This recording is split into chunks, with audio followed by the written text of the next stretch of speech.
Good morning, everyone. Happy New Year. Good to see you all. Let's go ahead and get started for this Administrative and Finance Committee meeting for Thursday, January 22nd, 2026. Hard to believe we're here. I am Chair Abdullahi, and this meeting is called to order. I want to start by welcoming Ron Morrison, representing the City of National City, back to our board, and to the ANF Committee. Welcome, Ron. I would also like to welcome Tim Douglas from the City of San Diego. I think we are a complete City 10 now. Welcome, Tim. And Esther Sanchez from the City of Oceanside. Welcome, Esther, Director Sanchez. We look forward to working with you all on the ANF Committee. Nicole, will you please call the roll? Chair Abdullahi. Present. Vice Chair Rant. Here. Directors Acosta. Here. Douglas. Here. Hilliker. Here. Kirschbaum. Present. Morrison. Present. Norman. Present. Quaylen. Rivera. Sanchez. Present. Serrano. Whitburn. Williams. Chair Abdullahi, you have a quorum of the committee. Awesome. Thank you, Nicole. As we discuss the items on the agenda, I will be calling on directors who push their speaker button.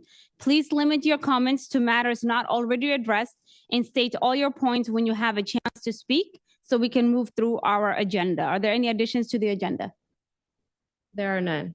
Thank you. At this time, I'd like to ask if there are any public speakers wishing to comment on any item listed on the Administrative and Finance Committee agenda. Calling on public comment for matters on the ANF agenda or within the jurisdiction of the committee. You have 3 minutes to make your comments. First speaker, Supervisor Aguirre, you may begin now.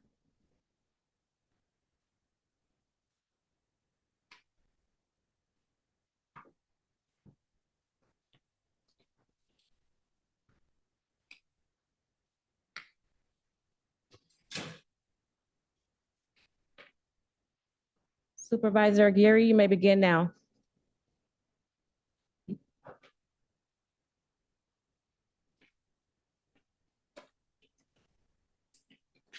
Okay, I will go to the next in-person speaker, Mrs. Javier.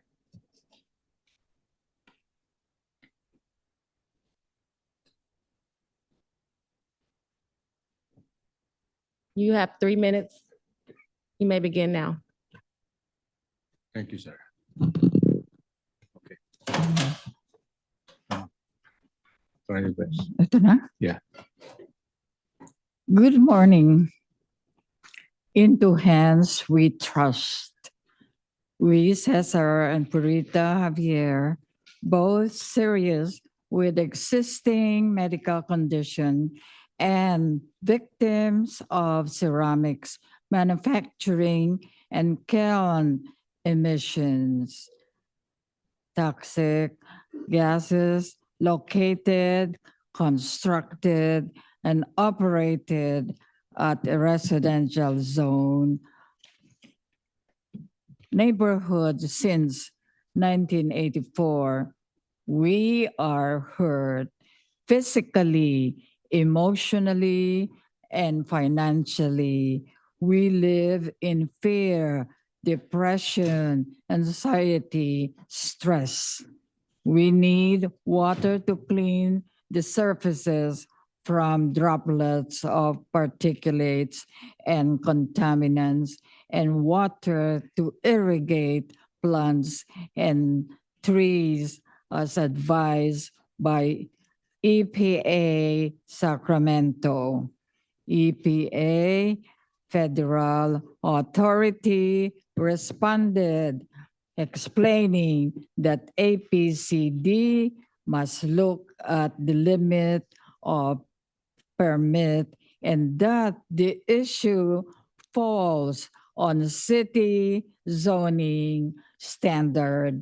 City code enforcement referred us to APCD for air pollution jurisdiction.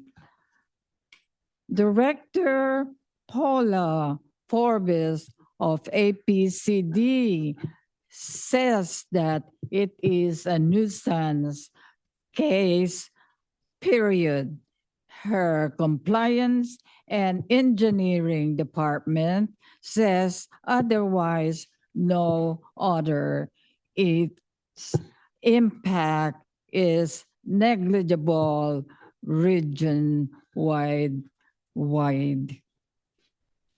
Councilor Rivera, our D9 leadership responded saying he will read out APCD only to discover he is one of the 11 governing board member of APCD.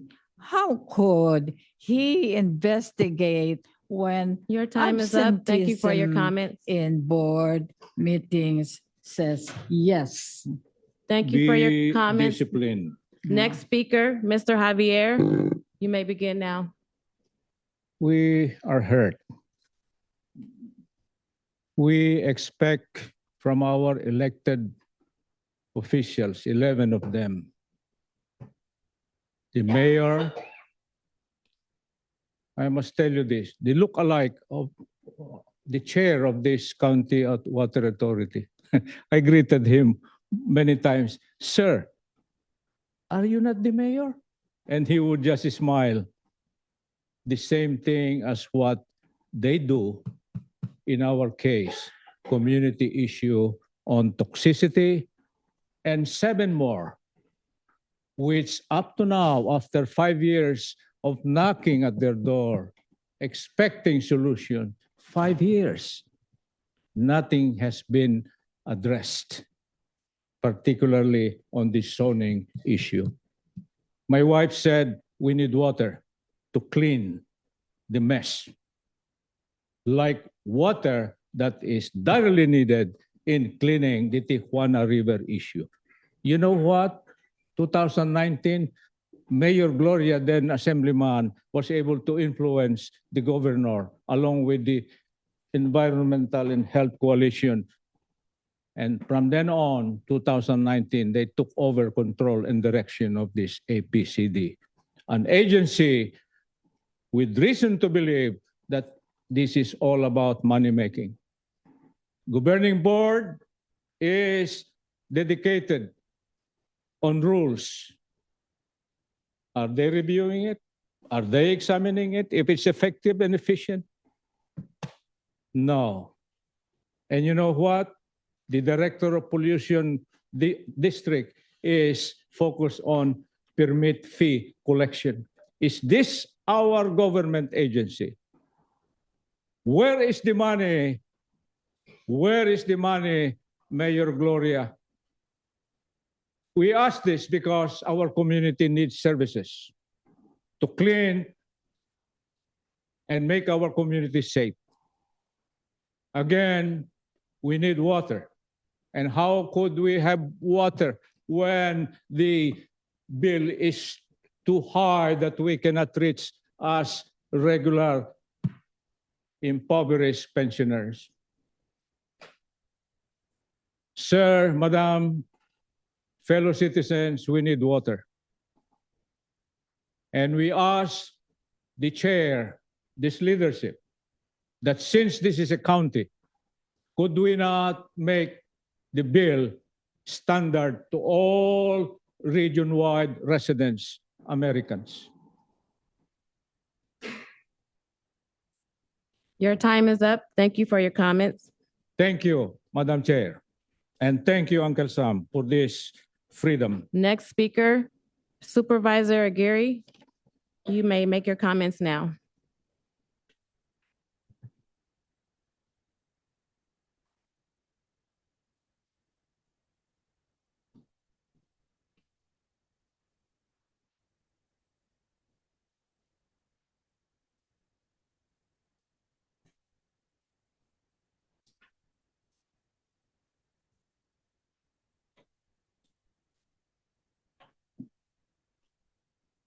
Supervisor Aguirre, you're still muted.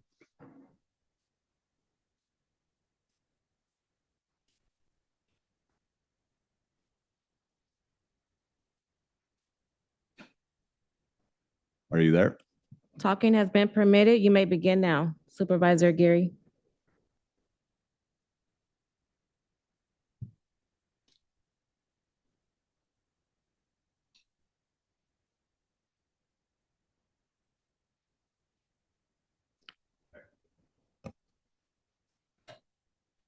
Supervisor Gary, if you're speaking, we cannot hear you. If you can kindly unmute.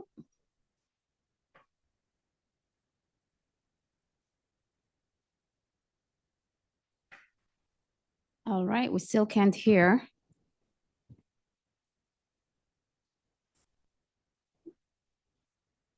All right, we'll come back to her later if that's okay.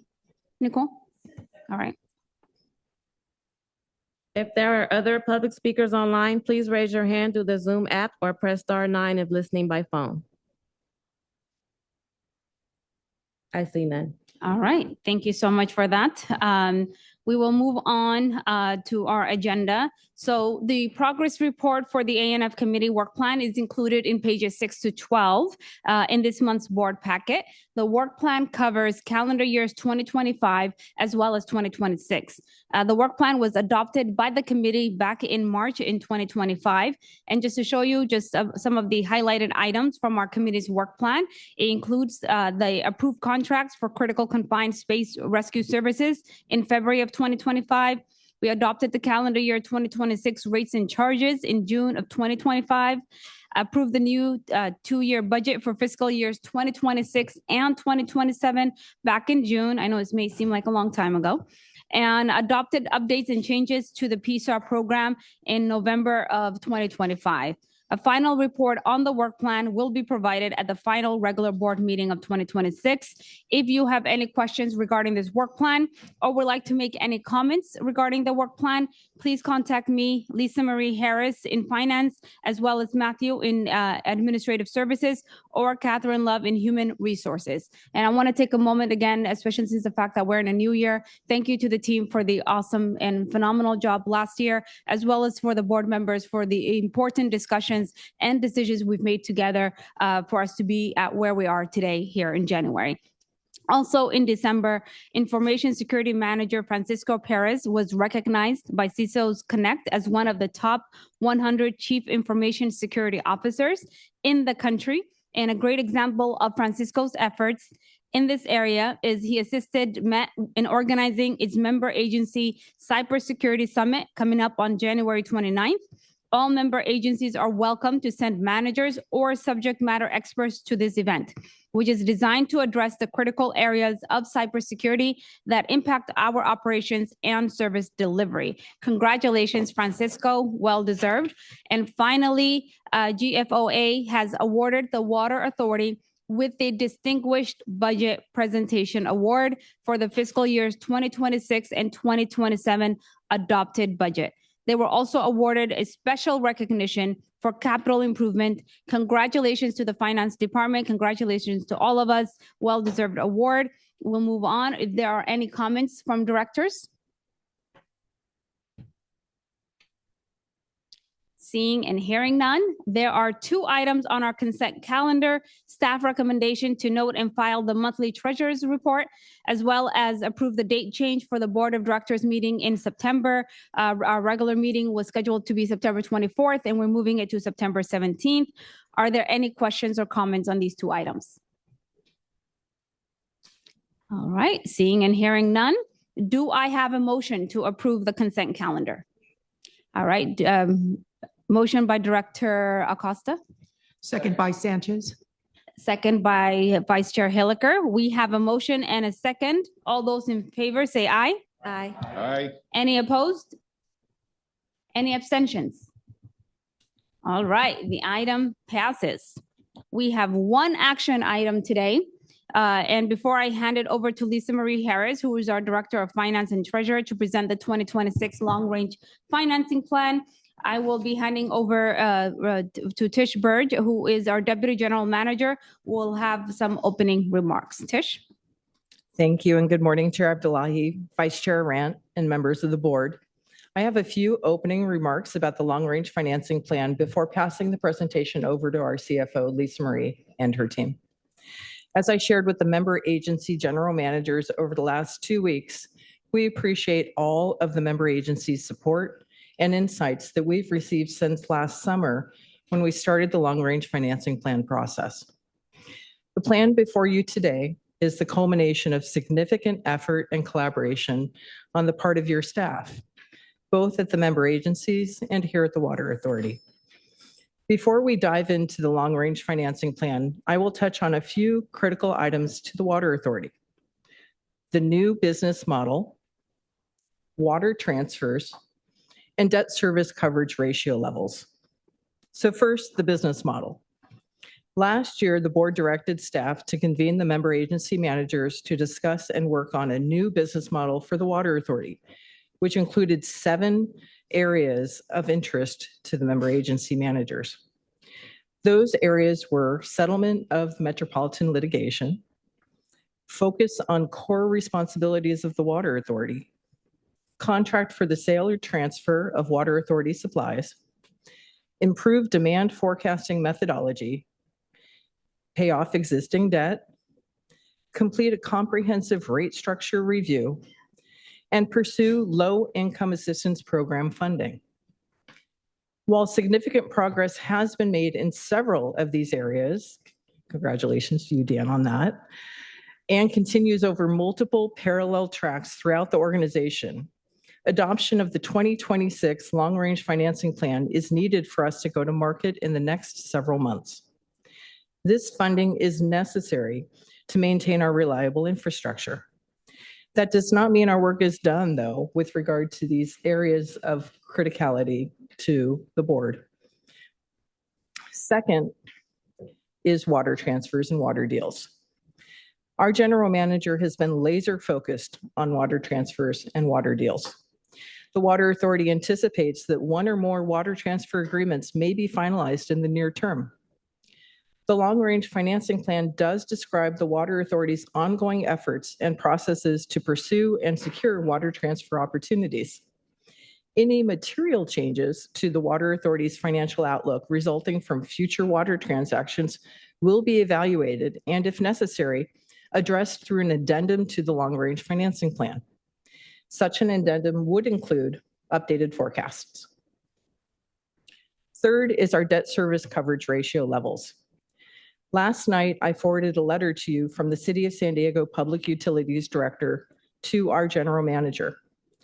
That letter had 2 recommendations, one of which was to constrain the debt service coverage ratio to no higher than 2.0 times. Our CFO, Lisa Marie, and her team will outline the reason staff does not recommend a maximum debt service coverage ratio based on industry best practices and a national survey that included our member agencies. Additionally, we will articulate the reasons behind the recommendation that a debt service coverage ratio of 30 be considered disproportionate and trigger staff to present available options to the board regarding this excessive coverage.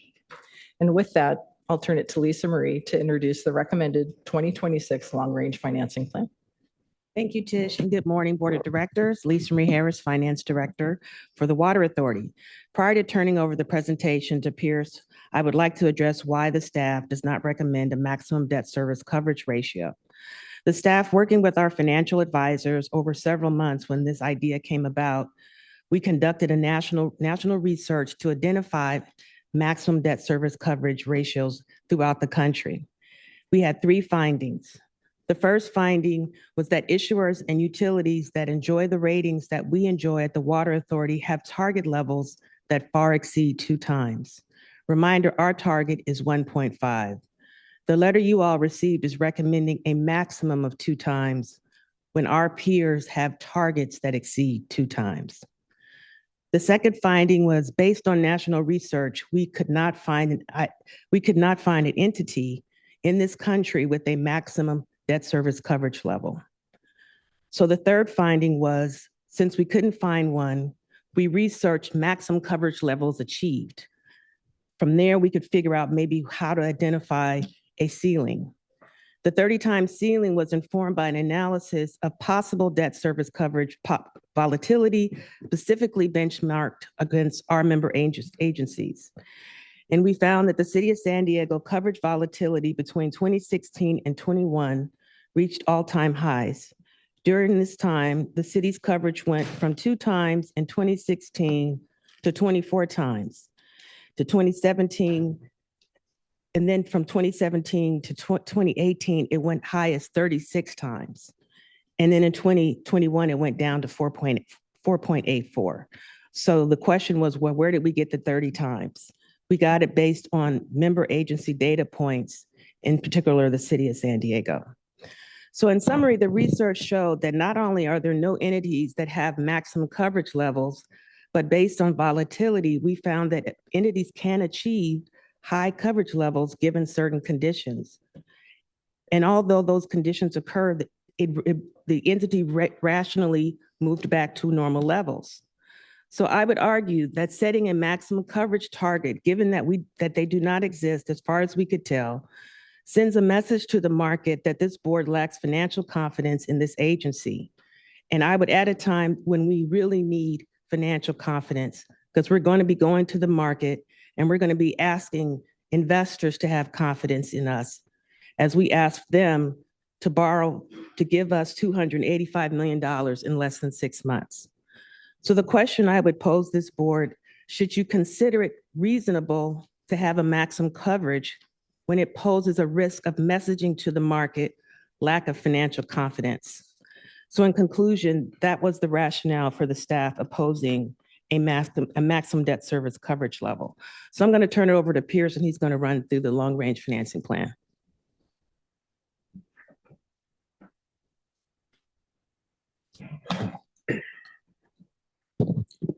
Good morning, everyone.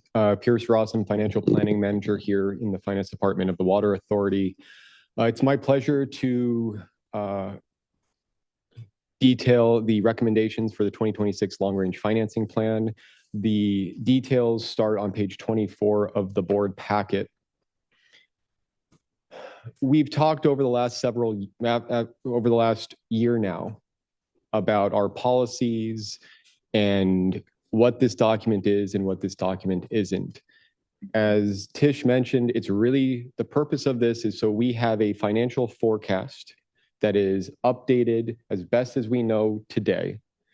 So when we go to the market and ask for money, they have the most readily available information. It's not based on historical ACFRs. It's not based on the budget. It's based on what we know today.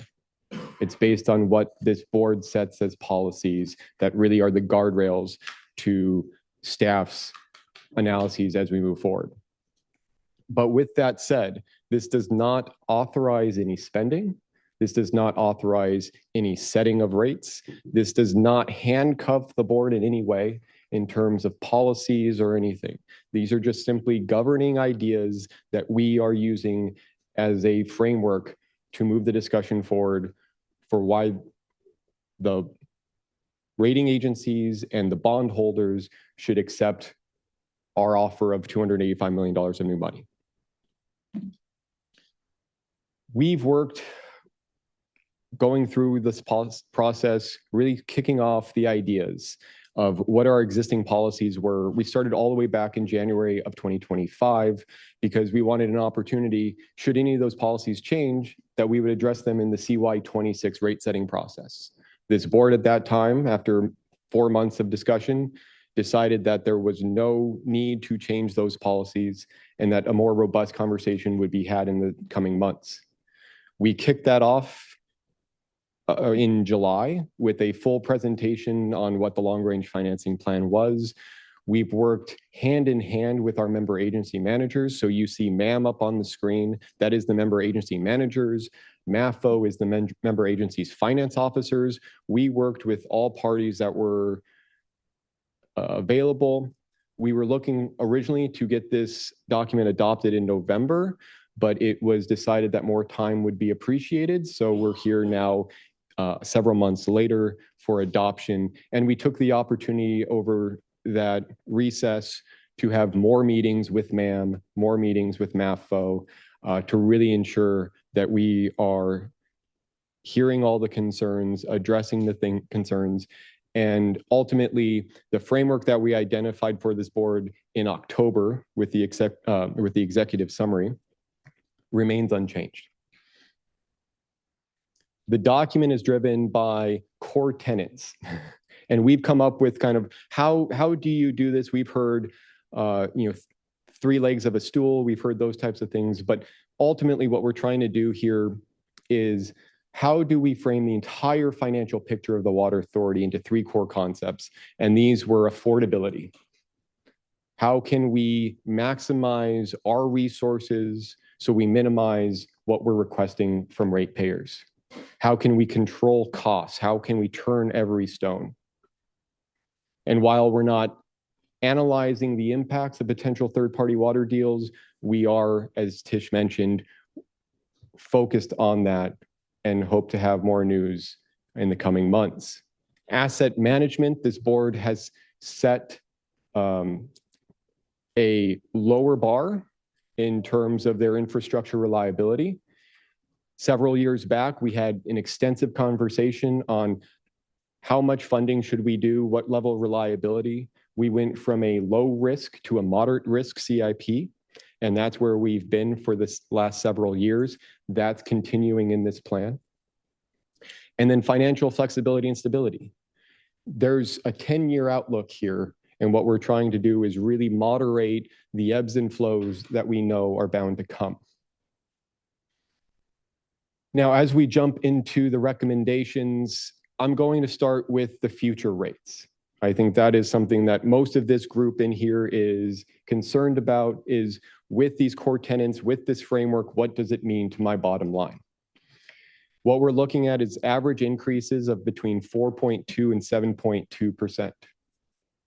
Now, you might have read in a newspaper article earlier this week that the Water Authority is forecasting 150% increase in rates through 2035. I have no idea where that number came from. I'm happy to report that it's not anywhere close to that, that over the 10-year, the high-low is between 38% and 65%. We got there, the range exists because we have a high demand scenario where we sell more water. The more water we sell, the more we're using, economies of scale, and the rate gets lower. We also have a lower demand scenario where we sell less.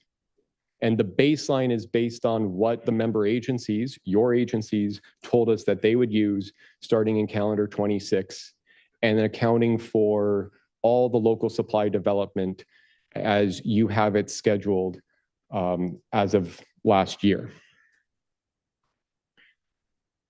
We have volumetric rates and we have fixed rates, but at the end of the day, we were between that 4.2 and 7.2% increase.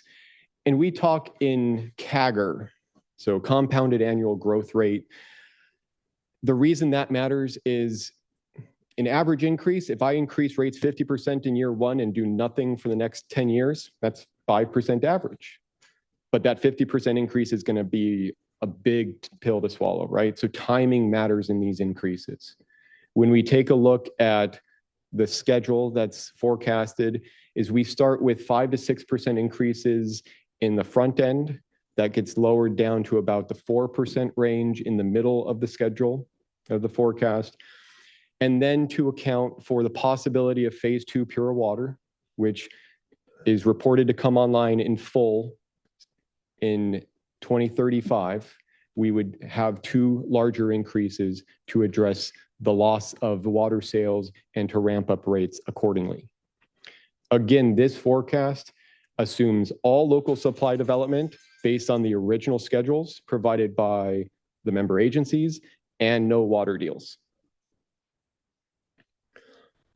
We have a framework. We've talked about this before. We presented the same framework in October, and each of the highlighted items in orange, I will continue to go through. All the way down at the bottom, you see maintain the policies and the guiding principles. Those continue. And all the way back in kind of February and March, we made adjustments to the short-term debt policy that is provided in our disclosure statements. And so we have that for you as a red line, just to get that on equal footing with our long-term debt policy. Starting with the capital funding mix, this is really, we have infrastructure to fund. How are we going to fund it? Is it going to be with PAYGO, or another word to use is cash? Or are we going to debt fund our infrastructure? Now, what we looked at is, what are we funding? Are we buying things with a short useful life that we can afford today with cash? Or are we investing in major infrastructure that has a useful life well beyond the 30-year debt that we'd be taking out? And the answer is, it's pipelines, it's long useful lives, 50-year plus. So from an affordability standpoint, from a generational equity standpoint, it makes sense for us to issue debt, because we don't need to generate $150 million of cash today to fund pipelines that are going to be used for the next 60 some odd years. The graph on the left shows you the blue is the anticipated use of the debt. We typically will issue debt once every 3 or 4 years. The blue line doesn't represent new issuances each and every year. It just represents when those debt proceeds would be used. So as Lisa Marie mentioned, we'll issue $285 million in debt. That would be drawn down through 2028. We would look to do another issuance maybe in 2029, and you see that balanced with PAYGO. Ultimately, what we're looking at is 62% of that capital program would be funded with debt. The other 38% would be PAYGO or cash. And the long-range plan has a range that goes down to 40%, just to provide flexibility, understanding that the market moves, our cost structures change, our revenues change, and so providing flexibility rather than a solitary number. We are also looking to maintain our 1.5 times coverage. As you will see in the long-range plan and the graph on the left-hand side, you'll see that our senior lien coverage ratio bounces above the 1.5 target and does not go above 2 times in this forecast. The reason it bounces around is, well, we issue debt and we pay off debt.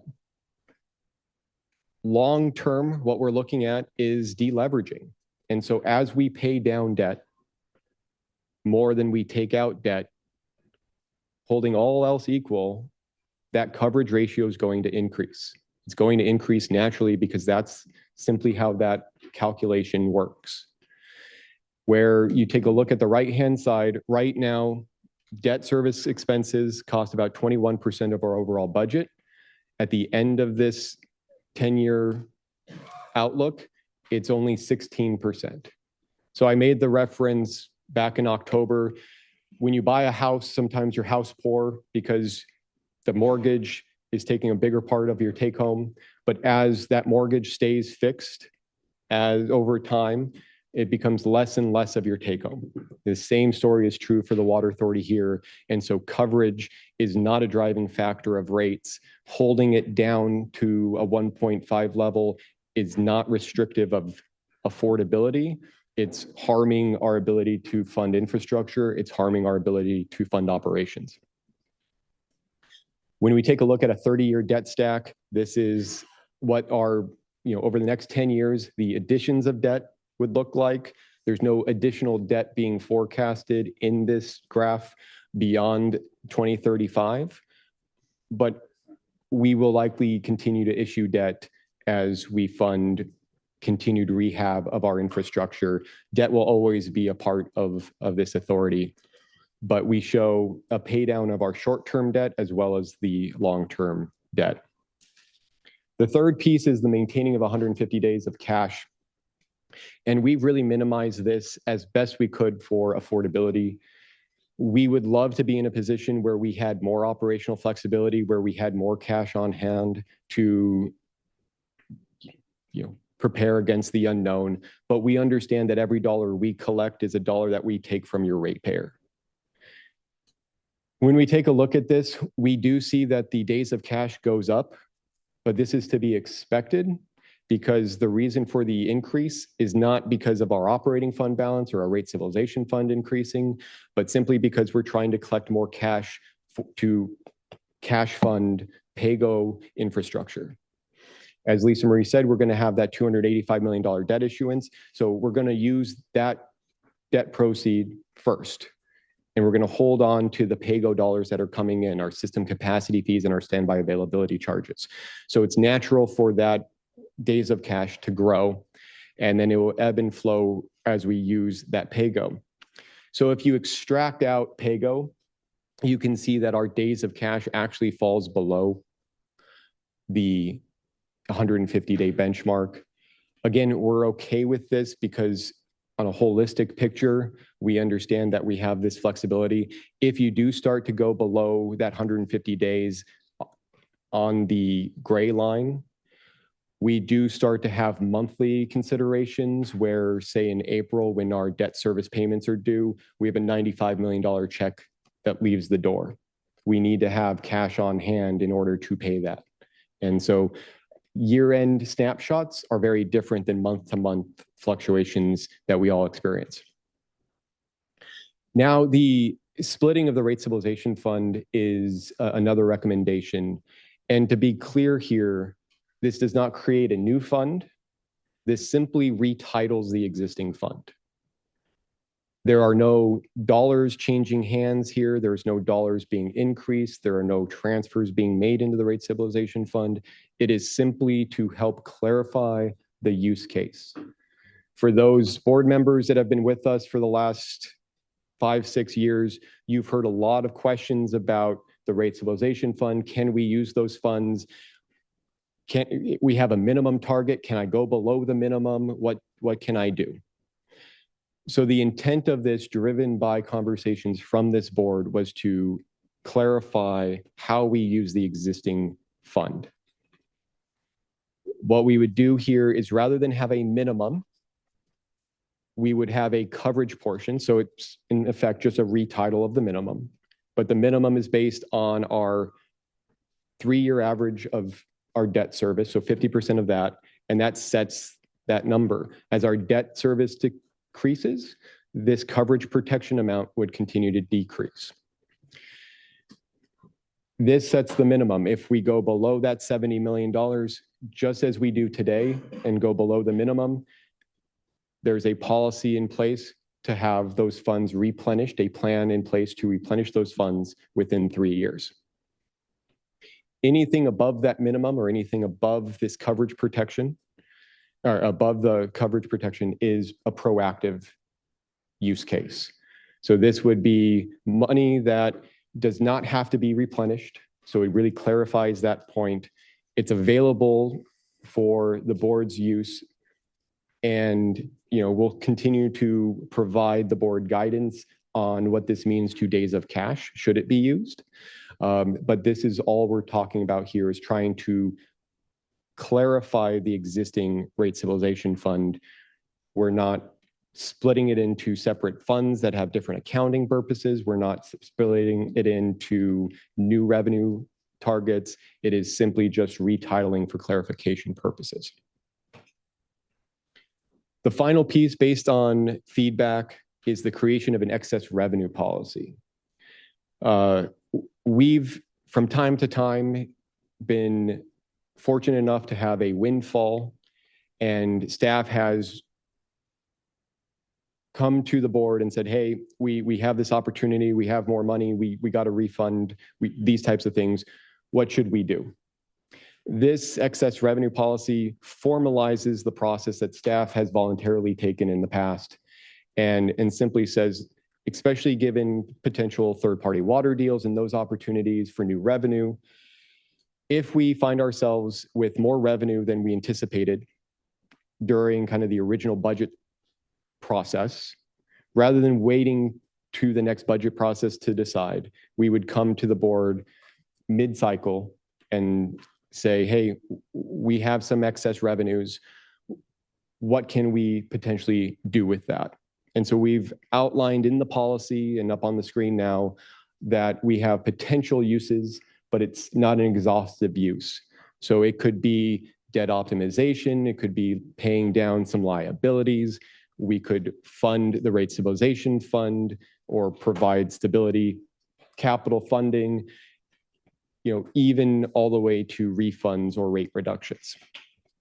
But again, the Water Authority staff will come to the board, identify how much revenue is excess or unidentified and not previously accounted for, and address that in full transparency of the board.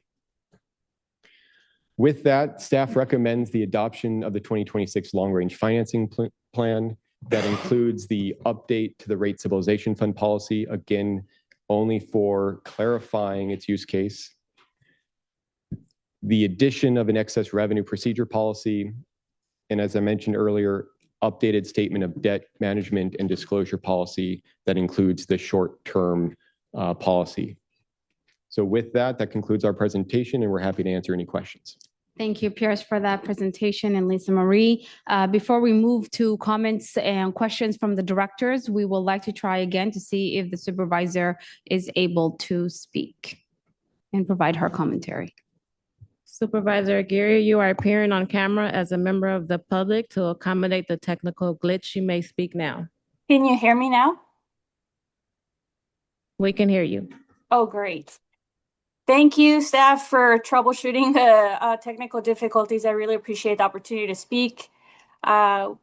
Without stating the obvious, we know that we didn't arrive at this moment overnight. The high water costs facing our region today are the result of decisions made decades ago. Decisions guided by good intentions to secure water for a region long threatened by drought and climate uncertainty. Those choices worked. Water security was achieved. But the system we built came at a cost, and that cost is now falling heavily on households today. Today, debt payments are directly causing rate hikes as outlined in this plan. Overestimating population growth and demand has left us in a bind, and my constituents are being asked to foot the bill. And cost pressures on low-income residents are not easing, they are intensifying. Nearly 1 in 3 households in San Diego County don't earn enough to meet our high cost of living. And in District 1, that burden is already heavy.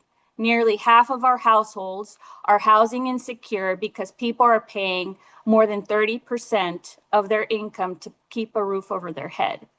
Among seniors, nearly a third live below 200% the poverty level, making them especially vulnerable to stacking bills. 40% of low-income San Diegans spend at least 20% of their income on utilities, including water. Additionally, communities of color are most impacted. 40% of Latino households, for example, earn less than is needed to meet the region's cost of living. These aren't abstract numbers. Working families are forced to make impossible choices every day between their housing, health, education, and other basic needs. Raising rates alone is no longer sufficient. This is a structural problem that requires structural solutions. That means exploring water sales, but not relying entirely on them. We can creatively think of revenue generating potential of existing assets like excess land, and I commend the ongoing efforts to reduce operational costs at the County Water Authority. For the inevitable impacts these rate hikes create, we need targeted protections for the most vulnerable. For example, I commend the ongoing efforts to address the limitations Proposition 218 poses on using subsidies for the poor as a tool to offset rate hikes. This board should explore other pricing options that ease costs while aligning with existing law. Ultimately, we need a creative and bold set of actions beyond business as usual and beyond rate hikes. Water is a basic necessity, and affordability must be treated not as an afterthought, but as a core policy goal alongside reliability and sustainability. While I do not have a vote today, I am urging the members of the board for action and a plan that results in affordable water for all residents in our county. Thank you again, Madam Chair, for the opportunity to speak. And thank you, staff, for troubleshooting. Thank you, Supervisor, for your comments. Before we move on to Director of comments and questions, we will have a few words from our General Manager. Thank you, Director Abdullahi, and good morning, everyone. Just wanted to add a little bit to some of the things that Pierce said. I want to let you know, first and foremost, nothing in this long-range financing plan is going to tie your hands as a board as it relates to rate setting. I think that's important. So when we come back to at some point, we will not be making statements that you have to approve rates of X because of the long-range financing plan that you just approved. I hope that you can view this document as the Water Authority's best foot forward as we go to market. It's a plan, and of course, we can change anything at any time through a board policy as it relates to rates. So I just want to reiterate that point, that what you're voting on today for the long-range financing plan is not setting a course that in 3 months, 6 months, 8 months from now, you've already locked in your decision. So thank you for that. Thank you, Dan. We will move on to comments from the directors. First up, I have Director Whitburn. Thank you very much, Chair. Good morning, everybody. Let me start by really thanking the staff for the work that has gone into this long-range financing plan. I do think that it still warrants a couple of adjustments. The people that we serve want one thing: a reliable water supply at an affordable price. Over the years, the Water Authority has successfully achieved the first half of that equation. San Diego has a reliable water supply, and I think that we could take pride in the fact that we have all the water that we need, even during the drought, when other parts of the region are forced to ration water. With our water supply secure, what we need to focus on now is affordability. And this long-range financing plan must curb rate increases. And I appreciate the concerns that were expressed by Supervisor Aguirre a moment ago. As drafted, this plan still leaves the door open to unnecessarily high rate increases. And I'm going to recommend 2 changes to address that. The first is to remove the updated rate stabilization fund policy. By doing that, we will keep the focus on rate relief rather than locking ourselves into additional reserve accumulation, which could push up rates to achieve those reserves. The second has to do with the debt service coverage ratio, and there's been a fair amount of discussion around that this morning. And I appreciate the comments of General Manager Denham a moment ago about this document not being one that will tie our hands.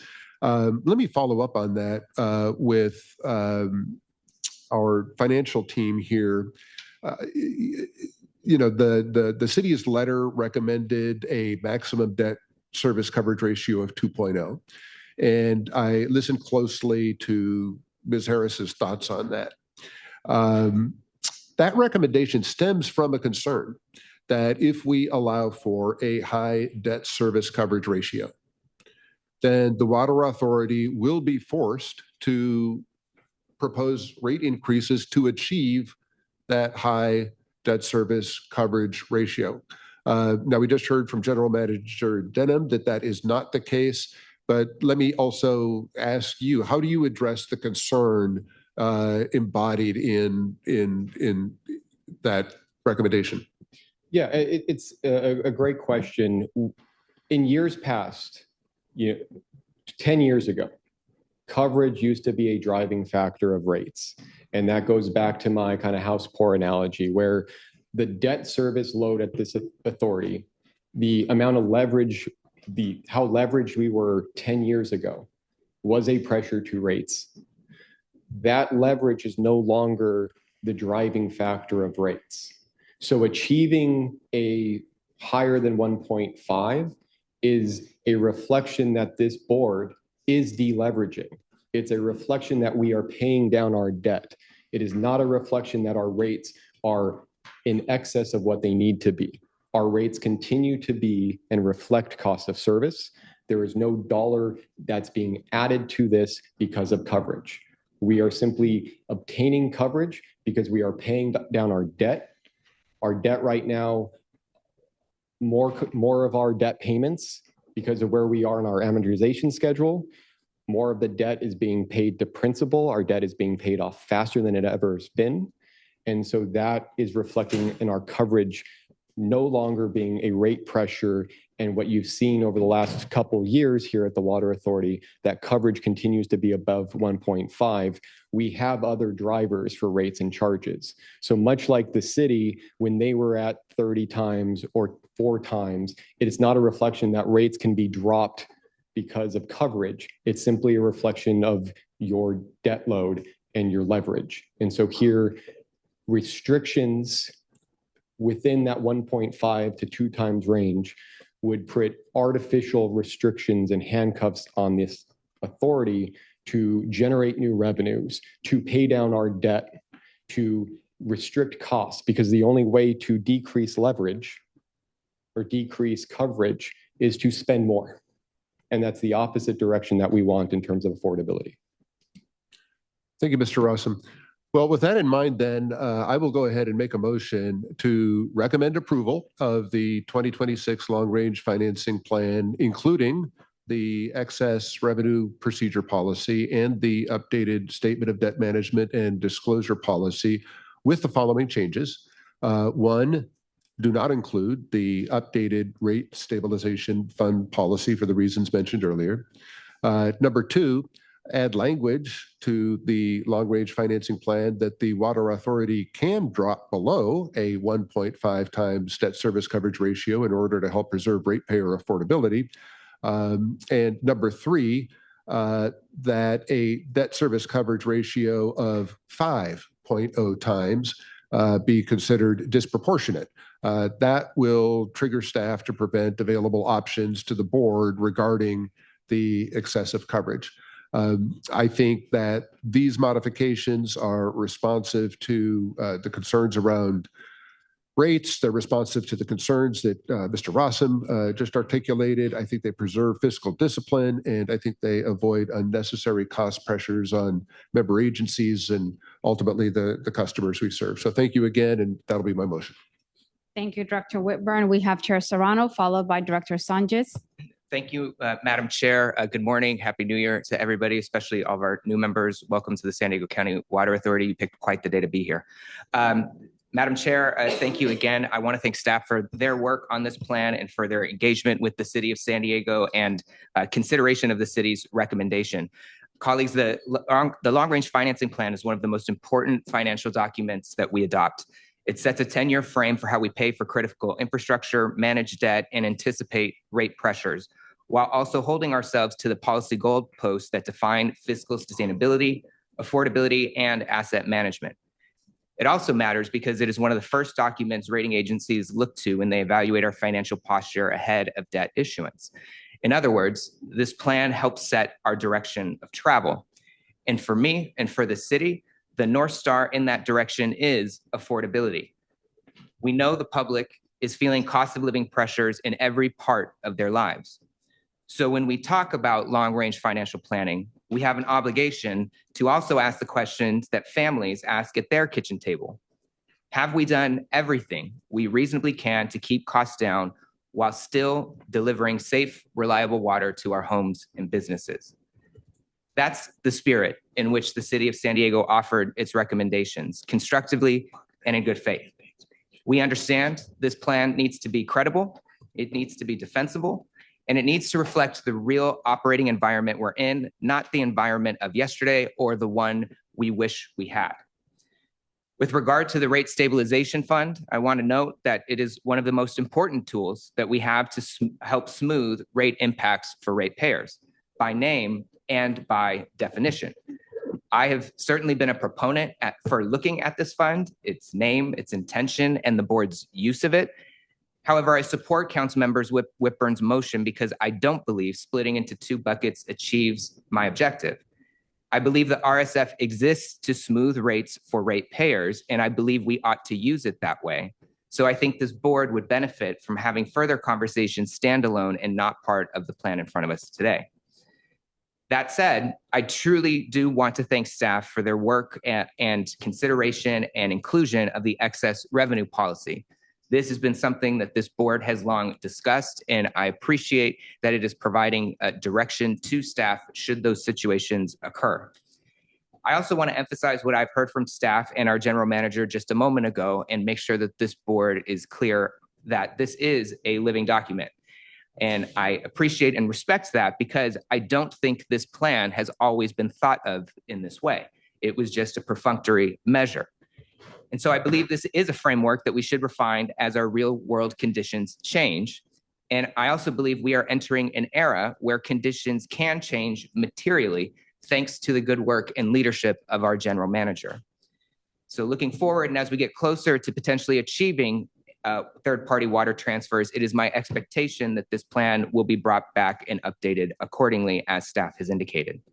So colleagues, I want to thank Councilmember Whitburn for offering this motion. And with that, I am pleased to second it. Thank you, Madam Chair. Thank you, Chair Serrano. So we have a motion by Director Whitburn, a second by Chair Serrano. I would like to get through the discussions because there's a lot of speakers on the queue, and then we'll come back to this motion. We have next Director Sanchez, followed by Vice Chair Arant. Thank you very much. Can you hear me? Yes. Yes. Okay. Thank you. And thank you for the baptism by fire for my first meeting. Thank you very much. I appreciate the presentation from staff.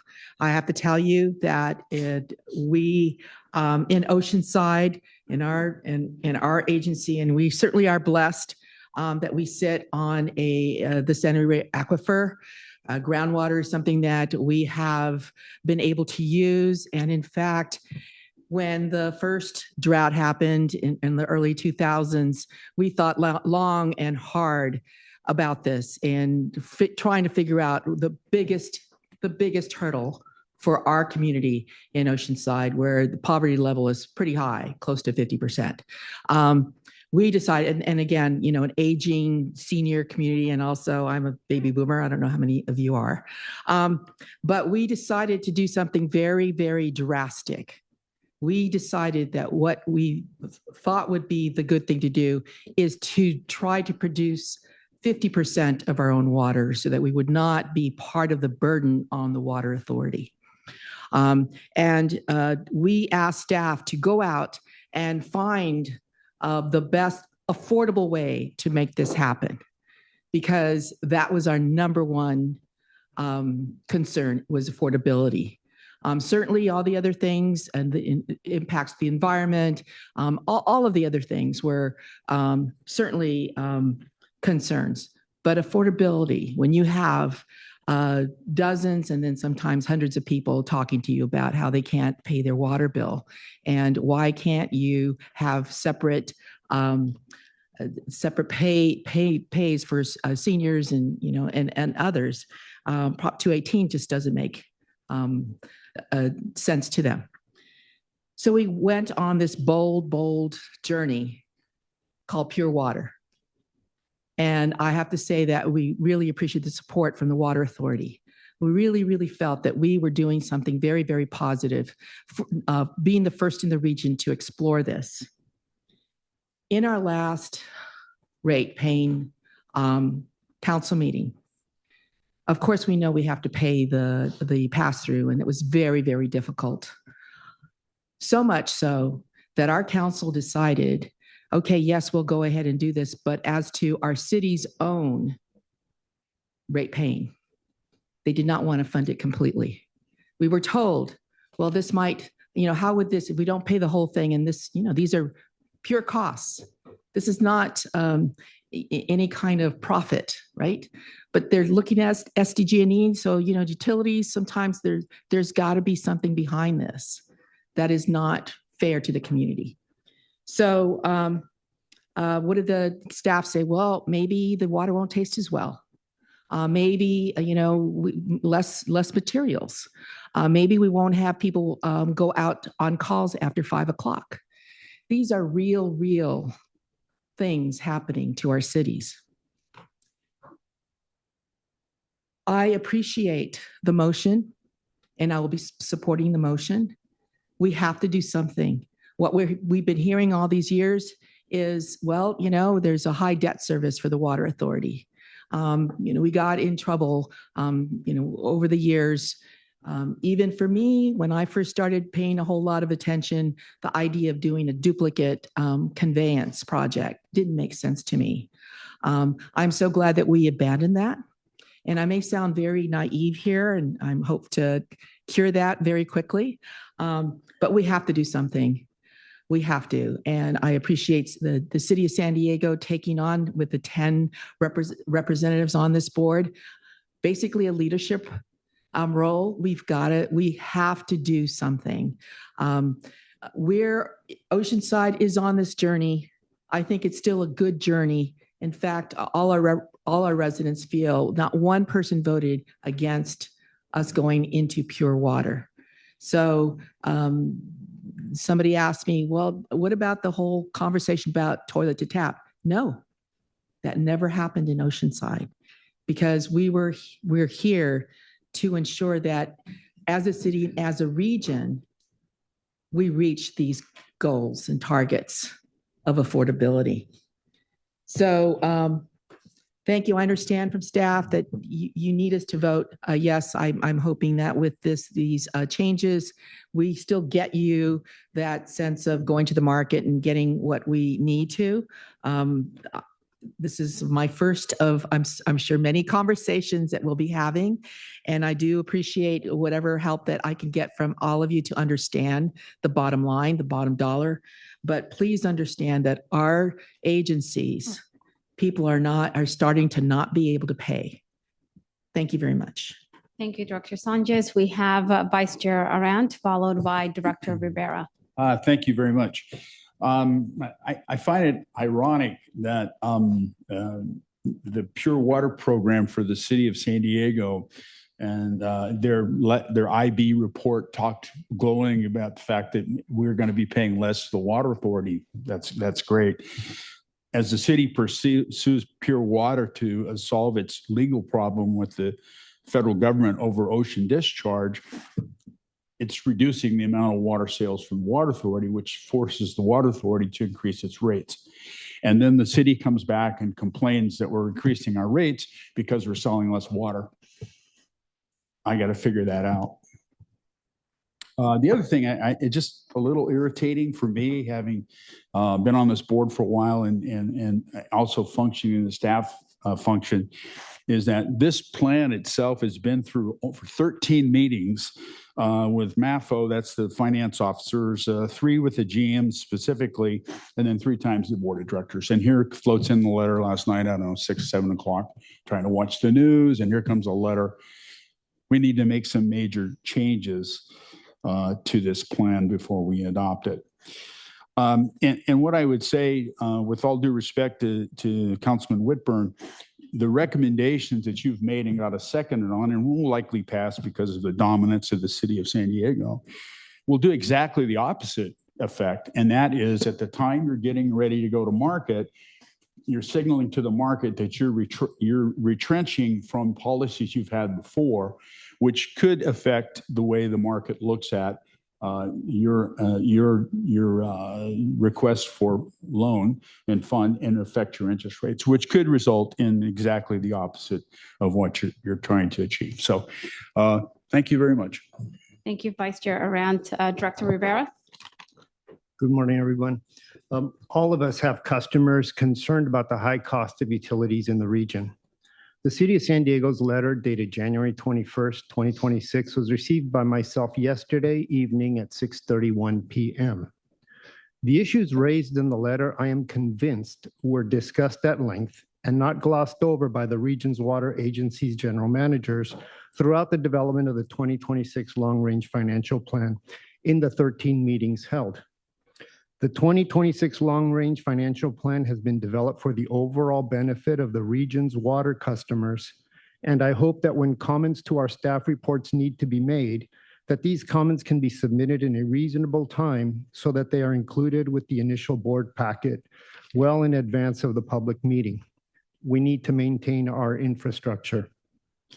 I concur with Director Arant's assessment of the City of San Diego's position, and Otay Water District will be voting no on any changes to the financial plan. Thank you. Thank you, Director Rivera. Director Williams. Thank you, Pierce, for your presentation, and General Manager. This plan is it's a plan. It's not a per share plan.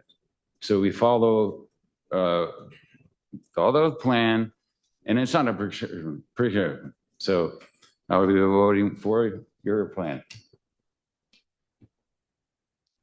Thank you, Director Williams. Director Acosta? Thank you. And thanks again for all the hard work over 13 meetings plus. I too received the letter last night and was just kind of wondering, were these concerns brought up before over all this long period of time since the last plan 5 years ago came out? Yes, so these statements, these plans, these ideas were fully vetted through discussions with the city. We had an additional meeting in November as well as December where these ideas were brought to the full group. It was noted there that there has been no ceiling or maximum for coverage, that it would be an unprecedented move. And then the rate stabilization comments, I don't think we've heard it quite as clearly as Director Whitburn just mentioned or as was expressed in the letter. There is no difference here in terms of funding, so I think it's just kind of a difference here. All we're trying to do is kind of retitle the RSF. We're not creating new reserves and anything like that. So there is no, in terms of the financial impact of the RSF decision, there is none because it's just nomenclature. It's just that. But certainly the conversation on coverage was well discussed over the last several months with both MAFO and MAM. Okay, thank you. And I would like to get some clarification also on the motion about the part where it said, where Councilmember Whitburn said that we wouldn't drop below 1.5 times the debt service coverage ratio, and at 5 times the debt service coverage ratio, there would be a trigger. Is that a trigger for board conversation, or can I just get some clarification? Thanks. Through the chair, would you like me to provide some clarification? Yes, please. Okay. So the second part of this says adding language to the LRFP that the Water Authority can drop below 1.5 times debt service coverage ratio in order to help preserve ratepayer affordability.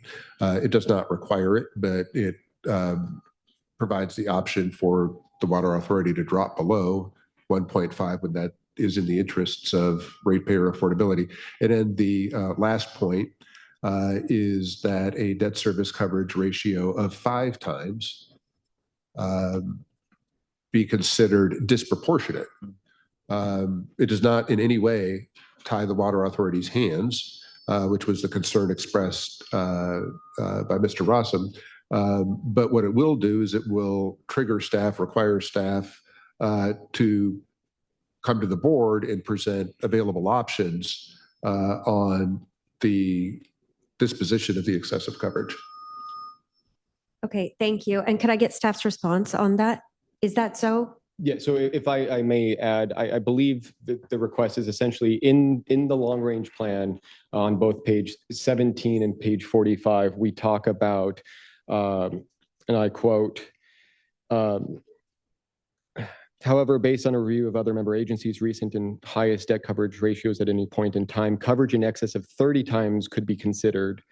If the Water Authority coverage becomes disproportionate or exceeds 30 times, staff will work with the financial advisors to present board information on the excess coverage and options available. So if the recommendation or the motion is to revise that 30 times to 5x, that's just, I believe that's the same trigger language we're using in the document. So rather than waiting until 30 times, which was benchmarked, we would just have that lower threshold for conversations with the board.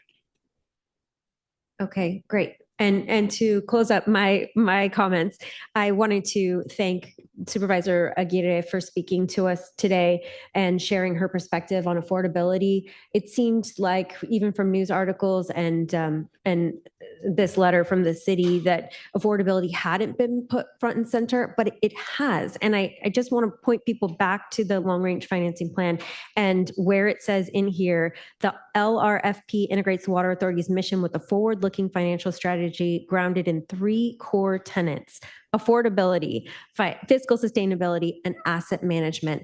And I think the plan was written very well. I think it incorporated a lot of feedback and conversations with not just the MAM and the MAFO, but through our board discussions. And I know the board has had many changes over the years, but I do think affordability is something that we have assured everyone here. It is a main priority for all of us, and it certainly is for me.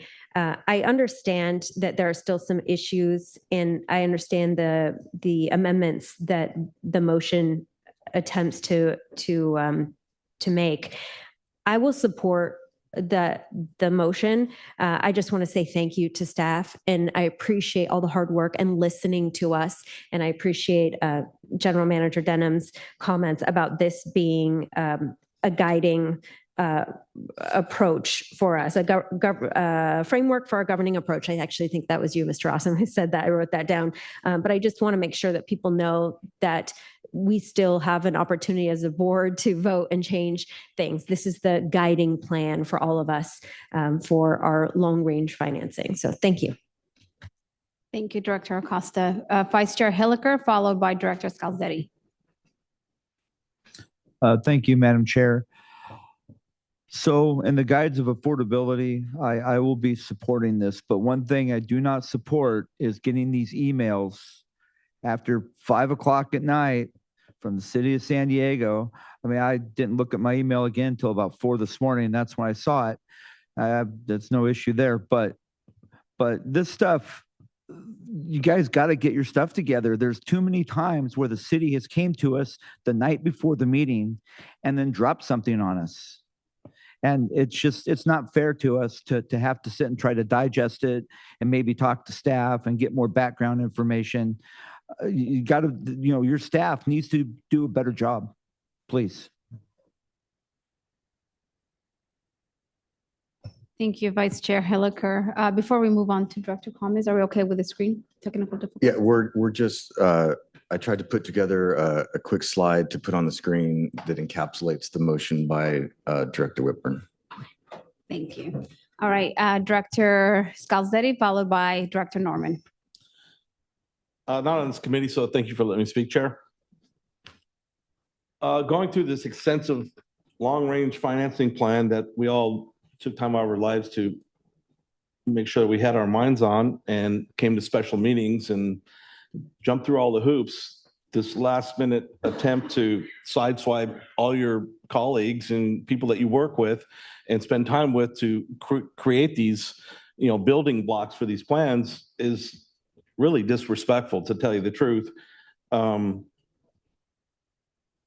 just appalled by the point where we have a motion made and changing everything when we all spent time in these committee meetings.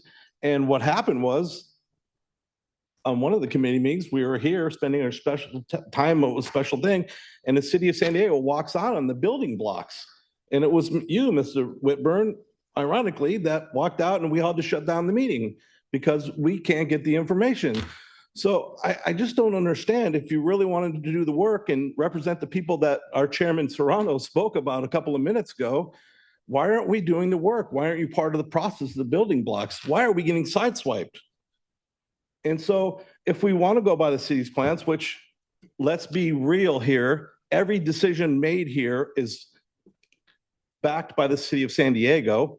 There's nothing we can't do without the city of San Diego. So why we're here is because of the decisions that are made by the city of San Diego. So all these things about affordability, let's roll up the sleeves, let's dive into it. Let's get some affordability. But these people have been doing the work, and now we just come in with some grand other idea. So it's not really fair. And I'm feeling really disrespected. I don't know how my other colleagues are feeling, but spent a lot of time to try to get here, and now we're going in a different direction, which I don't feel comfortable. I think that we have a lot of discussions. We had a good plan. We want to make sure that we are sound as the water authority. How it affects my agency, I have to deal with it. How it affects your agency, you're going to have to deal with it too. But the water authority didn't send a 12 or 14% rate increase to you this year. And I'm just tired of the finger pointing. So if you guys really want to get to a solution and get to a plan where everybody feels good, let's just stay at these meetings and let's figure it out. But to leave them and shut down everybody's meeting, not get the information, and then get sideswiped at the end is super disrespectful. So I hope you can approve it on that. Thank you, Chair. Thank you, Director Scalzetti. I understand that there is a lot of passion and frustration in the room, and these discussions are never easy. And as we're having these discussions, I just really want to remind us all about our fiduciary responsibility. And I can understand, especially we have one agenda on this committee item, but is an item that we're all committed to having deeper discussions around. So I appreciate everybody's passion and willingness to have these conversations. And we have a lot of speakers on the queue, and we'll be going down to make sure that we create that space so that directors feel as if that they are able to comment, provide direction, ask their questions. And again, thank you, staff, for your patience. Thank you, staff, for your resiliency as well, because there's a lot of different viewpoints from different agencies, and we have both the responsibility that we have as an agency, the member agencies, and as a water authority is one and the same, because we're all in the same boat. So with that, I will turn it to Director Norman, followed by Director Quaylen, followed by Director Ray, and we'll continue to have these discussions before we start voting on our motion. Thank you for letting me speak.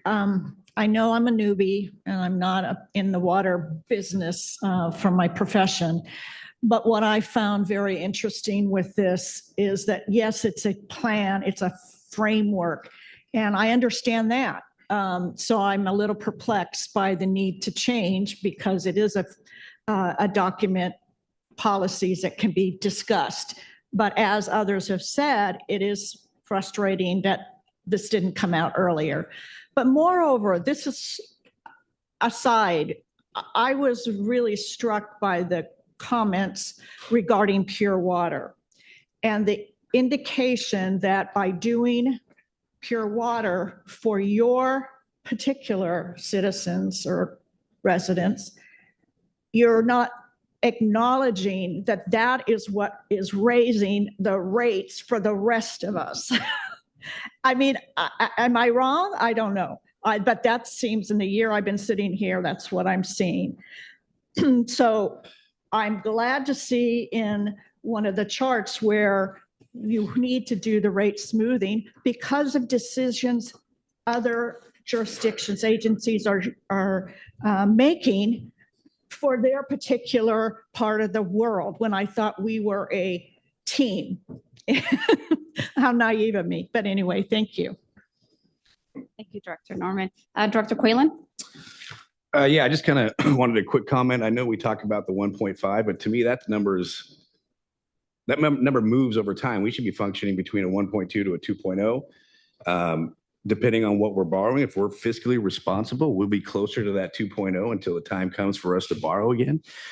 But I do believe that we need to update the rate stabilization fund policy. That would be my take. And just to kind of piggyback on what Director Scalzetti said, is we had a meeting 8 o'clock in the morning on Tuesday, and none of this is brought up. So yeah, we should be communicating a little bit better if these are the issues, especially at 8 o'clock in the morning before I actually go into my other job. So that's it. Thank you. Thank you. Director Ray?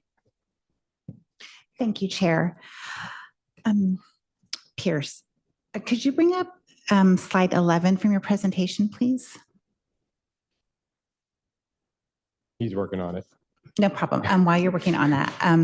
So on page 261 of the board packet, you guys go over the commercial paper short-term debt policy. You had some verbiage in there. And I find it interesting that the verbiage states that commercial paper program serves as a cash management tool that's primarily used to provide interim funding for capital expenditures that will ultimately be funded from another funding source, such as long-term debt. And you made the comment during your presentation that you don't necessarily have to fund CIP with cash when your infrastructure they're paying for is going to be over time, 30 years, a pipeline over 30 years. This agency has some short-term debt that has been refinanced for over 20 years. So at what point in time do we stop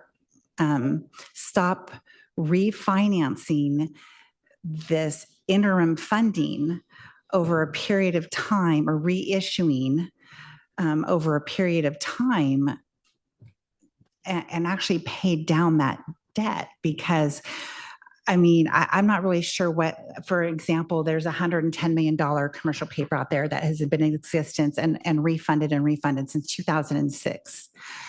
And at what point in time are we reaching the life of that infrastructure and we're still paying on the debt that funded it? So I really, and I had you bring up this slide because you also mentioned several times in your presentation in response to comments that we're trying to pay down debt, we're trying to pay down debt, we're trying to pay down debt.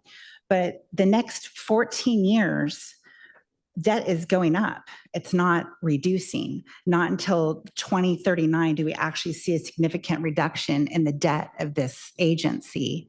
I'm holding out for 2039 because I just think that, we have to, I know that it's not a problem that we can fix overnight. I know it's something that takes time to accomplish, but in 14 years, we're taking on more debt, not paying down debt. And there's going to be a time when the infrastructure that we funded with debt is now reached its lifespan, and we have to replace it or repair it, and we're still paying it off.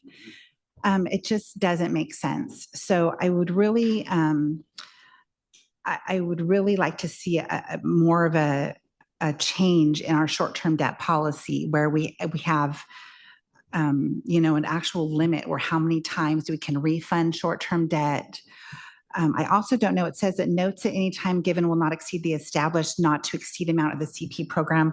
I don't think that I've ever read, and it doesn't mean that there isn't one. I just don't know what our not to exceed amount is for short-term debt for the CP program.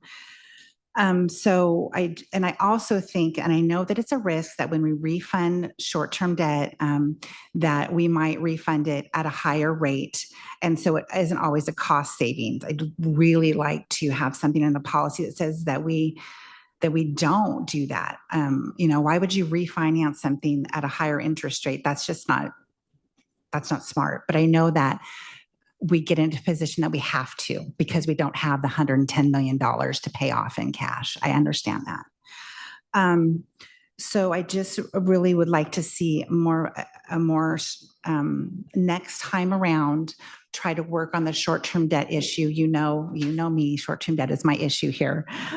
So I just think that we need to really address that and stop reissuing this debt that's supposed to be interim funding. I'd also like to just make a comment. My colleague, Director Sanchez, and the whole Pure Water project, and trying to create affordability for your ratepayers. I understand that, but ironically, the Pure Water projects are what's hurting this agency. It's less water sales, and therefore they can't collect the revenue to cover expenditures from water sales any longer, so they have to push it through onto fixed cost pass-through charges. Let me tell you what fixed cost pass-through charges have done to my district. I have 350 customers in an agency that is 97% agriculture. 350 customers. 2 years ago, my fixed cost pass-through charges were $900,000. Now they are $1.6 million. To 350 customers. One of my customers' pass-through charges is $488,000. One customer. All because the Pure Water projects and the reduction in water sales at this agency have caused a restructuring of the rate structure at this agency that pushed fees and costs from being able to collect through water rates onto fixed cost pass-through. That has decimated my customers, decimated them. So forgive me if I'm not a fan of Pure Water because it's absolutely decimating this agency and its other member agencies. Thank you for your comments, Director Ray. We have a couple of other speakers on the queue, Director Freehoff, followed by Director Myers, as we continue this very passionate discussion. Great. Thank you, Chair. I'm not a member of the committee, but I did want to take this opportunity, though, to focus on the business model process, as Tish mentioned in her opening comments. And I believe it is really key to long-term fiscal sustainability for this organization and affordability is that business model process. I think we need to right-size this organization based on the fact that in 10 years, we're going to be delivering only 200,000 acre-feet of water. So we really need to right-size this agency, and I think it's going to be achieved through that business model process. I think some of the areas that we can look at, for example, is I know LPO committee, we're going to have a staff update on the outreach efforts, and staff is doing an amazing job on that. But I do think we need to consider, again, in 10 years, what level of outreach, public outreach do we need? And so again, I think staff needs to work with the member agency staff, decide what their needs are on outreach and move forward with that. Because I just don't think when we're going to be selling only over 200,000 acre feet of water that we can now afford to do all this outreach. Again, the staff's doing a great job, Mr. Lee, but it's just a matter of, how much that we're going to be able to afford. The other area too is, again, looking at our CIP projects and getting back to our core mission and what our core mission is. One of the examples I always bring up is the proposed San Vicente pump storage project and whether we still should be spending staff time on that project. It doesn't, in my mind, it doesn't get to the core mission. It hasn't shown that it's going to provide any more affordability to our customers yet. And so I think staff should not be pursuing any more Prop 4 funds. I know they did last year for that project. I do not think they should do that. I think if they're pursuing funding for Prop 4 monies at the state level, that money should go to infrastructure, water infrastructure. And so again, I think because I appreciate the opportunity to make these comments, I look forward to the general manager and member agency staff effort on this business plan model, because I really think that is going to be key to affordability and the fact that I know we have the QSA settlement and our general manager, Dan Denham, has done, I think, a marvelous job in initiating some of the transfer exchanges discussions. But that's all going to be part of this model. So thank you very much. Thank you, Director Freehoff. Director Myers?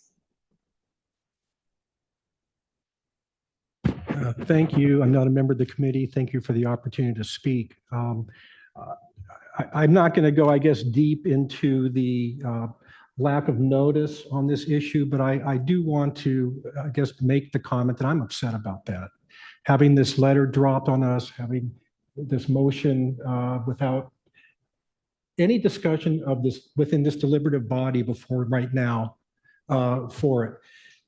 It was something that was brought up, discussed, vetted by our staff, and our staff who we appreciate came to the conclusion this was the best interest of the Water Authority. And so I'm not going to belabor it. I know there's some emotion, but that's the consequence of dropping things like this, and it gets some people kind of worked up. And I think that's something that we need to fix.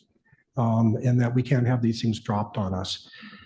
So let me just back up a little bit and just get to try to get back to where we are and what the purpose of this document is. And so really what and I like Lisa Marie, if you could weigh in too, what I really want to know is that, so this document is really one intended for the bond market. And it is, as I understand it, it's intended for the underwriters and the people who are going to decide how much we are going to pay for this debt.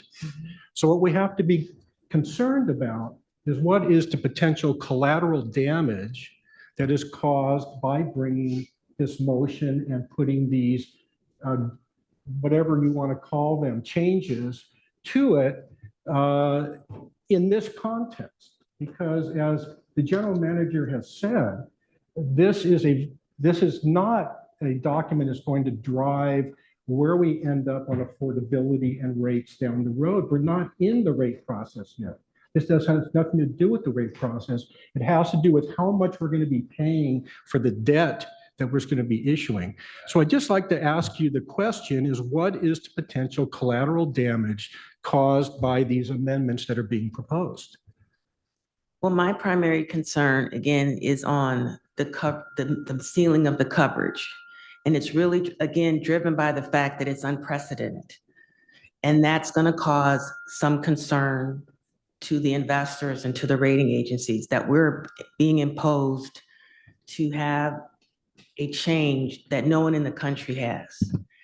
And it sends a message that there's a lack of confidence that we're not going to do the right thing, even if the coverage levels were to increase to an unprecedented level. We would absolutely come to this agency, the board of directors, without a policy stating that, of course, we're going to come back. That's what every entity in the country does. And so that's what I'm concerned about. There's a risk that there's lack of confidence that's going to be put out into the marketplace. Now, but it's a risk. It may not materialize, but all I can tell you from 30 years experience, I don't know what else to add to tell you. So there's a risk that we might be paying more in carrying this debt because of these changes. If the investors consider our plan and our financial position more risky, they're going to demand higher payment for it. Okay. So don't get me wrong, I am there with affordability, 100%. I'm with you, okay? We're all with you on affordability. But dropping things like this in that name when it could have the actual impact being completely the opposite isn't a good idea. It's not good, prudent governance. And so I don't sit on this committee, but if I were to sit on this committee, I would not agree and I would oppose the amendments. Thank you. Thank you, Director Myers. Director Miller, followed by Director Whitburn. Thank you, Chair. Director Meyer kind of hit on my comments. I was wondering on the item number 1 of the change, what is the effect of not including the updated rate stabilization fund policy, that line? What is the outcome of that? We've heard from the board over the last several years that there's some confusion in that. So I think the attempt here was just to clarify the use case of the RSF and help clarify when and how we can use those funds. I think if we maintain the existing policy, the funding levels remain the same, everything stays the same, and that confusion maybe continues. Okay, well, I'll agree with Mr. Scalzetti and Mr. Arant and Mr. Myers. I think you did a great job on this. It took a year, took countless meetings of the water wizards in their area to come together with this. And now we're going to change it to the last second. I value what the city says and what the city's going, but I'm perfectly fine with what you've presented. It's a living document that we can move around in if we need to. We can adjust if we need to. I don't see the need to adjust it right this second before we've even adopted it. So I would support the original plan. Thank you for letting me speak. Thank you, Director Whitburn. Thank you very much, Chair. Let me just say I really appreciate the robust discussion that we've been having this morning. And I do want to thank everybody, including the member agencies who have invested a lot of time and expertise on the document that is in front of us. I do hear the concern about getting new proposals with little notice. I do not like surprises either. I will make every effort to ensure that the city of San Diego makes its thoughts known earlier than has happened in this instance. I will say that it is a result of ongoing conversations and certainly is not intended to communicate any disrespect at all. I have great respect for the other member agencies in this room and for the people who represent them. I will say I am pretty accustomed to dealing with motions and counter motions. And I sit on a deliberative body where things change at the last minute all the time. And I think that the public often prefers that things not be set in stone before there is a public discussion on them. And I think there is a place for having a robust discussion and an exchange of views and making a decision based on the various perspectives in the room. And I respect the variety of perspectives that are here in the room today. I will also point out that the motion that is in front of us right now is not a direct, it does not directly reflect what was in the letter that was sent by the city of San Diego last night. Between last night and this morning, I have worked to take the information in the letter. You heard me talking to staff about the perspectives of staff, and we have crafted a motion that I think captures the concerns of the city of San Diego, but also respects the perspective of the Water Authority. And I do not think that the motion in front of us sends us in any particularly significant different direction. And I think that it respects affordability, it respects the financial considerations that are in front of us. And I think it's a good plan. So I appreciate the discussion. We'll try to do better on the timing in the future. I think this motion is ultimately a good one for the agency and the people that we represent. Thank you. Thank you, Director Whitburn. Secretary Lines. Thank you. I'm not on this committee, so I appreciate the opportunity to speak. I appreciate all of my colleagues' comments, and many of my questions were already answered. And so what I want to say is my conclusion is that the proposed changes in this motion will actually make us weaker. I'm really focusing on what Director Myers was saying, and I really appreciate your questions, Director Myers. But anything that makes us look weaker as we're negotiating and getting new money, and as far as our debt coverage ratio, is not going to support affordability. And the big picture is we want to take action that makes us stronger, not weaker. So I will not be supporting this motion. Thank you. Director Coates Hedberg.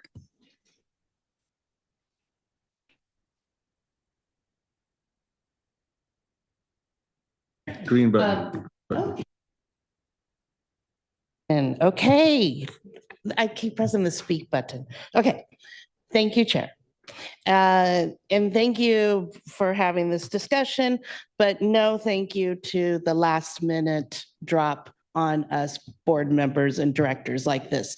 This is just not working together, and we are a region. We are not the city of San Diego. And actually, Director Neal, you asked the question that I was asking is how do these motions impact us?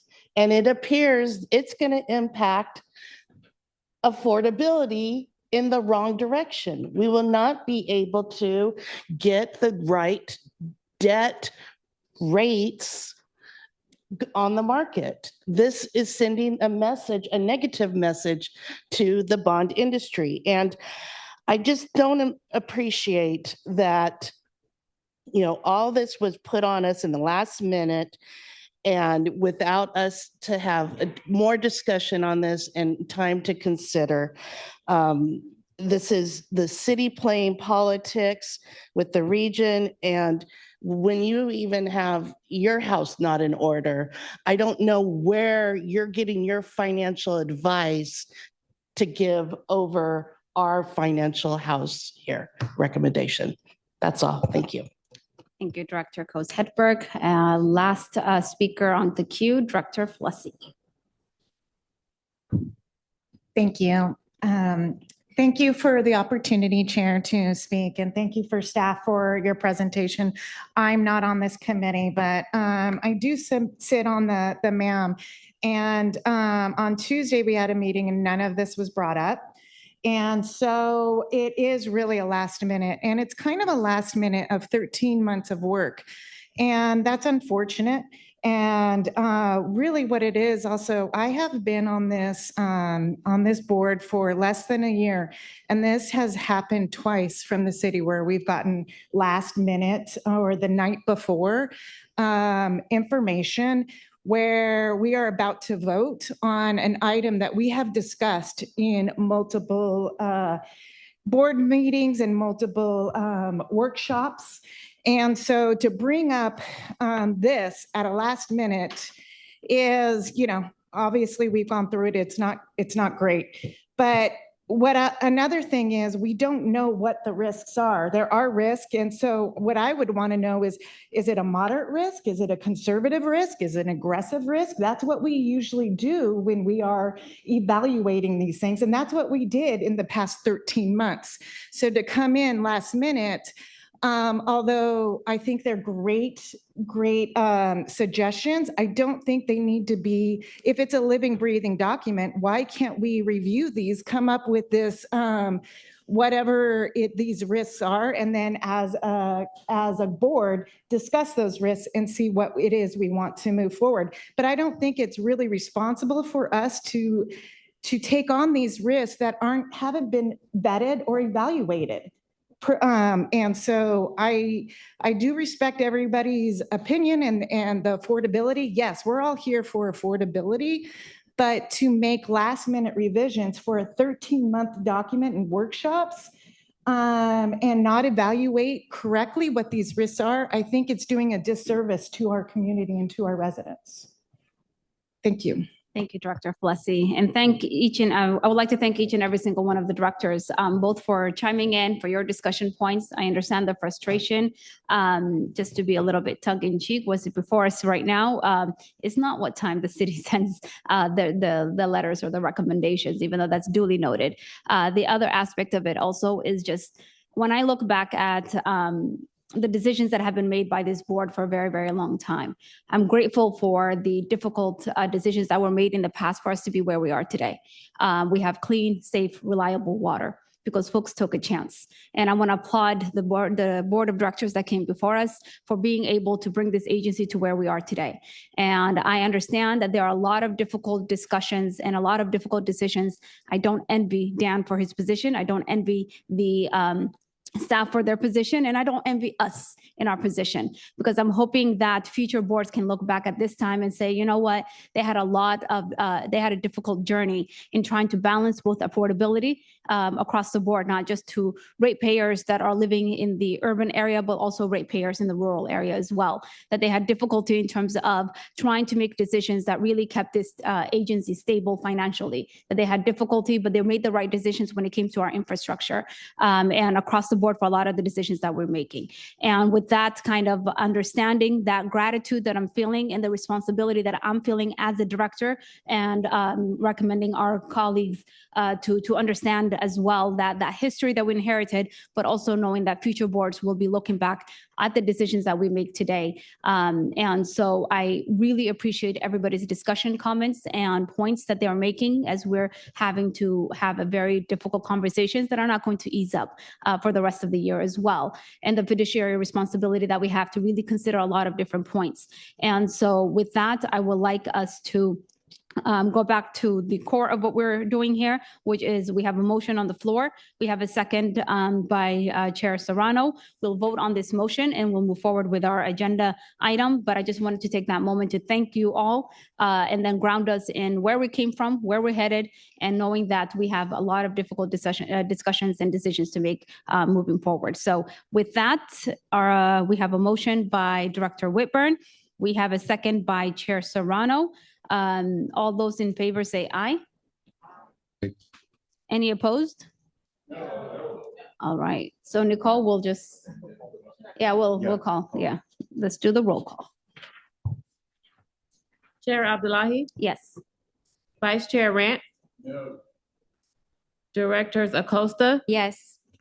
Douglas? Yes. Hilliker? Yes. Kirschbaum? No. Morrison? No. Norman? No. Quaylen? No. Rivera? No. Sanchez? Yes. Serrano? Yes. Whitburn, Yes. Williams. The motion does not pass. All right. Do I have a motion to approve the staff recommendation? Motion Rivera, approve staff's recommendation. I have a motion by Rivera. Second by Morrison. All right, let's take the vote. Chair Abdullahi. Vice Chair Rant. Directors Acosta, Yes. Douglas, Yes. Hilliker. Kirschbaum. Yes. Morrison. Norman. Quaylen. Rivera, Yes. Sanchez. Serrano, No. Whitburn, No. Williams. The motion passes. Thank you. We have two information items on the agenda, Controller's Report on Monthly Financial Activity, as well as the board calendar. There are no closed session items, no further business, and the ANF Committee is now adjourned. Water Planning and Environmental Committee up next in 5 minutes.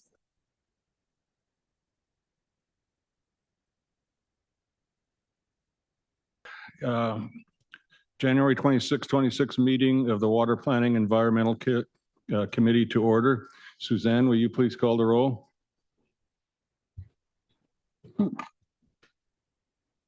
Chair Miller, Here. Vice Chair Freehoff, Present. Supervisor Aguirre, Directors Castaneda, Here. Coates Hedberg, Douglas, Lines. Here. Macedo, Myers. Here. Molina, Paul, Yes, present. Roback, Present. Scalzitti, Here. Wall. Chair Miller, you have a quorum of the committee. Thanks, Suzanne. As we discuss the items on the agenda, we'll be calling on committee members first and then the rest of the board after that. So just push your speaker button if you wish to speak. Are there any additions to the agenda? No, we have none. Do we have any public comments at this time? Yes, we do. Calling on public comments for matters on the Water Planning and Environmental Committee agenda or within the jurisdiction of the committee. You have 3 minutes to make your comments. Mrs. Javier, you may begin now.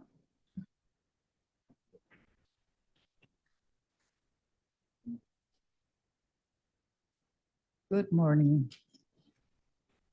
Into hands we trust.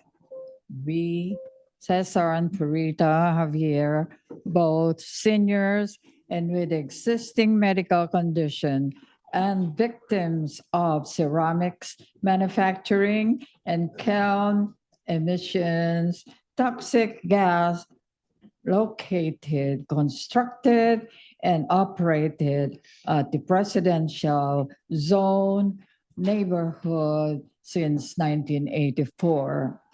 We are hurt physically, emotionally, and financially. We live in fear, depression, anxiety, stress. We need water to clean the surfaces from droplets of particulates and contaminations, and water to irrigate plants and trees as advised by EPA Sacramento.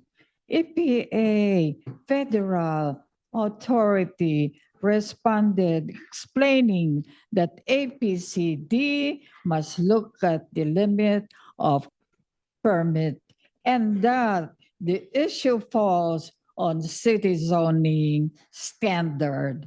City code enforcement referred us to APCD or pollution jurisdiction.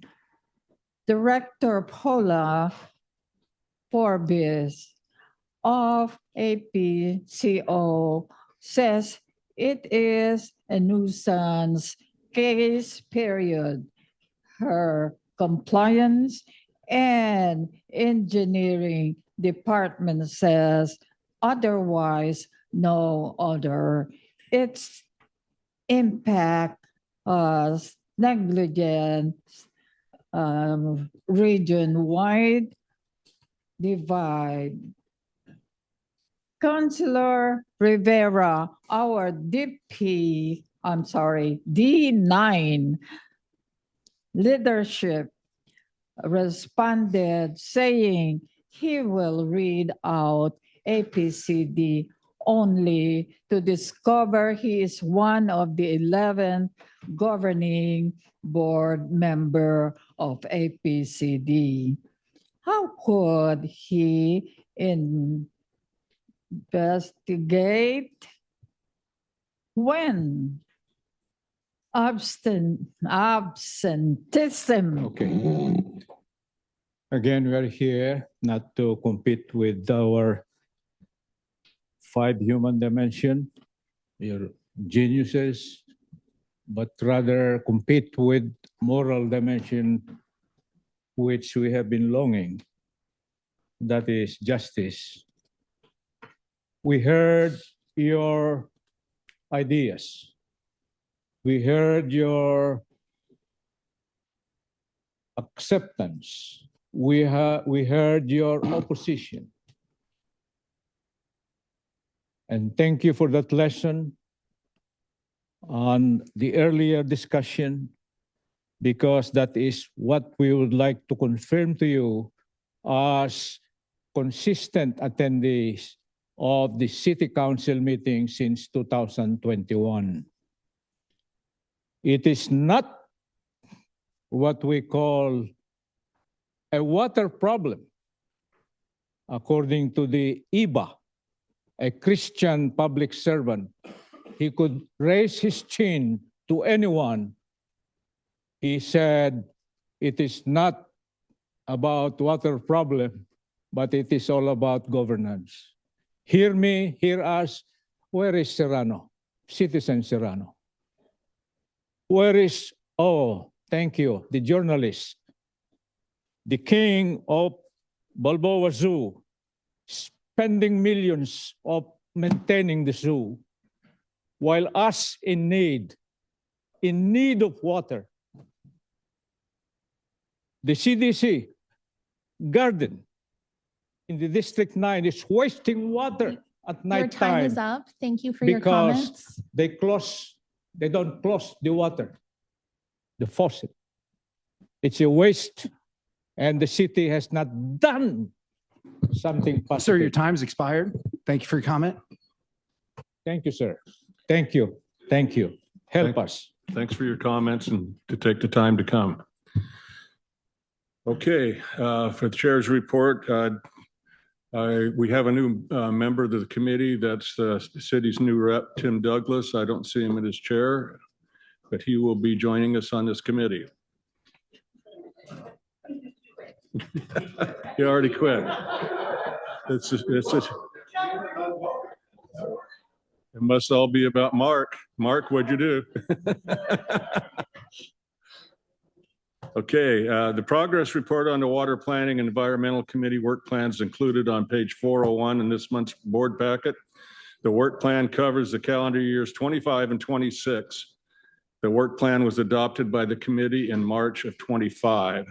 Some highlighted items in our committee's work plan are to review and approve the 2024 Water Facilities Master Plan, which we did in April of 25, to review and consider approval of the 25 Urban Water Management Plan, which we'll do in May this year, 26, to review and consider adoption of the CEQA documents for capital improvements and energy projects. That's what we're going to be looking to do. A final report on the work plan will be provided at the last regular board meeting of 2026. If you have any questions or would like to make any comments, please contact Jeff Stevenson in Water Resources, or if you don't want an answer, you can contact me.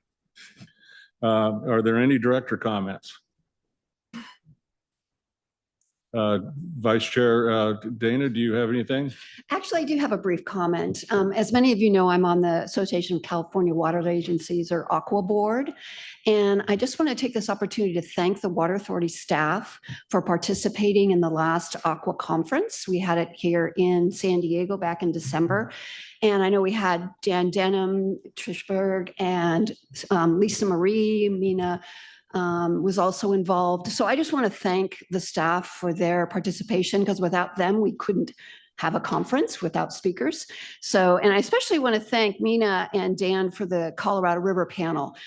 It was very well attended in a large room that was packed, and which I think is very important, because the folks throughout the state need to realize that what's going on in the Colorado River isn't just a Southern California issue. So again, I just wanted to take this opportunity to thank the staff for participating in the conference. So thank you. Thanks, Dana.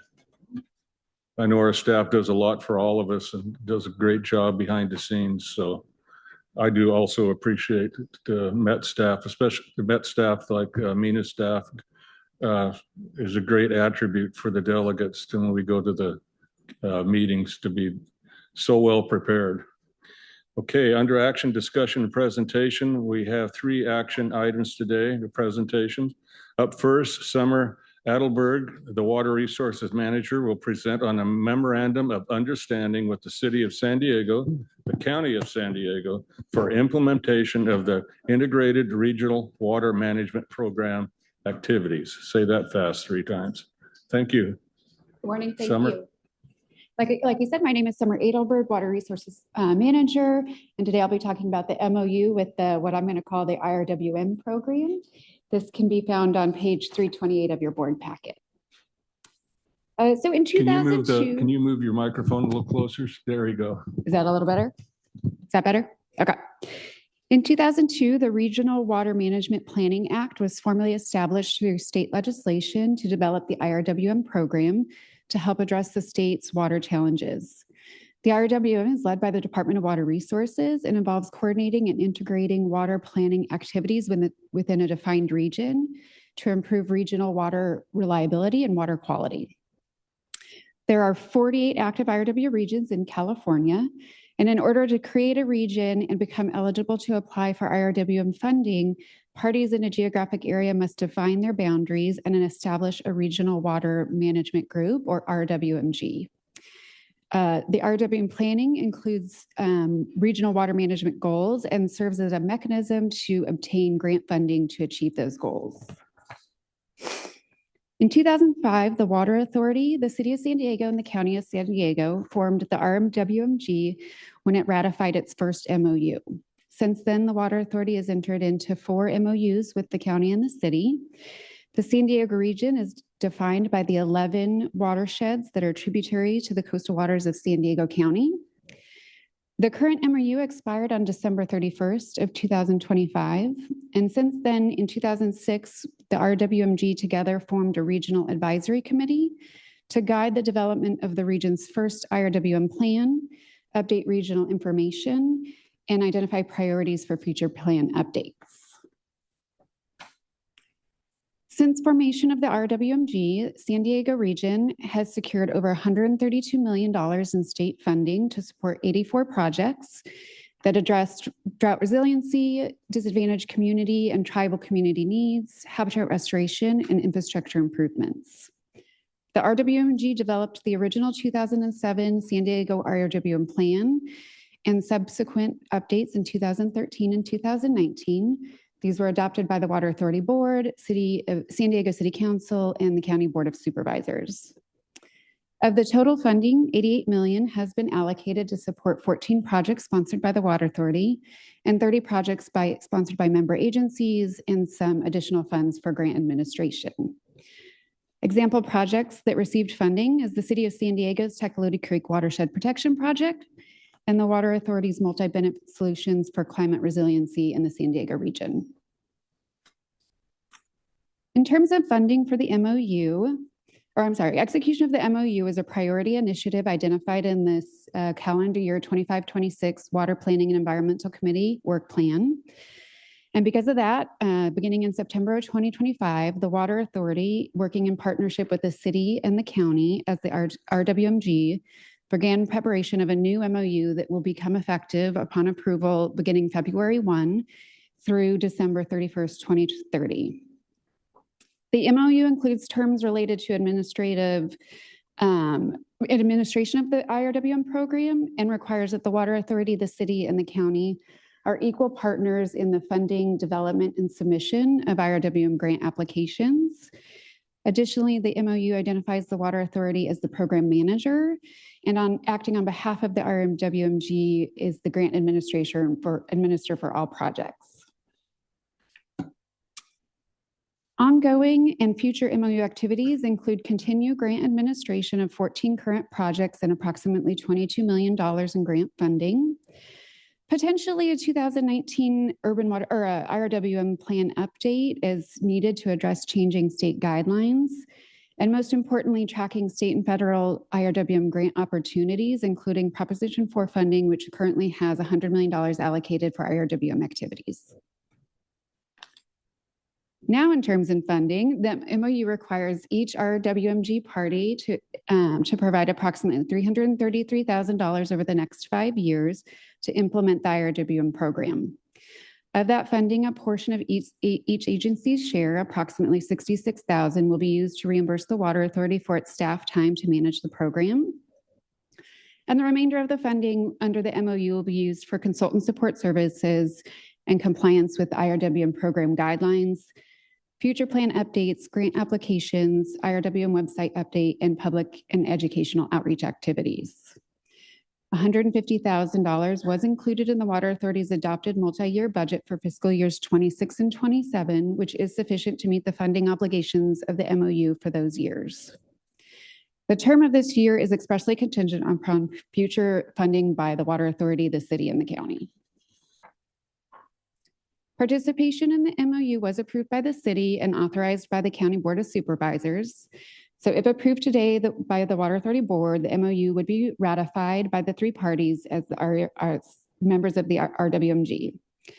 So the staff recommendation is to approve the MOU with the city and the county for IRWM planning and implementation activities. And that concludes my presentation. Thank you, Summer. Questions? I have Dana Freehoff first.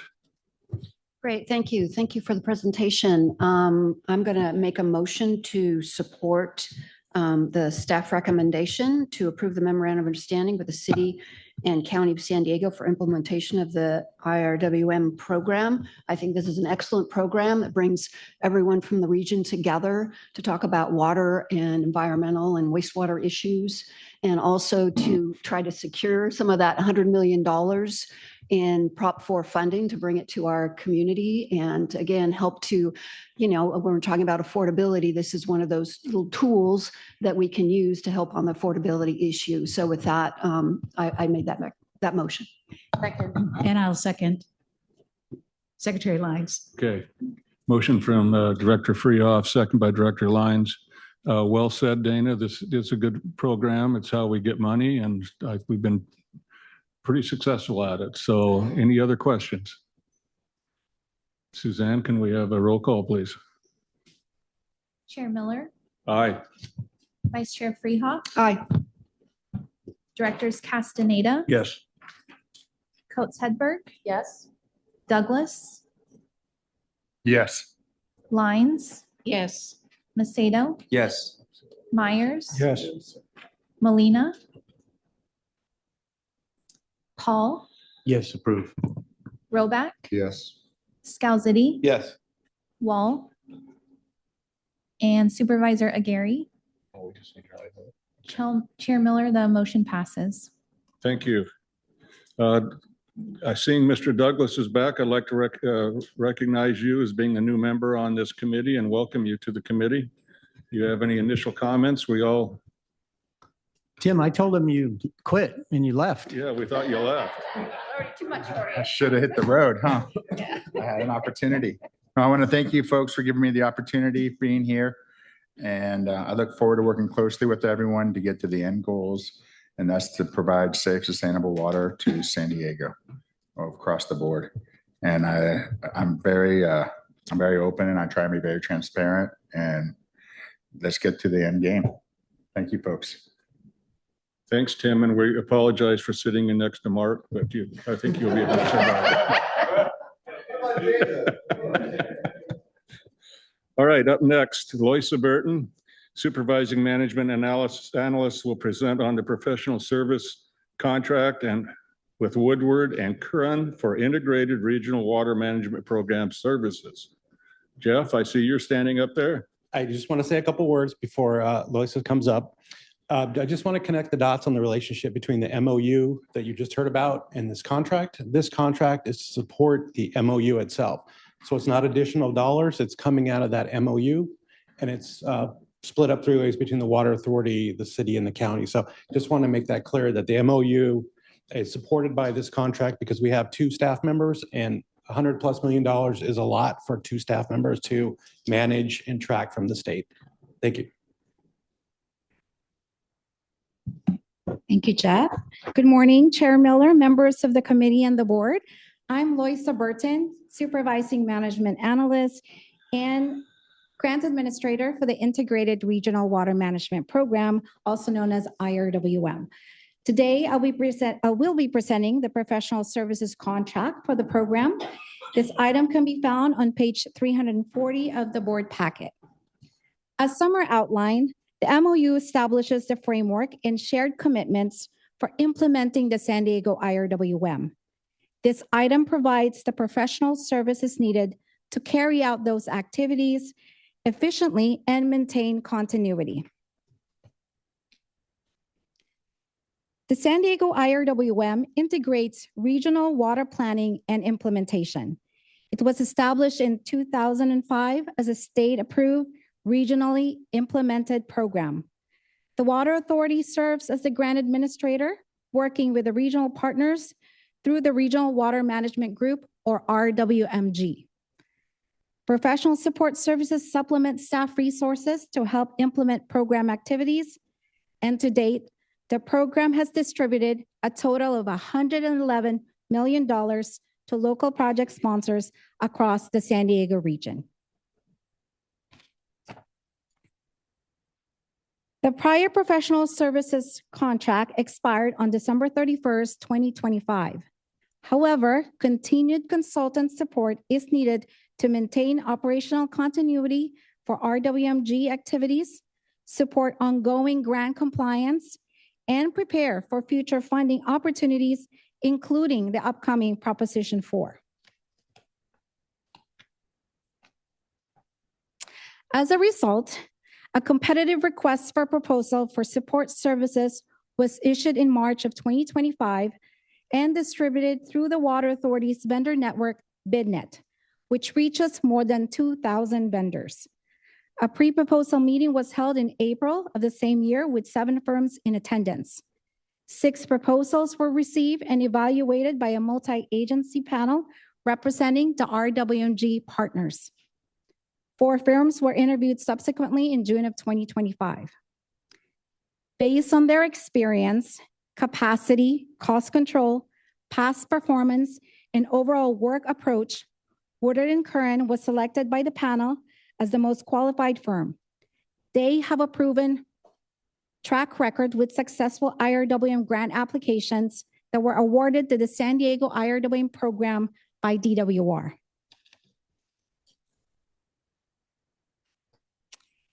The anticipated professional services contract contains a well-defined scope of work.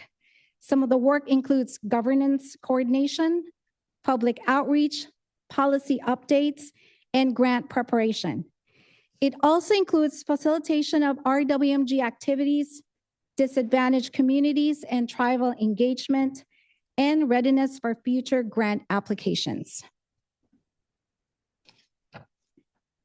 The contract will end in June of 2029 with option to extend an additional 18 months if approved.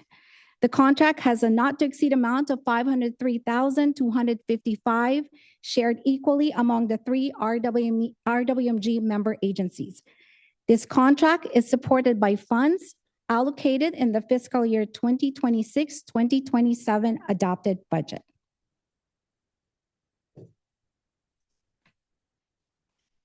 In closing, staff recommends the board approve a professional services contract with Woodard and Curran for a not to exceed amount of $503,255 with a termination date of June 30th, 2029. This concludes my presentation. Thank you. Thank you. Good presentation. I have one hand up. Director Coates Hedberg. Thank you, Chair Miller. Thank you for your presentation. And I, really am pleased to see that, we have a really great contract amount of 500,000. And this means that the consultant fees are like about $100,000 less per agency, right? Which we had in the previous agenda. I can't do the math on the fly. Jeff, how about Oh, you? we got a better deal than we had expected. So the difference here is the contract duration is for 3.5 years and the MOU is for 5. So that's where the math doesn't quite add up. Okay, so basically then we're anticipating potentially more consulting fees for going further. Forward. Okay. I also noticed that they did the contract before between 2020 and 2024, Woodard and Curran. And I would suggest, I went to the website and I know one of the items is to update the website. And it would be nice to, have them update kind of what goes forward, new contracts, but also update old contracts, because sometimes some of those contracts, the projects changed a bit. So it's a really great information, but I move that we approve the contract services for Woodard and Curran for the IRWP. MP. Thanks, Kathleen. You're welcome. Second from Director Molina. Anybody else have any questions? Well, this is a great program and we don't have enough staff to administer it. We get a lot of money in grants. It's very successful. I think every water agency in here hopes and dreams of getting grants to do their projects. So this is a much needed part of our business plan. Although, okay, we can do a voice vote. All those in favor? Opposed? Abstentions? Okay, motion carries. We're on a roll. Thank you. Okay, last item on the list is the water supply conditions. Efren Lopez, our Senior Water Resources Specialist, will provide an update for us. Good morning, Chair Miller, members of the committee and board. I'm Efren Lopez, and today's update will focus on the current hydrologic conditions, how they compare to normal, and what they mean for San Diego County.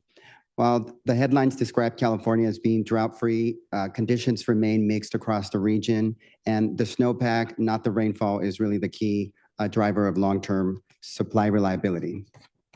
So the first snow survey for water year 26 showed that statewide snow water equivalent was at about 71% of average on December 30th.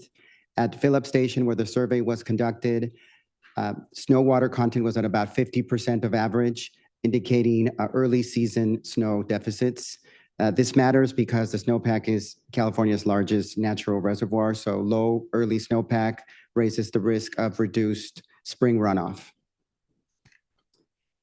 The December 30th snow survey showed the below average conditions, and this slide confirms that the Northern Sierra snowpack has continued to track below normal. Since then, it's currently at 52% of normal. And while the snowpack is normal, the water year is still early, and the most productive snow accumulation period typically occurs between January and March. This slide shows the Northern Sierra Aid Station Precipitation Index for water year 26. It's a key indicator used to track statewide how much precipitation has fallen in the Sierra Nevada. And as of January 20th, the index is at approximately 136% of normal. This reflects a very strong start to the winter in terms of precipitation, but not the snowpack. And it really explains why California is being what appears to be drought-free on paper, while we have a snow dependent systems like the Sierra and the Colorado River Basin that are still facing uncertainty for the season. One positive indicator is that the major state reservoirs are generally at or above their historical averages for this time of year. So the blue in the bars represents water that's in storage, and you can see there's a lot of water in storage. This also is reflecting a very strong carryover storage from the 2 prior wet years, which provides an important buffer against below average snowpack that can happen, what is happening now early in the season. This slide shows a storage condition at Lake Oroville, one of the most important reservoirs for the State Water Project. As of January 20th, Oroville is at approximately 80% of capacity and about 138% of average. This slide summarizes conditions across the Colorado River Basin. The basin-wide precipitation is about near normal with about 95%, but the snowpack is only about 67% of normal, which is an example of the snow droughts we're reading in the paper. And the snowpack is critical here because it'll determine how much water will flow and reach the river systems during the spring runoff. So rainfall alone does not provide the same benefit. As a result, Lake Powell is about 27% full and Meade is at about 34% full. And this slide shows local rainfall conditions for San Diego County. So far in water year 26, using the longstanding stations at Lindbergh Field and Ramona Airport, month to date, January rainfall has been well above normal, with Lindbergh Field reporting 238% of average and Ramona Airport about 135% of average. And water year to date basis, both stations are also above average, which reflects those strong early season storm activities that we had locally. And this slide summarizes NOAA's outlook for the remainder of water year 26. We are still in La Nina conditions. That means that typically La Nina tends to shift the storms north to the north part of the state, which increases the chances of a drier than average winter in Southern California, though it doesn't prevent any storms from reaching our coast. NOAA indicates that we have about a 75% chance of transitioning to ENSO neutral between January and March. That's represented in the gray bars. And when we have neutral conditions, there is no strong signal towards a wetter or drier weather. So the outcomes really depend on individual storm systems, like those atmospheric rivers that we saw in the earlier part of the year. And finally, this slide shows NOAA's February 2026 outlook for temperature and precipitation probabilities. For Southern California, the outlook is leaning towards warmer than average and also leaning drier than average, which is consistent with La Nina pattern that we're seeing. Much of the rest of the state is equal chances category, meaning that there's no strong signal towards dry or wet conditions, which again reflects this high uncertainty. We will continue to track the storms and the weather, and we will keep informing the board as the season progresses. And this concludes my presentation. Thank you. Thanks, Ephraim. I have a hand up from Director Scalzetti. Thank you, Chair, for letting me ask a couple questions. On your report, and thank you for your report, it says you had the measurement of December 30th with the snowpack of about 67%. I know we had a big storm go through. Did we get a recheck on that at all or anything? Because I've heard grumblings about it, getting close to where we need to be. We had a couple big storms go through there. Can you touch on that? Yes, so currently the snowpack in the Northern Sierra is at about 52% of normal. So those storms didn't really make a big impact. I think they came down as warmer rain instead of the snow that builds the snowpack. And those numbers you got were from December 30th? There's nothing updated? Yeah, it's here from the 20th. It's 52% of normal. Sorry. Oh, sorry. Yeah. That's okay, but I understand So what you're in saying. December, we were at about 50% of average, and now we're at about 52%. Okay. Not a big change. Thank you for the clarification. Thank you. Could we look at slide 39 again?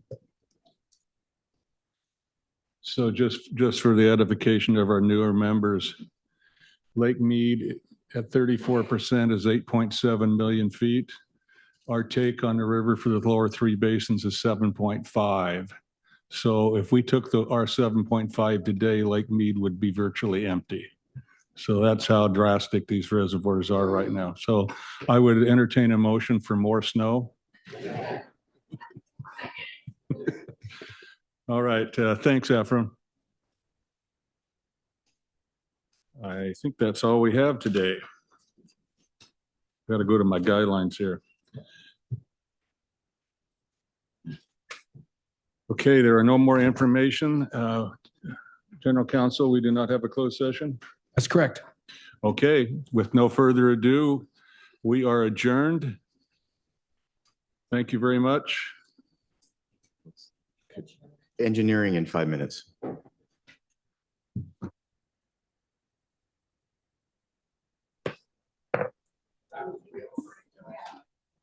Good morning. Still morning, right? Welcome to the Engineering and Operations Committee meeting for Thursday, January 22nd, 2026. I am Chair Ray, and this meeting is called to order. Tony, could you please call the roll? Chair Ray, Present. Vice Chair Fong Sakai, I'm present. Vice Chair Heidemann, I'm here. Director Abdullahi, Present. Supervisor Aguirre, Director Arant, Here. Director Ayala, Director Buckowitz, Here. Director Coates Hedberg, Here. Director Flessy, Here. Director Freehoff, Present. Director Roback, Present. Director Sanchez, Present. Director Wall. Chair Ray, you have a quorum of the committee. Thank you, Tony. As we discuss the items on the agenda today, I'll be calling on directors who push their speaker button, and the committee members will speak first, and then any other directors who would like to speak will come next. Moving on, additions to the agenda. So I have conferred with Chair Serrano and General Manager Denham, and in the interest of time, we will be tabling item 2 of the consent calendar on today's agenda. Because of this change on the agenda, we will not be taking any public comments in relation to this item. That item, as you know, is the project labor agreement determination for the Lake Hodges Hydroelectric Facility Isolation Project. So we're just going to table that until the next meeting. So we will go ahead and take any other public comments at this time. Are there any public speakers?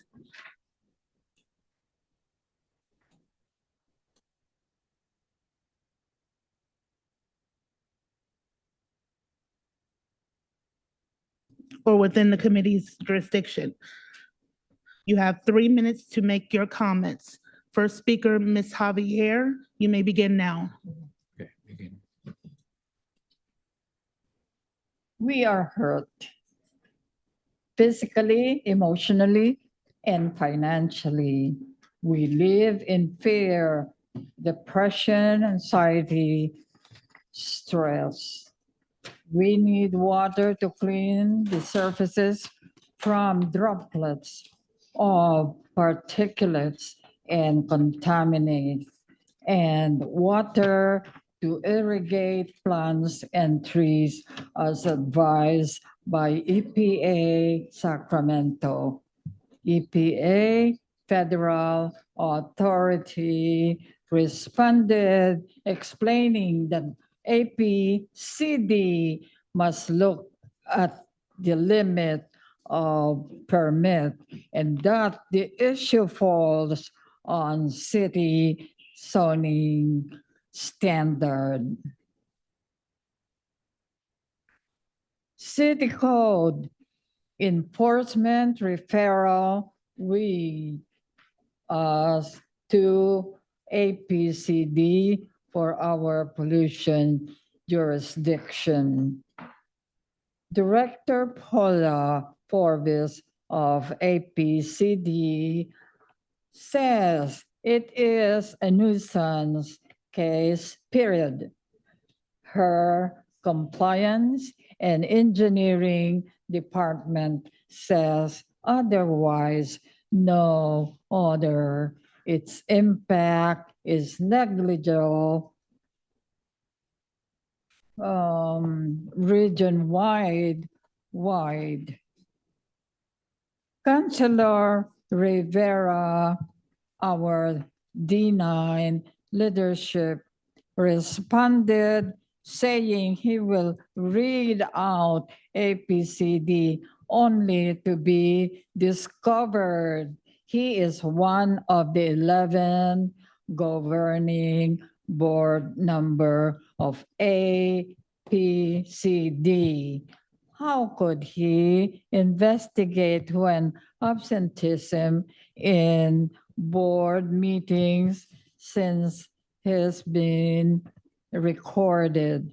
My husband determined to be with governing board, planning, hearing board. But blocked it. He also learned that Mayor Gloria, then an environmentalist advocacy along with the Your 3 minutes are up. environment. Thank you. Second speaker, Mr. Javier, you may begin. Thank you, Madam Chair. I speak with reference only to my memory, varying at certain degree when I see the thinkers, the presence of human San Diegans with 5 dimensions. I have uttered this dimension many times in the city council meetings. The king of Balboa Zoo, or Zoo, sorry for my Tagalog English, Zoo consumes a lot of water than in our community. Why is it? Why is it? We are humans and should be priority in all aspects of survival. Air is number 1, and it is controlled by the mayor of the city of San Diego's APCD. We know that. It's all for business.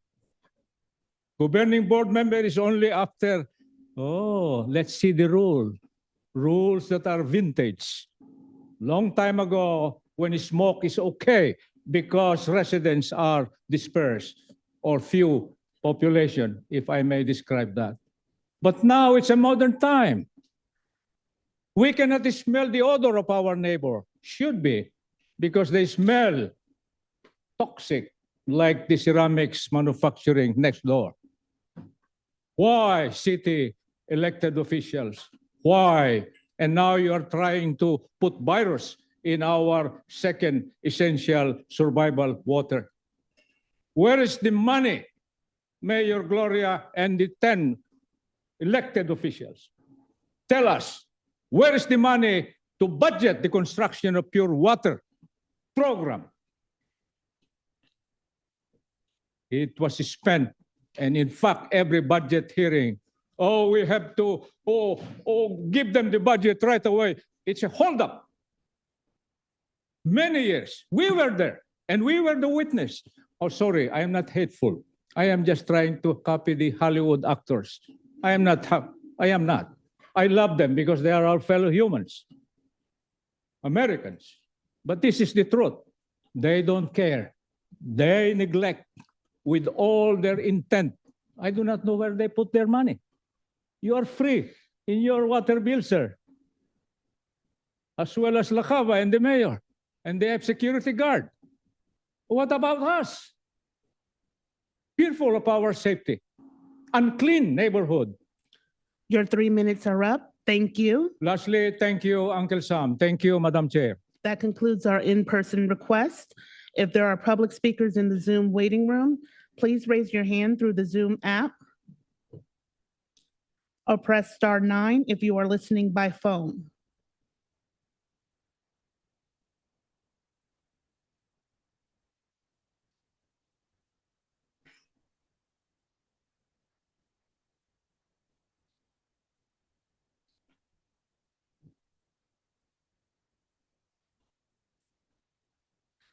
Public speaker with the last name Everett, you may begin now.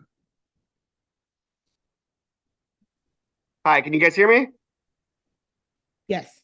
Oh, great. Okay. Hi, my name is Dave Everett. I'm testifying on behalf of the Western Electrical Contractors Association. And I know you guys just moved the project labor agreement vote till next meeting, but I did want to, just for the new members of this committee, give them a little background that, over the last couple meetings, while you guys are having budget discussions about how you're raising rates and how, the budget's not adding up here or in the city of San Diego, both have passed these project labor agreements where you're increasing your costs. Most studies say it's like 10 to 15%, but recently because of all the construction that's going on with in LA and all the construction that's going on in Altadena, we're seeing costs go as high as 30%. And you guys are seeing the same thing. You saw it on their last project where you only got one bidder and it was $9 million over budget. You tried to bid it again. You spent a bunch of money and staff time reaching out to only union contractors because you're restricting 85% of your market, the 85% that chooses to work in a non-union environment. You guys will not bid on any of these jobs because you basically want to give a monopoly to your political donors.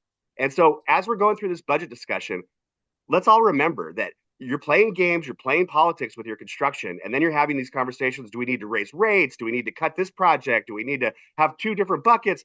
Look, what you need to do is stop playing politics with the construction of the facilities and the infrastructure. There was a bill last year where Gavin Newsom, I mean, if you guys can't be more fiscally responsible than Gavin Newsom, that's a pretty low bar. But even Gavin Newsom vetoed a bill that was in the legislature because it was a pilot project for 3 projects with PLAs, and he said, we just can't afford this. I see, Gavin is at the ownership of big labor. Still, he said it costs too much money. His own Department of Toxicology Substance Control said that it would cost 30% more if they had to implement this. And so while you guys have $9 million budgets and you got overruns on one project, you are doing this exact same policy, and you're doing it at the city of San Diego, and you're doing it here at the water district, and both are financially upside down. And so the last thing I would remind this committee is, when you take 85% of your construction workforce off the market, you're essentially, your local hire is ridiculous. You'll never meet those goals. But secondly, 98% of Black and Latino construction workers choose to work in a non-union environment. I mean, if 85 or 90% of your whole market is non-union, I don't think it's crazy to go, oh, there's 8% more in Black and Latino communities that are non-union. So there's a racial minority discrimination element that you guys are putting in it, and you're also just wasting a ton of money. I mentioned earlier that you had an outreach event where you're asking the staff to try to find more contractors. One of the directors, I believe it was Director Leahy, said, can you please quantify how much money that costs to do that? You guys have never come back with that number. Or if you have come back with that number, you're hiding it from the public. Do we have to Your 3 minutes are up. Okay, Thank you. Chair Ray. Thank you. I just wanted to remind the public speakers that we took this item off the agenda in the interest of time. So we would appreciate if you could reserve your comments for the next meeting in regards to this issue. Obviously, you're allowed to make public comments here, but I'm just asking if you could possibly reserve your comments for the next committee meeting when this issue will be on the agenda for action. Thank you. Are there any other public speakers? There are no further requests.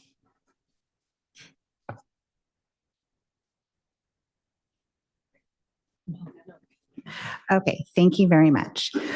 And I do see that we have Director Ayala who'd like to make a comment. Thank you, Chair Ray. I just wanted to move the consent agenda if you were willing. Okay, I'll take that into consideration when we get there. We have some other things before we get there. Thank you. For the chair's report, first I would like to welcome Director Sanchez to the Engineering and Operations Committee. The committee looks forward to working with you. Thanks for joining us and being here today. Next, the progress report on the Engineering and Operations Committee work plan is included on page 347 of this month's board packet. The work plan covers calendar years 2025 and 2026. The work plan was adopted by the committee in March of 2025. Some highlighted items in our committee's work plan are as follows. In engineering, we awarded a construction contract for the San Luis Rey River Habitat Management Area Restoration Project, and construction is still progressing. We also completed over 9,200 lineal feet of relining on Pipeline 5 within the San Luis Rey River Canyon, and a 96-inch pre-stressed concrete cylinder pipe, providing an additional 75 years of service life to this segment of Pipeline 5. We also awarded a contract and began construction on the first aqueduct treated water bifurcation structures and Hubbard Hill Vents rehabilitation project. This project will reduce the seismic vulnerability of these critical structures in accordance with the latest code requirements. Under the operations and maintenance area, we replaced submerged anodes on Alevinheim Dam and completed the drilling of deep well anodes for pipelines 1 and 2 in the San Luis Rey River and San Diego Creek. We enhanced the ability to perform condition assessments of water conveyance infrastructure with technology implementation that minimizes the risk of unplanned interruptions of service to the member agencies. And our evaluation of potential locations for new online water quality equipment to enhance the monitoring of untreated source water changes is ongoing. The legacy industrial protocols with the aqueduct control systems are being removed and replaced with modern TCP IP protocols that strengthen system reliability, security, and long-term maintainability. A final report on the work plan will be provided at the final regular board meeting of 2026. If you have any questions or would like to make any comments about the work plan, please contact myself or Nina in engineering or Ava in operations. I'm also pleased to announce in December, the Water Authority executed an agreement with the U.S. Department of the Interior Bureau of Reclamation for a $3 million Water Smart grant for the San Luis Rey Wetland Habitat Management Area Restoration Project. On behalf of the Engineering Operations Committee, I'd like to extend a thank you to our staff for diligently pursuing this grant opportunity and making it a reality. And finally, moving on to the consent calendar, there's only one item on the consent calendar today, and that is the Public Works contract with Level Crane Systems to furnish and install a 10-ton bridge crane system at the Operations and Maintenance Center in Escondido. And we have a motion on the floor by Director Ayala. Do I have a second? Thank you, Director Flessy. Thank you. I also see that Director Heidemann would like to speak. Thank you, Madam Chair. I'd like to go back to the work plan, and I'm a firm believer in what gets measured gets done. So I just want to extend the congratulations to our operations and maintenance staff and engineering for the work they've done on the work plan. So I just want to get that on record. Thank you, Director Heidemann. I agree. So we have a motion by Director Ayala and a second by Director Flessy. All those in favor say aye. Aye. Any opposed? Motion passes. So there are no action or discussion items, and there is one informational item on the agenda, and that is the advertisement for bids for the Pipeline 5 relining Oceanside 5 flow control facility to Huckleberry Lane project. And do we have a presentation on this? No? Okay. So that was an information that was provided in the packet for you. And there are no closed session items. So there's no further business. And I'm going to adjourn this committee meeting and Legislation Public Outreach Committee after lunch at 12:45 p.m. Good afternoon, everyone, and welcome to the Legislative and Public Outreach Committee meeting for Thursday, January 22nd. I'm Chair Valentin Macedo, and I want to start the meeting by welcoming back Mayor Ron Morrison. So welcome back. Nydia,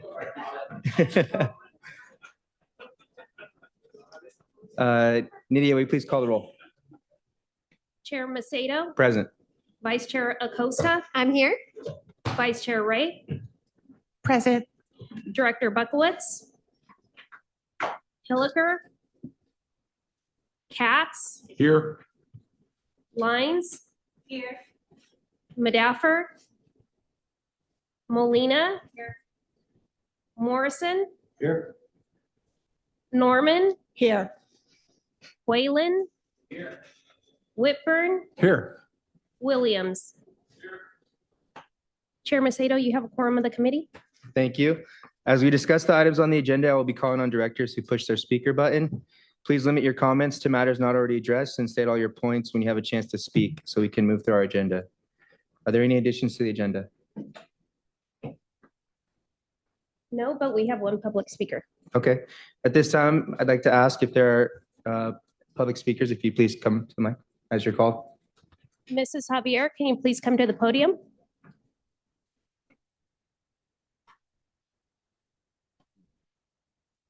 Okay.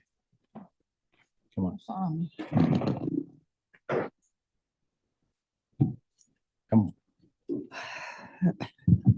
What is this? Ito na. Come on. We need water to clean the surfaces from droplets of particulates and contaminants, and water to irrigate plants and trees, and advised by EPA Sacramento. Another one, EPA Federal Authority responded explaining that APCD must look at the limit of permit and that the issue falls on city zoning standard. City code enforcement referred us to APCD and air pollution jurisdiction.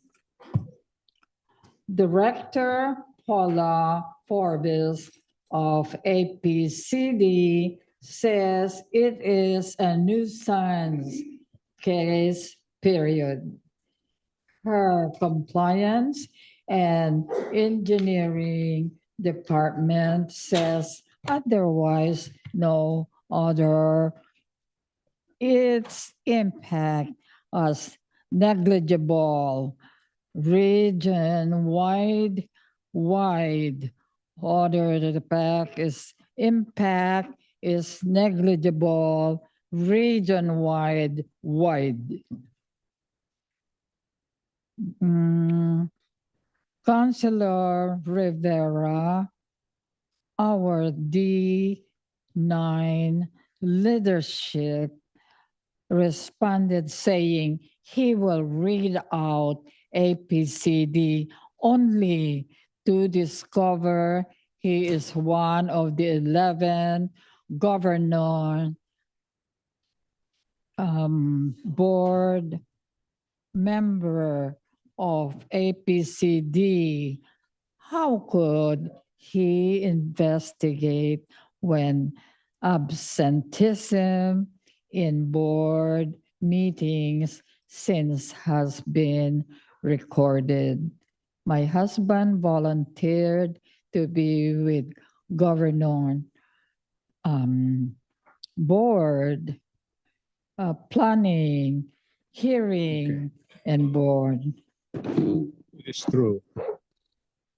I was buoyed by the spirit of volunteerism. I have an acquaintance in civil engineering, urban planning, and public administration. When I came to California, I tried to study nighttime and had my master's in education. We stand here as one of the principles of learning by repetition. I hope the city elected officials and city employees like the lady that declared that she has been working with the city for 13 months, if only to make changes for good. Lie. The Pure Water Project could have been accomplished long, but because of the erosion, because I scratched my neck, I scratched my head, I smile. We need a budget now. Where is Mr. Serrano? Oh, Councilor Whitburn, you were a witness. We were there like parrots, listening to you, asking help. It's a community concern, and it falls in here now. People in our community, West Bank of Cholas Creek, are forgotten. Why? Councilor Rivera, our supposed to be a, how do you call that? Homeowners Association. Failure. Why? He cannot solve our toxicity issue because the community where he lived now when he won the election, Kensington community, has one neighbor doing the same hazardous business. Conflict of interest. I do not hate my city, but I hate the neglect, the moral dimension that is opposite expected from people who put them there. My God, we entrust into your hands that our city governance be subjected to investigation. Where is the money, Sir Whitburn? You're consuming too much water in the Balboa Zoo than the human beings in our community. How do you explain that? From the public perspective, from the public imagination. It's the truth. We're like parrots. What we see, what we hear. Good morning, Mr. Whitburn. Good morning, Dr. Campbell. Good morning, Dr. Wilpert. Now I am constrained effective September 16 because I spoke the truth. Thank you, sir, Chair. This is for public comment on items on the Legislation and Public Outreach Committee agenda or under the jurisdiction of the Legislation and Public Outreach Committee.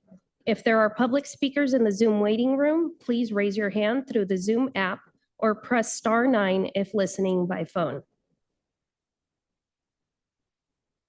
I see no further speakers. Okay, thank you. Thank you for the public comment.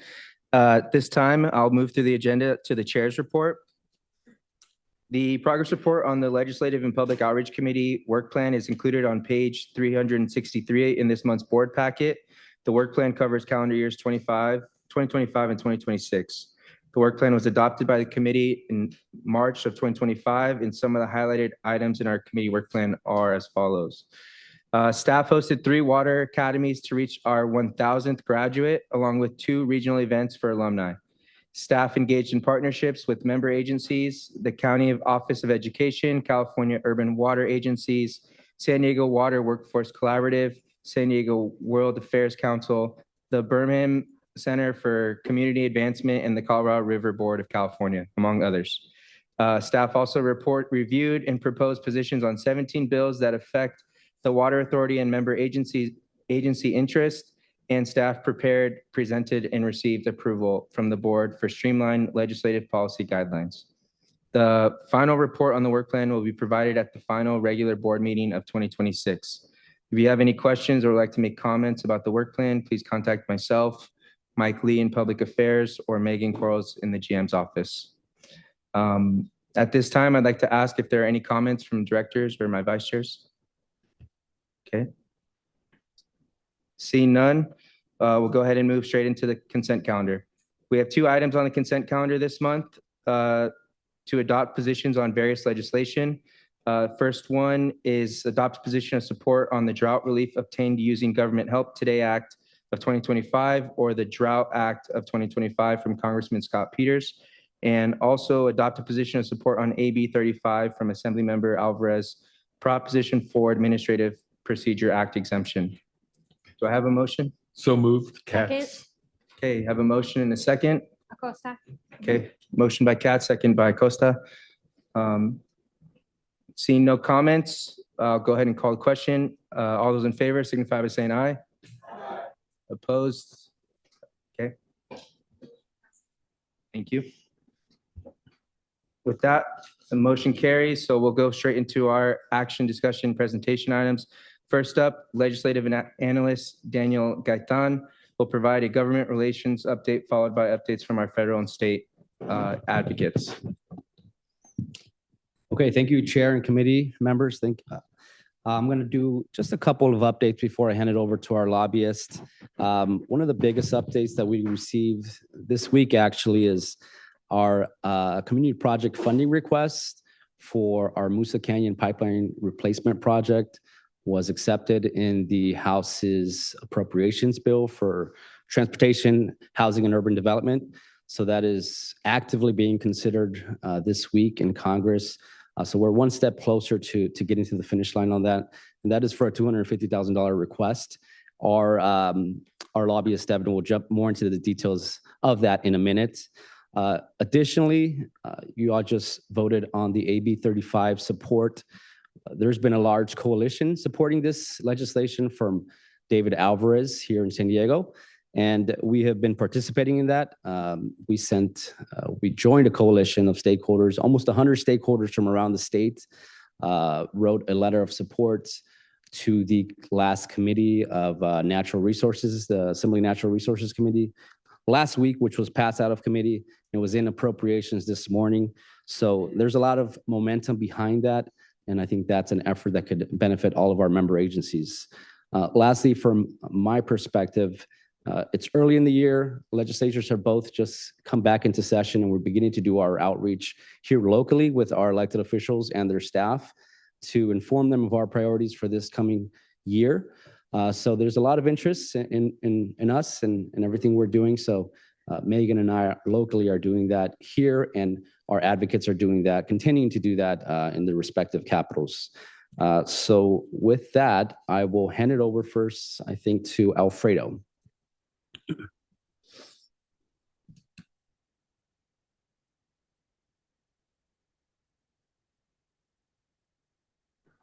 You're muted.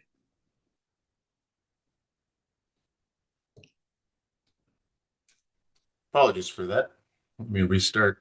Good afternoon, Chair and Directors. My name is Alfredo Redondo with Resolute in Sacramento, representing the interest of the Water Authority. I'll be brief. I think the most notable thing to remark on at this point is the governor has released his proposed budget to the legislature. This happened about a week and a half ago, and what is remarkable with the overall proposal is that, as opposed to the end of session last year, the overall budget problem that they're trying to solve for in the budget year has shrunk from potentially up in the 20 billion range down to about 3 billion. They're expecting a deficit of about $3 billion for the budget year, which is in contrast to the Legislative Analyst's Office own projections of about $18 billion. The LAO went so far as to say that they were alarmed by the Department of Finance's own projections that showed much rosier revenue projections. I think the LAO is more concerned about a potential downturn in the economy, especially in the stock market, where we've seen capital gains be the big driver for additional revenue that wasn't expected in the state of California. So that will be an ongoing discussion. There were budget hearings in the legislature this week, during which those points were made loud and clear by legislators, asking for okay, what are the actual projections that we should be working off of, and how are we going to actually stave off having to make some really tough decisions and cuts to things like education or health and human services, et cetera. So more to come on that, but I wanted to highlight that as a big point of contention early on here in the legislative process, just given the big gap between the projections made by the governor's office and projections that are being made by the Legislative Analyst's Office. The last thing I'll mention is we are seeing bills start to be introduced. The bill introduction deadline isn't until February 20th. So we expect to see a lot more bills in the lead up to that deadline. But in the meantime, there have been bills like AB 35, as Daniel was just remarking on, that are moving through the process. And we're hoping that that one in particular can move fairly quickly to the process. So with that, happy to take any questions. Thank you. Director Katz. Alfredo, thank you for the report. Are you hearing any talk about water or infrastructure bonds to go on the November 26th ballot? Nothing for the November 26th ballot from the legislature or even outside. This is Citizens Initiative push for this year. There are conversations about, once the Proposition $4 are metabolized or rolled out, appropriated, to use a technical term, then they'll have to really look in earnest at additional funding sources, potentially another GO bond, given the likely state of the general fund being a little bit tenuous for the next 3 years, according to the projections. But at this point, we have not heard anything about trying to place something on this November ballot. Are there any other questions or comments from directors? Okay. Seeing none, thank you, Alfredo. We appreciate it. Thank you all. Take care.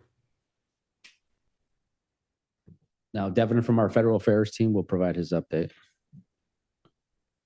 Thank you, Daniel. Can everyone hear me? Yes, we can hear you. Wonderful. Thank you. Thank you, everyone, for the opportunity to be here today. I've got a couple items to report on. We've had a busy start to the year. First, as Daniel mentioned, on the appropriations front, we are moving quickly to complete work on federal appropriations and avoid another government shutdown. As many recall, 43 days last year, the government was shuttered. And a part of those appropriations do include the direct funding for Moosa Canyon, and it also will finalize report language that we worked on to ensure that the Department of Interior and Bureau of Reclamation reports to Congress on any tools that it may need to facilitate transfer of water supplies from state to state in the Colorado River Basin, with a particular focus on desalinated water. It will surprise you very little that San Diego is the focus of that. And we are very grateful for the outreach from the Department of Interior to ensure that they're going to be responding to Congress with being fully informed with our needs in that process. The next item that we're keeping an eye on is that there will be a Colorado River hearing in the United States Senate Committee on Energy and Natural Resources in February. Whether that's the first week or the second week of February, we're not quite sure yet. We have been monitoring the situation closely because up to this date, the senators, members of Congress, have largely deferred to their respective state administrations to participate in the negotiations. We don't think that posture is changing despite this hearing, but we are closely watching how that plays out. One reason for heightened awareness and heightened concern, rather, is there was legislation introduced by Congressman David Schweikert, who represents a suburban district in Arizona, the Scottsdale region. The legislation he introduced would implement pro rata cuts in the event of a shortage in the Colorado River Basin. For those of you watching the NEPA process for the post-2026 guidelines closely, you know that the department has been very clear that while they're analyzing those cuts, it would require additional legislative authority. While initially very concerning, because it would throw out 150 years of water law precedent, it does appear that this is just an effort to get David Schweikert elected governor of the state of Arizona. In meeting with his staff and trying to understand where they're coming from, it is clear reading between the lines that this is not a serious legislative effort. Finally, we remain laser focused on finding additional federal revenue for the Water Authority. One opportunity that we have coming up is the Water Resources Development Act, and are going to be targeting funds for the desalination plant, trying to find ways to get additional federal investment in the dredging off of that plant to reduce your operating costs. We've had a very warm reception from the congressional delegation and are going to be exploring that over the next several weeks with them. With that, I believe my partner Kevin has joined as well. We were having some technical issues on his end, but unless he has anything, we're happy to answer any questions you may have.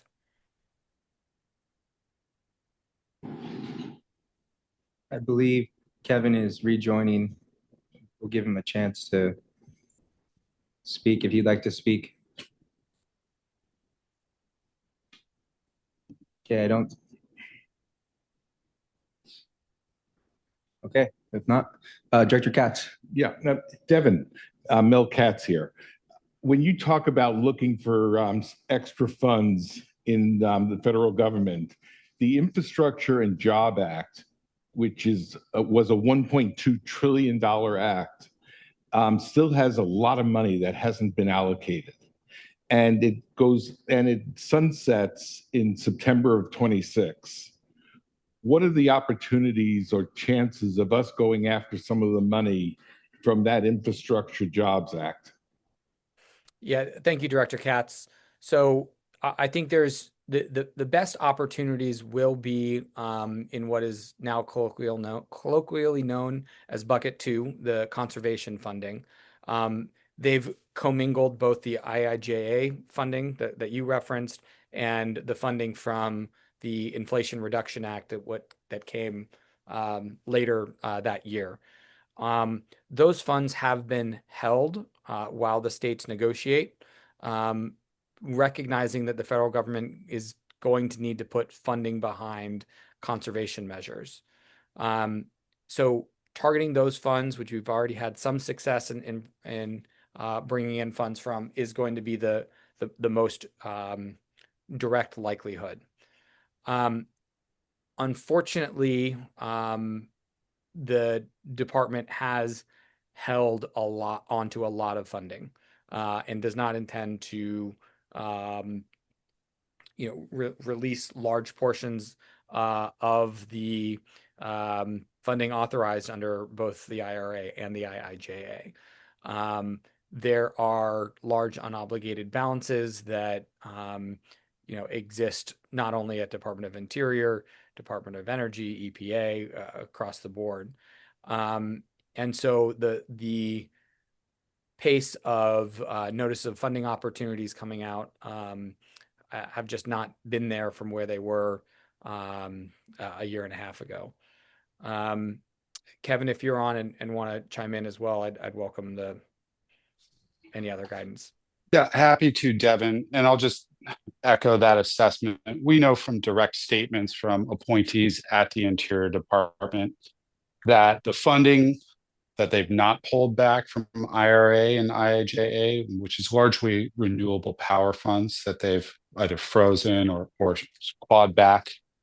So the water and related funding that remains available, the administration really sees that as leverage for good actors in these Colorado River negotiations. So we anticipate that if and when there's an agreement reached, that those funds will start becoming available within the basin. Director, another place that we're going to be looking and have started conversations with Reclamation on is the conveyance funding from the Big Beautiful Bill Act earlier in the, or I guess last year, the reconciliation budget bill there. The money for conveyance in that law is something that I think we should be targeting in the near future as well. Has yet to be any guidance on how that will be allocated for storage and conveyance. And so we're looking at that as an opportunity coming up in the hopefully near term.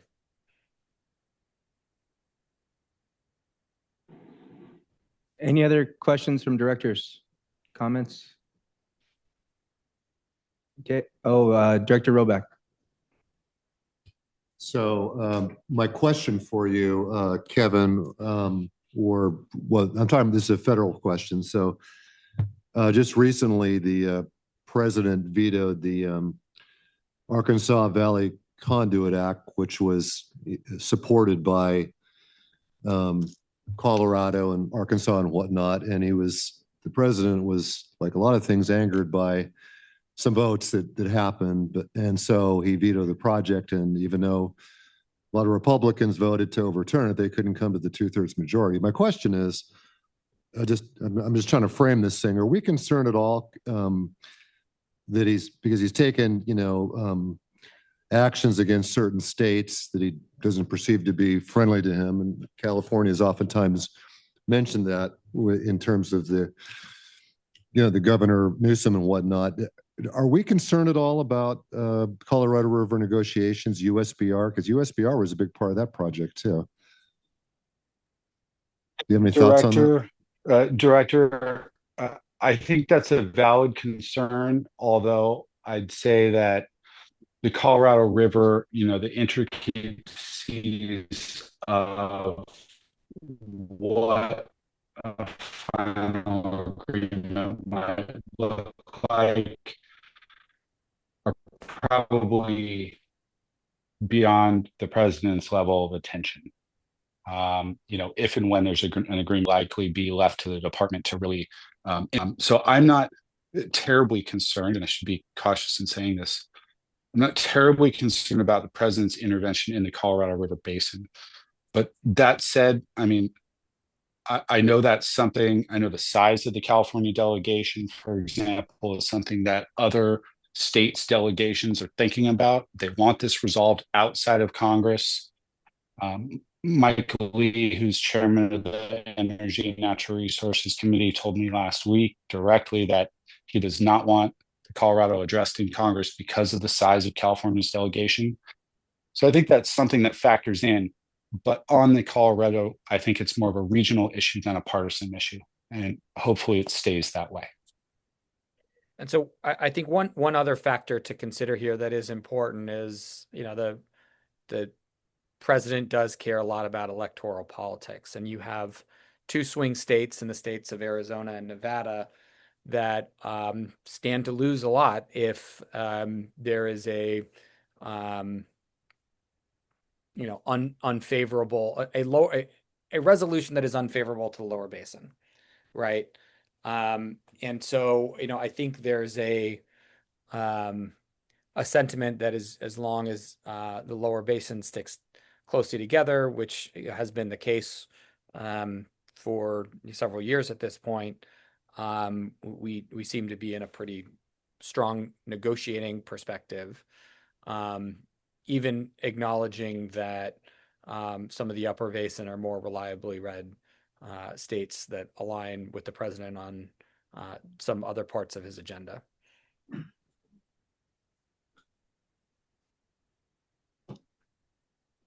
Okay, any other questions or comments?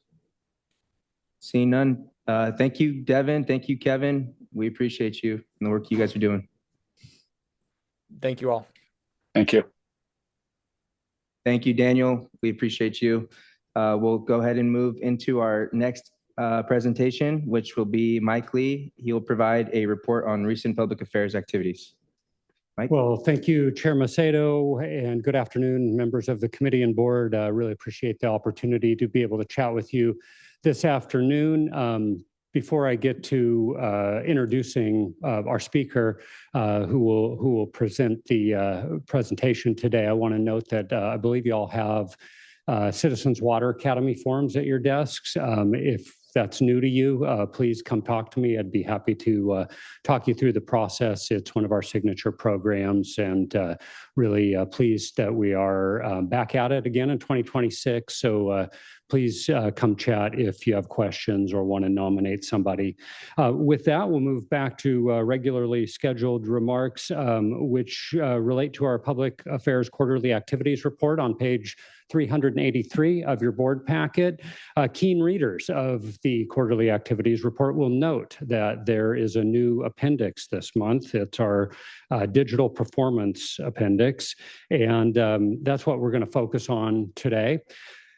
Over the past 3 months, we've made really significant and strategic increases and improvements in our social and digital outreach platforms so that we can better inform residents, businesses across the region about the work of providing safe, clean, reliable, and affordable water, to enhance transparency, and of course, to support the work of our member agencies in new ways. And we're going to get into that a little bit in a moment. For those of you who do follow us on social, I'm sure you've seen the improvement in our technical acumen, in our timeliness, in our videos, in our engagement. And that's not an accident because this effort really ramped up when in September, late September, when Marlene Carrillo joined the outreach team and provided instant energy with a deep background in the digital arts. And so instead of me talking about this, I'm going to introduce Marlene for her first Water Authority Board presentation. And she's going to take you through some of our new initiatives, talk a little bit about what we've learned in this sort of foundation building phase, we'll call it, and then look ahead to future engagement strategies. So with that, Marlene. Thank you, Mike. As you mentioned, we'll be doing a quick overview on the report in your packet. I'm just going over some really exciting numbers. All right. So why social media? As we know, social media is being used today as a vital source to share critical information. This is for both the Water Authority and our member agencies. And with that said, we have more than 36,000 followers across our platforms. That's Facebook, Instagram, LinkedIn, X, and some others that we're looking at currently. And something to consider with social media and digital marketing overall is, as we know with communications and marketing, it's ever changing and very fast paced and also very fluid. So my role here is to ensure that Water Authority information and messaging is staying relevant, staying transparent, and most importantly, accessible to all the communities that we serve. So let's take a look at these numbers. And there will be a lot more exciting numbers on that report if you look it through. And I just want to make a note that this is a comparison of Q4 in 2025 with Q3. So as you can see, we had some incredible growth. We had an 83% increase in impressions. That's 646,000 impressions, and that's every time that Water Authority content was displayed. We saw a 41% increase in engagements, and that is every time that someone clicked, liked, commented, shared, saved any of our posts. And then we saw more than a 3,000% increase in video views. And this is for a couple of reasons. One, we decided to really focus on the people and do more people-centered storytelling. Why? Because we noticed through the data that that is what our audience like to see. And number two, because we do have the capacity now to do more of this video editing, and we know that this is something that people really like to digest in the digital space.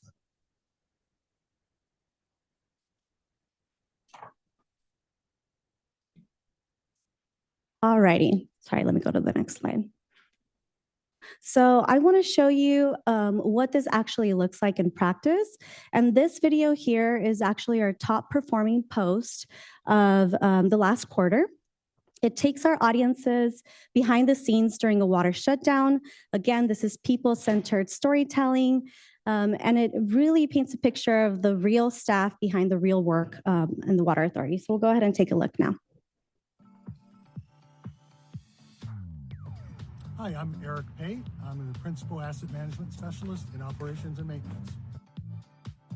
So just now we completed an inspection of what we call Pipeline 4B1 and also part of Pipeline 3. This is part of a larger inspection that's happening right now on Pipeline 4B1. This particular inspection area is challenging because there's very limited access, and due to the length of our shutdown, which is only 10 days, there wasn't time to dismantle mechanicals and allow for manned entry into the pipe. So we have a device that we call the pipe crawler, and what the pipe crawler does is allow us to carry out the inspection without entering into the pipe physically. So we use technology to help get into places where we can't so easily get into otherwise. So it was about 120 feet of pipe that we inspected with our pipe crawler, which is a small robotic camera, and that allowed us to, that saved us time and energy in dismantling mechanicals, and we verified that our pipe is in good condition. Now, this video was a little longer than the usual. Our average is running about 30 seconds.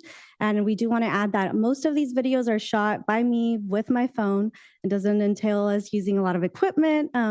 So really, it's something that we can do very easily. Now, this specific video here received about 2,000 organic views. And so what our team is doing now is looking at these posts or content that are doing well and adding a test boost or a promotion to them. So this particular video here, we put a $100 promotion across Facebook, Instagram, and LinkedIn. And the numbers that you see here are in addition to the organic views. So we then reached 12,000 viewers across the county. That's not just those that are following us and already part of these conversations. Those are people across the county that are learning about the work that we're doing. In addition, we saw 4,000 engagements. Again, those are clicks, people commenting, actually watching the video. And so this one was definitely one of our highlights from last quarter. So another thing I want to show you as we're talking about people-centered storytelling is an amazing campaign we had over October, and that was our We Love Water Pros campaign. This showed you the faces behind the tap and the real people and real staff working to ensure water reliability in our county. And that is across the county, as this was in partnership with multiple of our member agencies. So a couple of numbers that I want to highlight here, and I want to highlight in your report as well as you're looking through, are impressions versus people reached. Now, again, impressions are every time that our content was displayed versus reach, which is every unique individual that saw it. So this campaign specifically had 131,000 people look at it. And then better yet, not only did they look at our great pictures, but they actually wanted to learn more. So we saw over 2,000 or more than 2,000 website clicks. So people were actively wanting to learn more about the Water Authority and our member agencies with this specific campaign. So I mentioned earlier that one of my jobs is to make sure that we're staying relevant and making sure that we're using all the tools that these social platforms offer us. And one of those is on the platform that we have the most followers on, which is LinkedIn.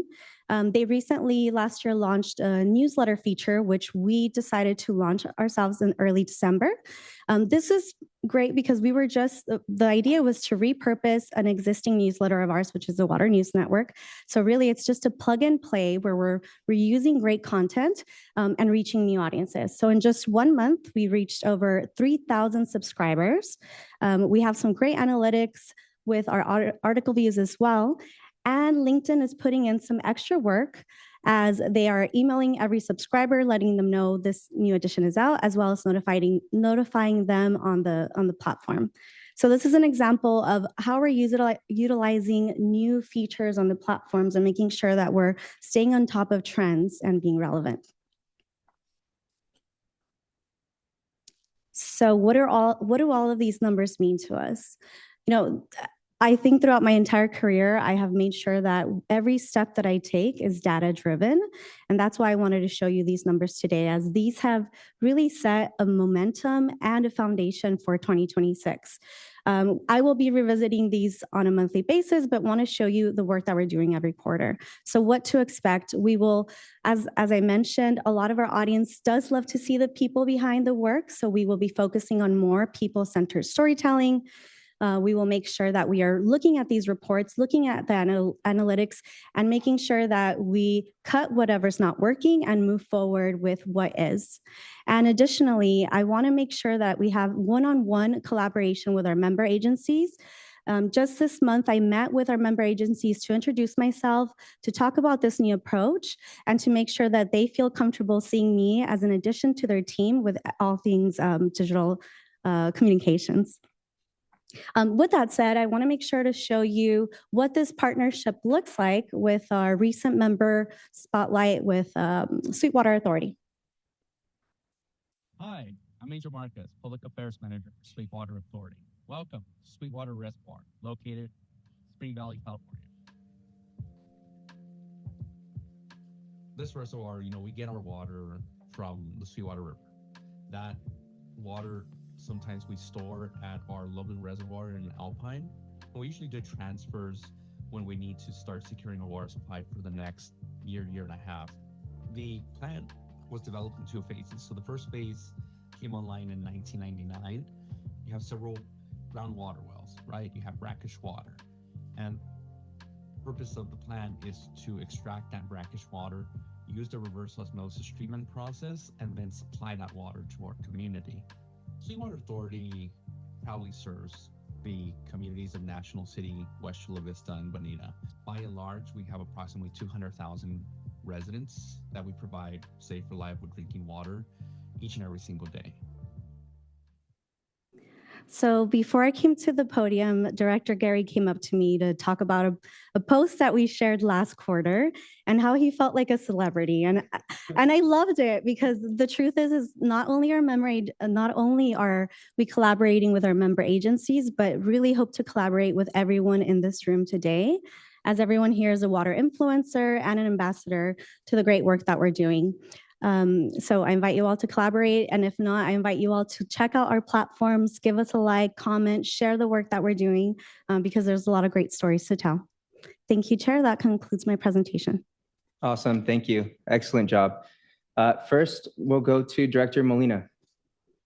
I love being a water influencer. I'm going to hashtag that. Thank you so much, Marilyn. Hashtag water influencer. That's my next title. Thank you so much and welcome aboard and congratulations. I'm actually very impressed because I also do follow data when it comes to the social and the digital platforms.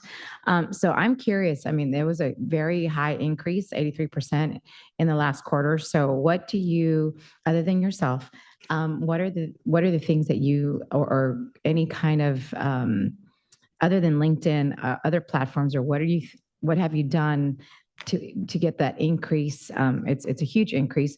One, the platform, and also are we receiving any kind of demographics on who's watching, who's our public, and who's our audience? That's another question. And then lastly, is this all of the clicks and the bytes, are they coming from our website? Are they coming just from LinkedIn or other platforms? Or are we sharing amongst our members as well? Because I'm curious to see how else we can increase and what are we doing now? Absolutely. So the first part of your question, I'm going to be honest with you, my work started before I came on board because, as I'm getting ready for the interview process, I want to see what opportunities there are for me to really amplify our voice and our brand. So I did see a lot of opportunity in the digital space. I am very much a risk taker and innovator when it comes to digital marketing. So, just making sure that we are very flexible with trying new things and seeing what works and doesn't work is what really helps us grow.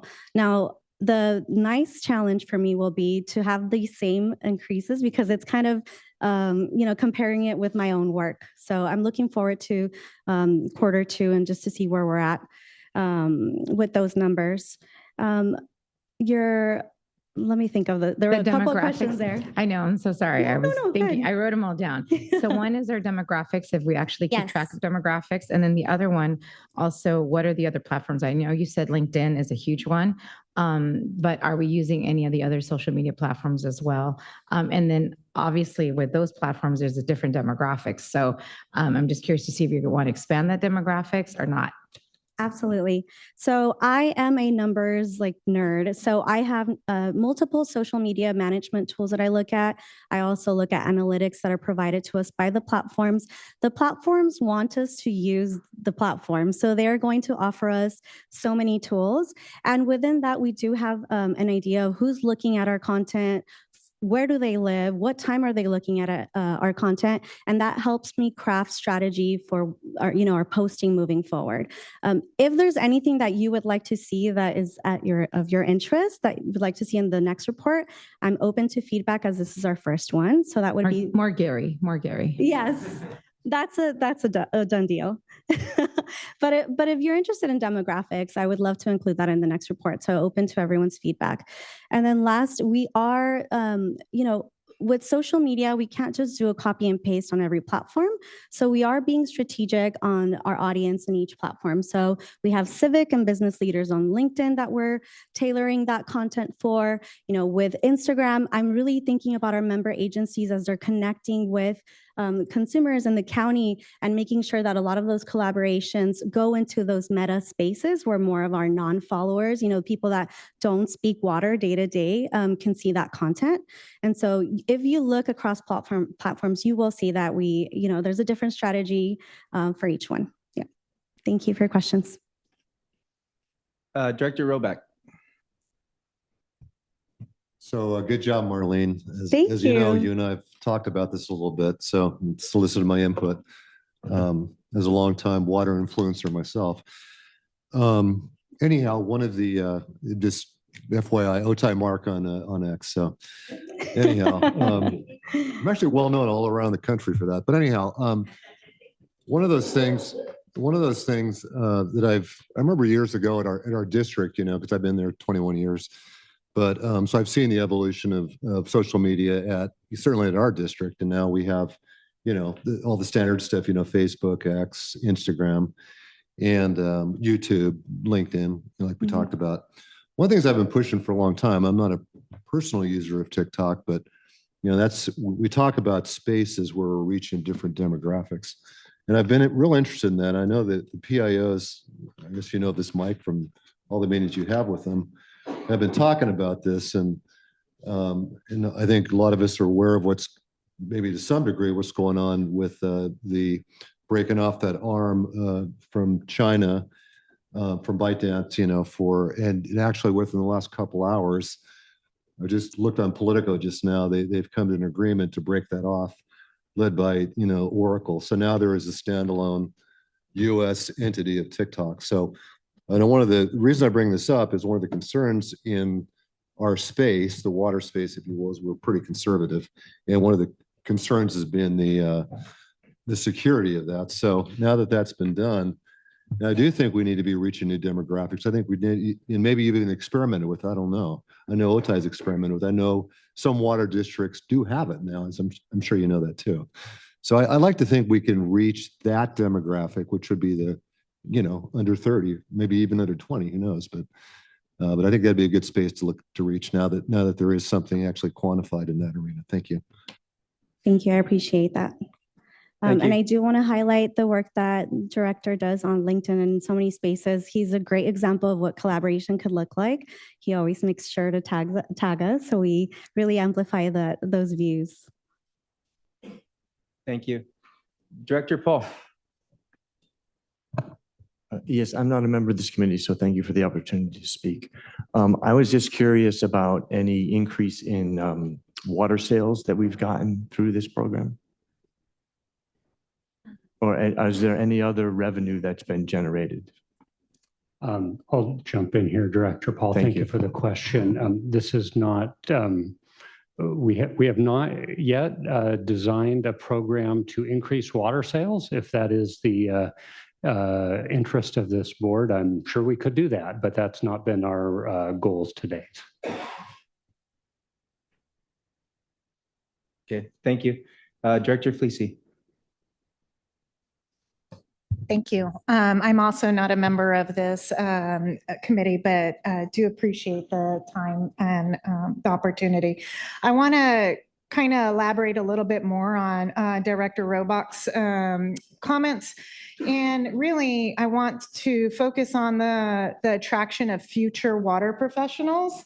So it seems like your LinkedIn and your Facebooks and your Instagrams are all kind of going towards folks that know the water industry. And what we need, all of us in this group and all of us in the water professional industries, to attract the younger people, which are probably not on LinkedIn and they're probably not on Facebook, but more on the TikTok and getting more attraction to that demographics.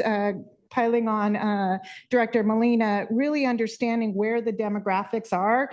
And I would like to focus on some of that future water professionals. It's something that all of us need, and we need more in the school eras. So the high school, or maybe even more in the elementary schools, because we all know that if we're going to educate anyone, start with educating the kids, because they will absolutely take that to their homes and tell their mom and dads what to do in their house. And so I think if we're really going to educate and want to increase our water sales or water conserve, we would start with the children and go to the platforms that the children are using. Thank you. Great point. Thank you. Our number one influencer, Director Rant. Thank you. Thank you. Finally, recognition.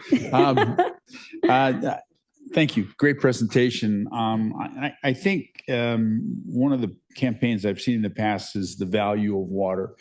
And I think in all this conversation about affordability, though I've never heard anybody actually define what affordability means, I'm waiting for that. Hopefully I heard that from my friends from the city of San Diego. Is value of water and the value of what this agency does. I think you might combine stories about what this agency does in terms of delivering, treating, storing, and ensuring a reliable water supply with the people that do that. And I really think that would be important for the younger generation, because I think younger people want to do something that's meaningful. And if they see the meaning, the value of what water agencies do, they may be attracted to be part of it, or at least gain an appreciation when they pay the water bill, what you're really getting when you pay that water bill. Thanks. Thank you. Director. And I do autographs after the board meeting. Thanks.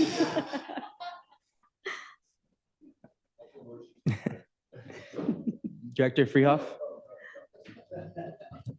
Great. Thank you for the opportunity to speak. I'm not on this committee. Great presentation. Thank you for all your effort. This does appear to be a low-cost way to reach our communities. I like to hear that you're doing some of your own videoing, I guess. So that's just wonderful. You're very creative. So thank you for that. And I think being people-focused is important, so people can relate to that, and coordinating with the member agencies, I think, is going to be key to see what they want in their communities. I do have one question, and it was on one of your slides. It had to do with the Q4 2025 at a glance. And in it, you mentioned that under video views, you say that 47.1% is from paid ads.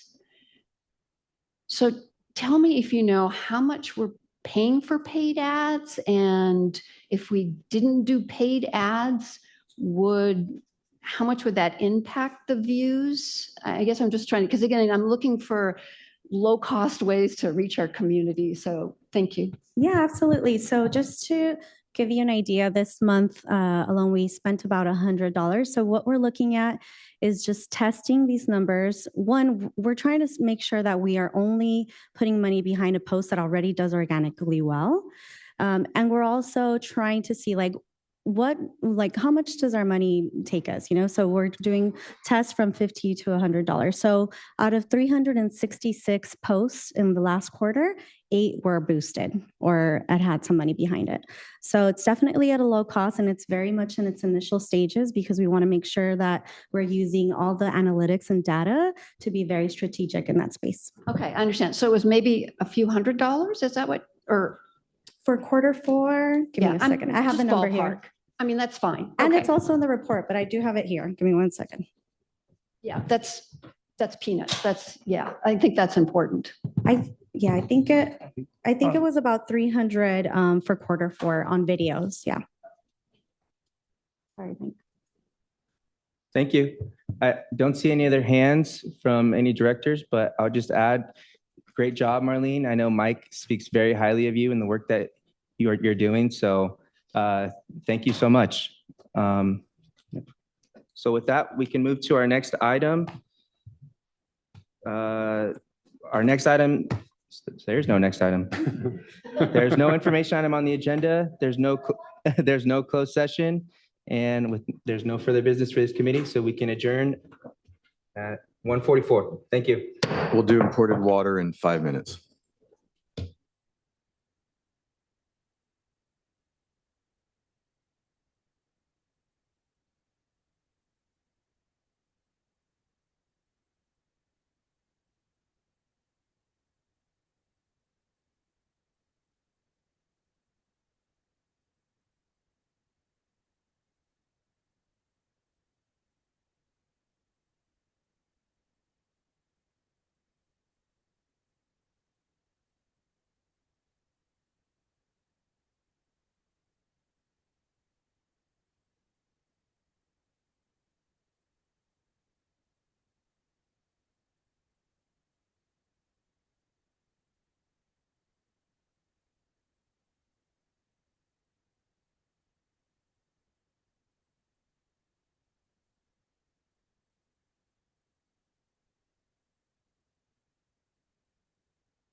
Good afternoon, everyone. In the interest of time, we're going to get started pronto. Good afternoon and welcome to the Imported Water Committee meeting for Thursday, January 22nd. I am Chair Myers and this meeting is called to order. And Marisol, would you please call the roll? Chair Myers, Present. Vice Chair Madaffer. Here. Directors Ayala. Here. Castañeda. Blessy. Here. Fong Sakai. Present. Heidemann. I'm here. Katz. Here. Kirschbaum. Miller. Here. Paul. Yes, present. Rivera. Present. Scalzetti. Aquí. And Serrano. Here. Chair, you have a quorum of the committee. As we discuss the items on the agenda, I'll be calling directors who push their speaker button. Please limit your comments to matters not already addressed and state all of your points when you have a chance to speak so we can move through our agenda. Are there any additions to the agenda? Chair Myers, we have no additions to the agenda. All right, thank you. At this time, I'll ask for any public speakers on the issue of imported water. Calling on public comment for matters on imported water committee agenda or within the jurisdiction of the committee. We have two speakers. Mrs. Javier, you have 3 minutes to make your comments. You may begin now. Start from there. Okay. Yeah. Okay. We need water to clear the surfaces from droplets of particulates and contaminants, and water to irrigate plants and trees as advised by EPA Sacramento.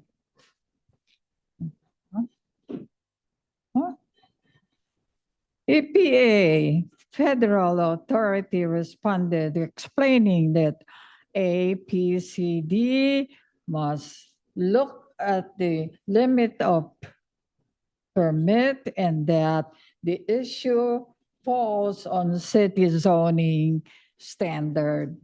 City code enforcement referred us to APCD for our pollution jurisdiction. Director Paula Forbes of APCD says it is a nuisance case period. Her complaints and engineering department says otherwise, no other. Its impact in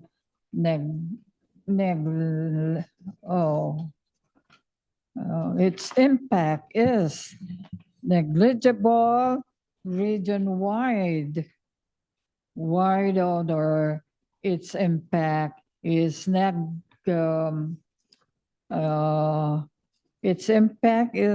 negligible region-wide and wide. Council Rivera, our D9 leadership, suspended, saying he will read out APCD only to discover he is one of the 11 governing board member of APCD. Okay. Okay. Some more? Yep. How could he investigate when absenteeism in board meetings since has been recorded? My husband volunteered to be with governing It's red. board. You'll see, it's red. Next speaker, Mr. Javier, Yes, you sir. have 3 minutes. We ask God. We ask Uncle Sam. We ask the mayor. And the other 10 elected officials of the city of San Diego, they call it the finest city. Yes, I agree. I agree. But on the opposite description. Again, I am not hateful. But this is the voice of a community advocacy volunteer, West Bank of Choyas Creek. We are hurt. What words would you like to hear, Mr. Serrano, my fellow citizen? Citizen Whitburn. Effective 16, I was restrained because I was telling the truth. The city of San Diego has reached a threshold of corruption. TikTok, Facebook, TokTok, it says, yes, they should be investigated, apprehended. And what was the last word that I said, Mr. Whitburn, my fellow citizen? Councilor Lacaba says, Mr. Javier, you crossed the line. My father crossed the line, 38 parallel. North Korea. And that's the reason why I spoke of that, because someone committed a mistake intentionally.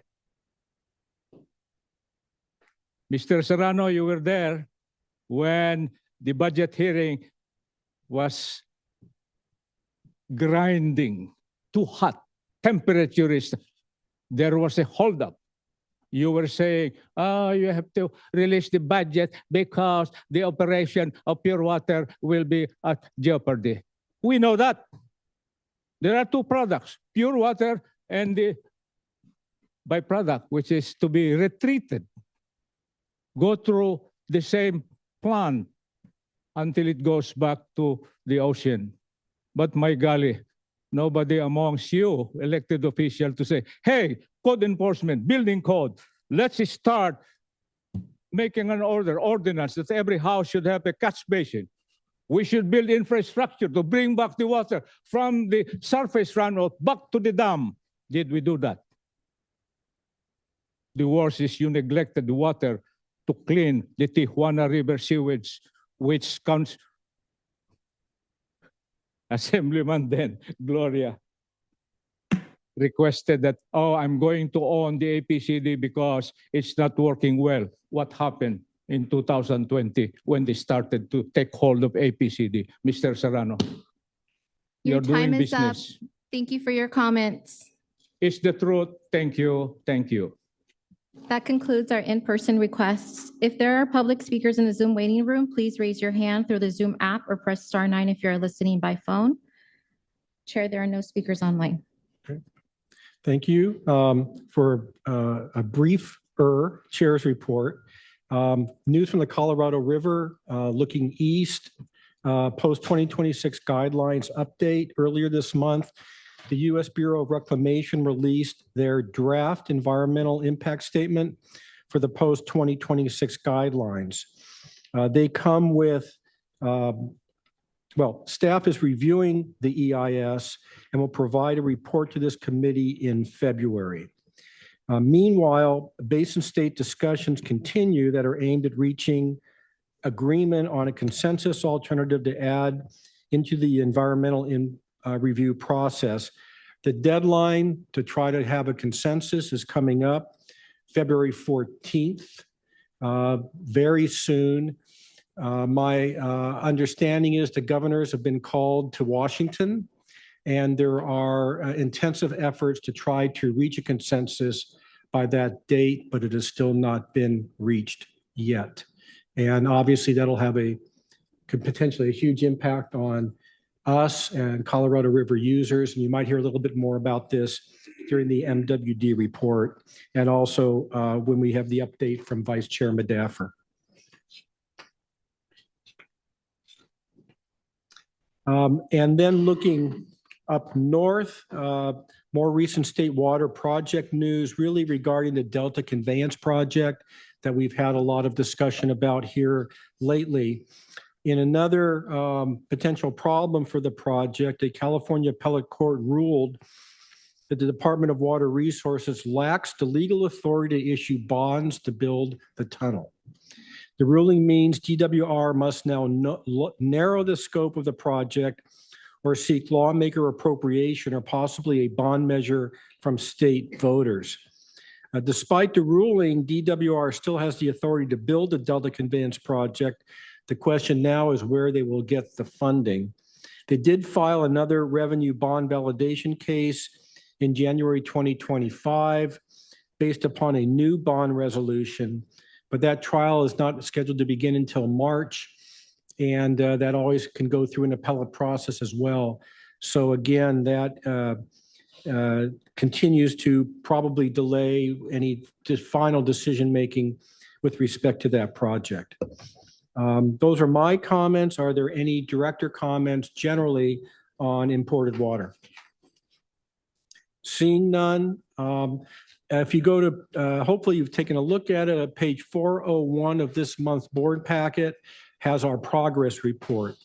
I just want to highlight really three things. I think what's happening in imported water is really exciting and is to a large degree may be helping to resolve a lot of the issues that cause us a fair amount of stress sometimes within this boardroom.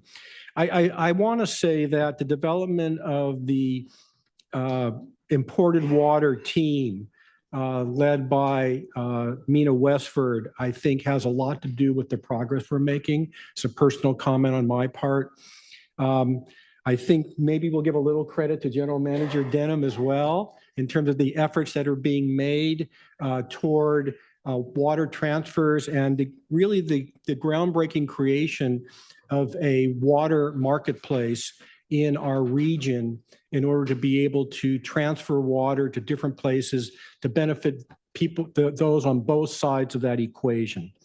So in doing that, just in the last year or so, we reached the MWD settlement, which to a lot of credit of Chair Serrano, Chair Emeritus Katz, and others in getting that through, because that really opened the doors to us being able to enter into these types of agreements.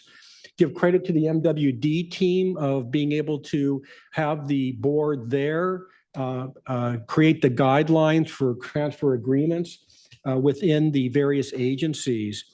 And kudos to the efforts that are being made in discussions with the Bureau of Reclamation for being able to hopefully get to a point where interstate transfers between states are going to take place. So those are our major developments, and those are the ones that I really want to highlight because that was on our list and we've checked a couple of very important boxes already. So congratulations to that whole team. A final report on the work plan will be provided in November of this year.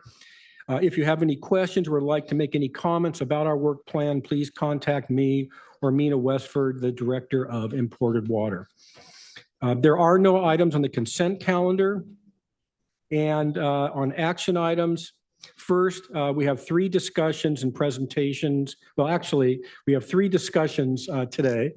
We'll start with the MWD delegates report. First up is Director Katz. Thank you, Chair.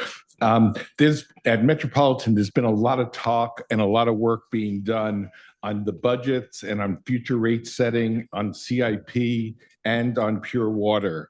You're going to hear from my three colleagues on all three of those topics, and they'll fill in a lot of details of the work that's being done. Thank you. And next, Director Fong Sakai. Thank you, Mr. Chairman. I'm going to be concentrating primarily on the CIP program and the spending. In December and January, Metropolitan awarded two big CIP construction projects, which together totaled $225 million. One of the projects was for the rehabilitation of Garvey Reservoir, and one was for the relining of about 44 miles out of a total of 35 miles of precessed concrete cylinder pipe within the Sepulveda feeder. By awarding these two contracts, Met's next biennial CIP budget will need to increase by about $207 million over the current CIP budget. I don't know if you'll recall, but back in October, the board voted to add $30 million to the current CIP project. I did not vote for that. So Met could advertise 5 new projects. However, if the board then awarded the projects, CIP spending would increase another 280 million or so to a tune of about 950 million in the next budget. In October, several board members expressed concerns that we are approving 5 projects and potentially committing to a 45% CIP spending increase before the board gets a chance to consider the budget holistically, which is beginning in February. And I'd just like to pivot for a moment. So last weekend, I hosted a tour of the Pure Water Southern California pilot project at the Carson, which is located in the city of the Carson, with fellow MWD Director Marsha Ramos, who represents Burbank. We had a lot of interest in attending this, and I hope I haven't missed you, but if I did, it's not intentional. Our representatives and attendees included our Chairman Myers and Directors Freehoff, Paul, Coates Hedberg, Robeck, Waugh, Rivera, and Norman. And I hope that you've all got something positive out of this. And I want to recognize our staff member, Sophia Almeida, who helped us with the planning and coordinating of the tour. So thank you very much, Sophia. So that concludes my portion of the report. I'll be passing that off. All right, next to Delegate General Manager Denham. Thank you, Director Myers. I'll focus on Pure Water. The Water Authority or the Metropolitan Board approved policy principles for Pure Water last month. Initially, the draft principles didn't address some of the delegates' concerns. And in fact, it's not just the Water Authority delegation. It's really much of Metropolitan, and it has to do with staging of the project. For the past year or so, the project's kind of been thought of as a 150 MGD recycled water project that would immediately come online after the certification of the EIR, et cetera. But through staff at Met receiving input from the board, they went through and looked at how could this project be phased a little bit. So what made its way into a financial analysis and a rate projection was a beginning of a 45 MGD project, as opposed to the full project over the next 10, 15 years. So that made it in there into the policy principles, as well as some concerns from the Met Board that off-takers of this water, in particular, those in perhaps Arizona or Nevada who Met has an MOU with, pay the full cost of the project. We're going to be skipping out on Alex's presentation today on the Camp for Water process. This project is one of the big 3 in Camp for Water. He would have addressed that a little bit, but we'll come back next month with that. In any case, the Met Board will be asked to certify an EIR on the Pure Water project next month. Moving forward, it'll have to go through Camp for Water. Met staff assures us that the certification of the EIR is not a total endorsement of the project itself. So I'll be back next month to talk about what transpired on the EIR. Thank you. Thank you. And lastly, Director Miller. Moving along what General Manager Denham said, we'll be voting on the EIR next month, and in ensuing months, we'll be bringing the Pure Water through the Camp for Water process, which is an untested process. It's been created, but has not been used yet. So we'll be seeing how that works out. As General Manager said, they are working on phasing. It's a 45, a 75, a 115, and a 150. At the 75 level, which is half the size, they have to build all of the pipeline through LA from Carson up to the Jensen treatment plant, which is half of the $12 billion budget. We've asked for costs on the 45, the 75, 115. We have a cost on the 150 at $5,000 an acre foot. I would anticipate the 45 to be more reasonable than that. I would expect the 75 to be far more expensive than the 5. And the 115 will fall somewhere in the middle. As you can imagine, half the pipeline plus half of the treatment plant is going to be, excuse me, not half the pipeline, all of the pipeline and half the treatment plant is probably going to be more than $5,000 an acre foot. So they are studying the going to direct potable reuse. They're going to be asking us to finance test equipment to run a pilot to see if we can do direct potable. What would that do? That would allow us to put direct potable into the main line without having to take it through a treatment plant, which would save us quite a bit of costs in pipeline, at least for the 45. The downside of that is if they decide to need to take the DPR to the Jensen treatment plant, it would require a separate line for DPR than it would for the IPR, which would drastically increase the cost and make it probably unreachable. But as I've said in past meetings, the new price for new water is in the $5,000 an acre foot range. So when people talk about new recycle plants and new desal plants and new supplies like that are going to have considerable infrastructure, you need to realize that that's going to be about the general cost of water to be created in the future. So there's really not much we can do about finding cheap water. We can move our water and we can hope for rain and snow, but most of their water is going to be pretty expensive if we're going to create it. Sites Reservoir is on the radar and coming.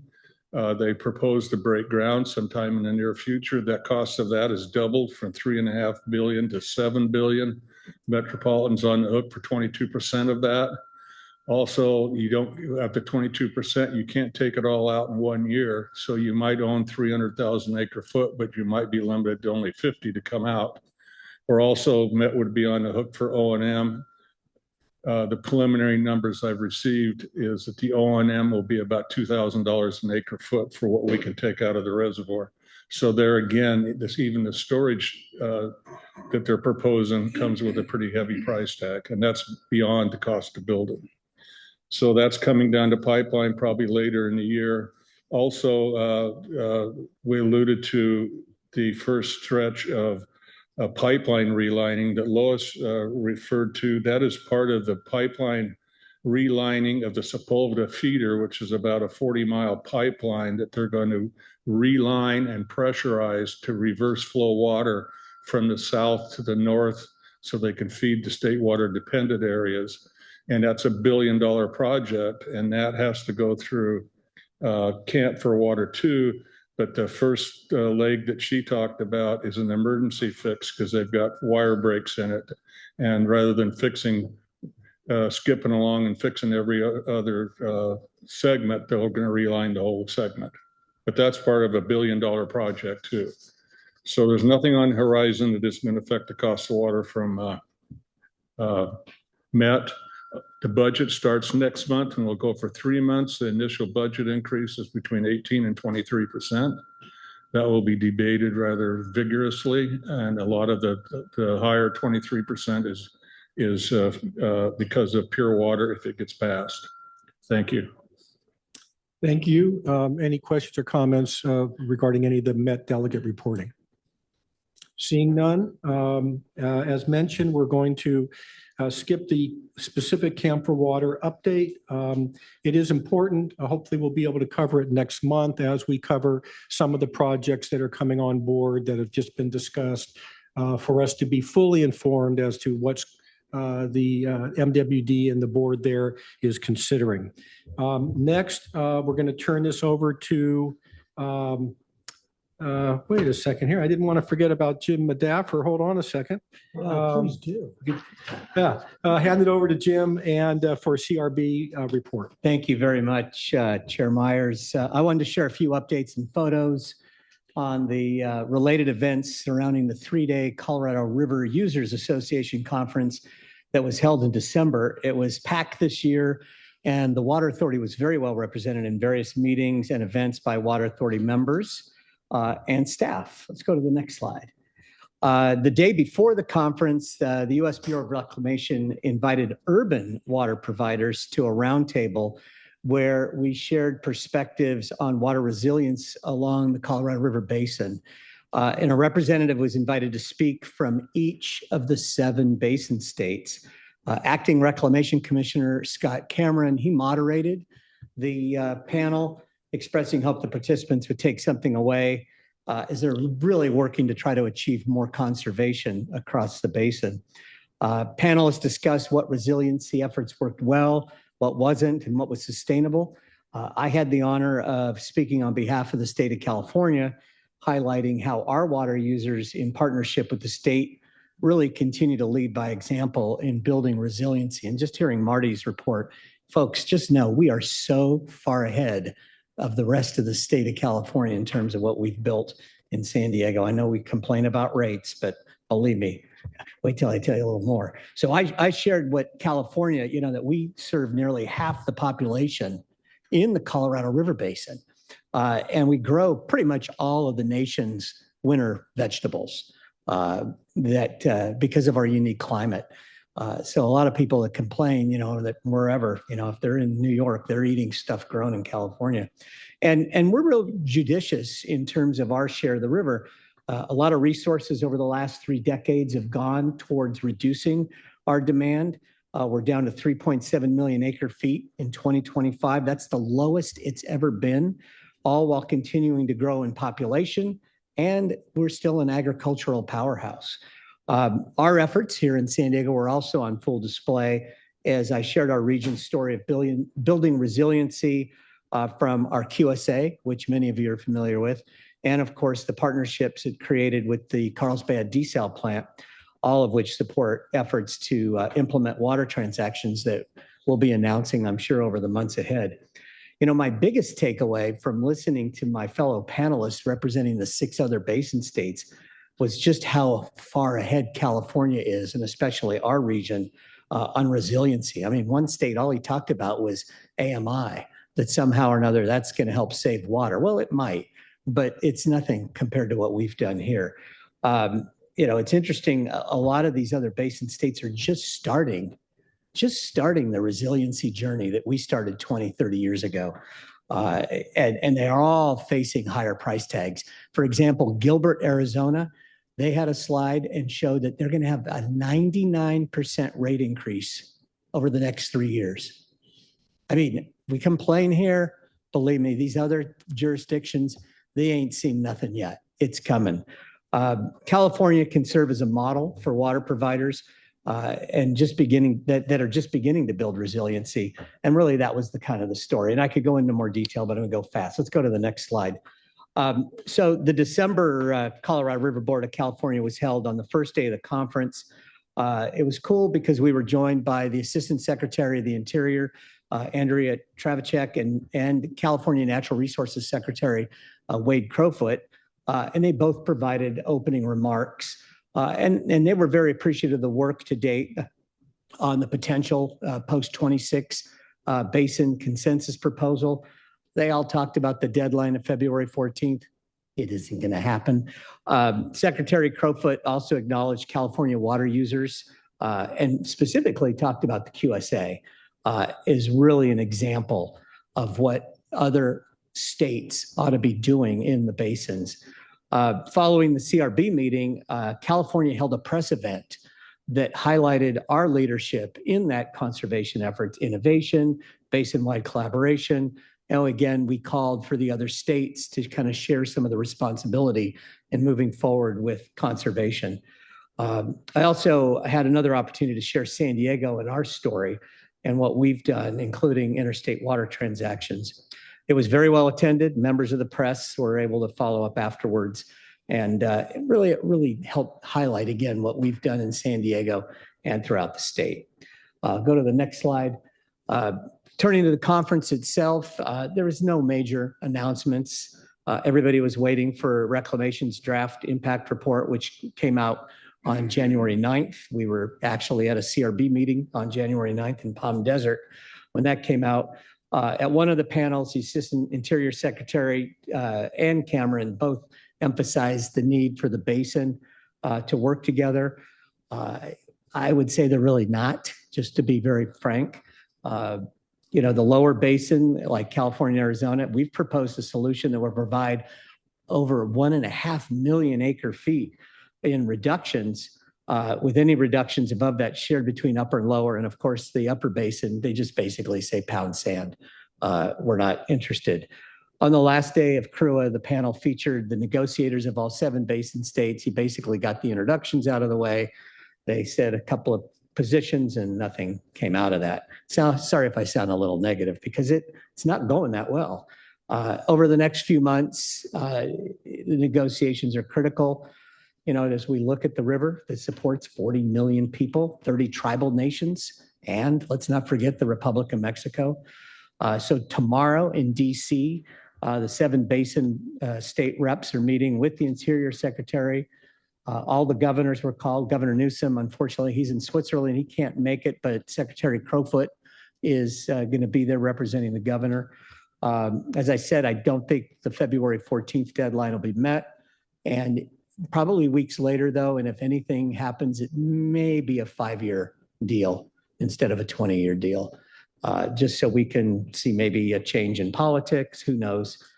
You should also know that Colorado has announced that they're prepping for a 1922 compact lawsuit. They've kind of gone public on that. That would go to the Supreme Court. That's very non-productive. So we're trying to stay out of that. But the nice thing is the Water Authority, through Mr. Denham and Mina and her team, remain very engaged. And we really support a consensus proposal that's fair to everybody, shares risks among all 7 basin states. And we're really in a great position, as you all know, and you'll know more soon, to really support our partners on the river. So with that, Mr. Chair, that concludes my report. Thank you. Okay. And despite his pessimism, Director Medaffer has promised to buy all directors a cowboy hat if the agreement's not made by Valentine's Day. So we're looking forward to those hats. I like the one he has. I'd like to have one just like it. And with that said, just a few final comments by Mina Westford, and then we will adjourn. Thank you. I don't want to take up too much time, but I wanted to just stress what Marilyn said at the last committee is that you are water influencers. So we did a lot of work at CRUA in Colorado. And I think it's been 2 weeks ago, Dan and I were invited to meet with Secretary Crowfoot and DWR Director Carla Nemeth to talk about our position on the post-2026 guidelines.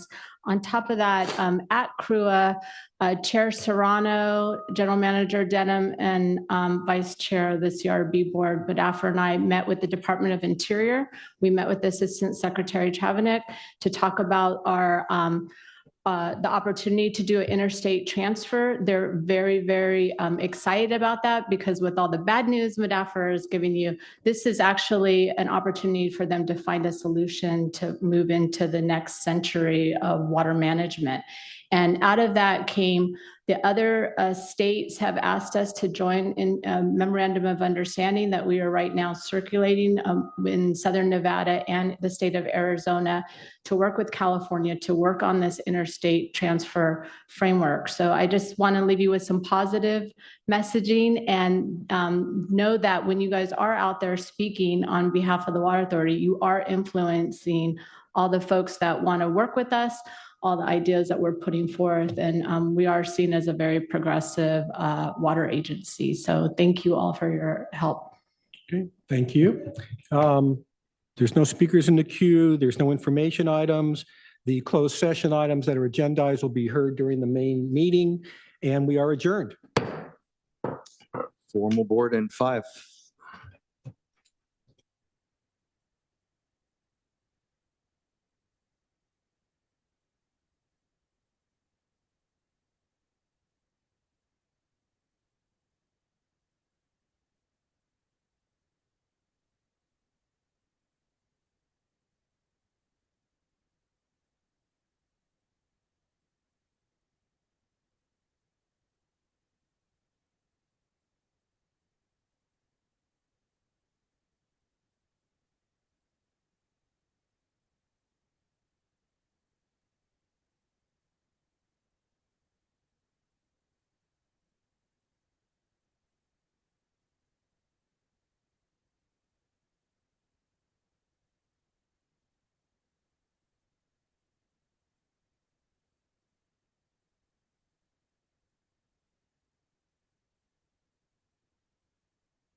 All right.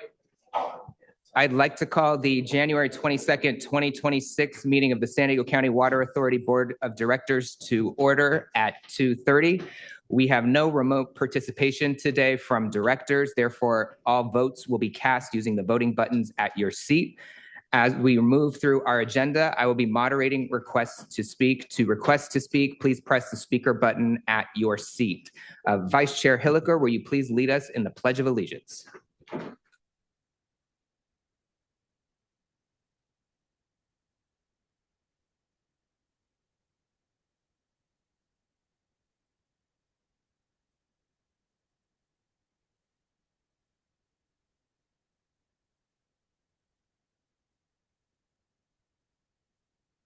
Thank you, Vice Chair Hilliker. Madam Clerk, will you please call the roll and announce whether a quorum is present?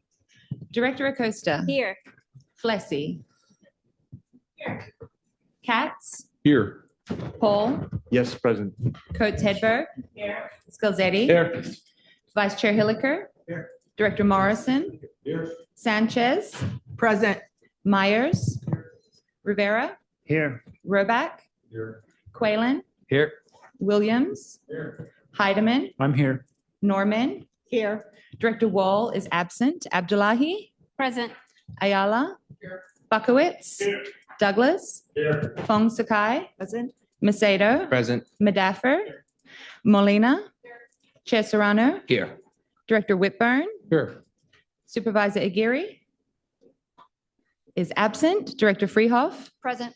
Secretary Lyons is absent. Director Castaneda. Here. Kirschbaum. Here. Arant. Miller. Here. Ray. Here. Chair, we have a quorum. Thank you. Do we have any proxies today?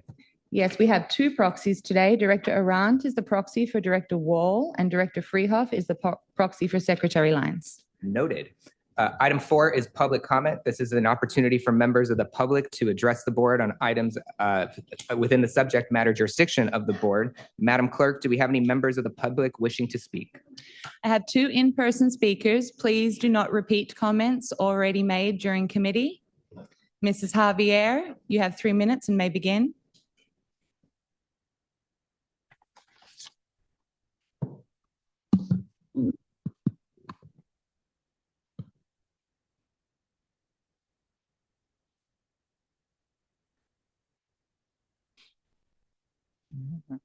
Oh, this one?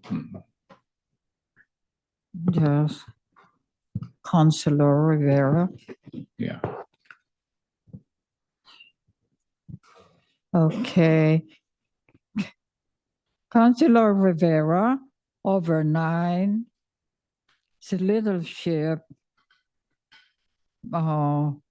was suspended, saying he will need out APCD only to discover he is one of the 11 governing board member of APCD.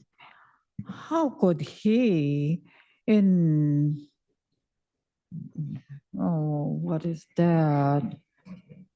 When abstention in board meetings since has been recorded. My husband volunteered to be with governing board planning, hearing.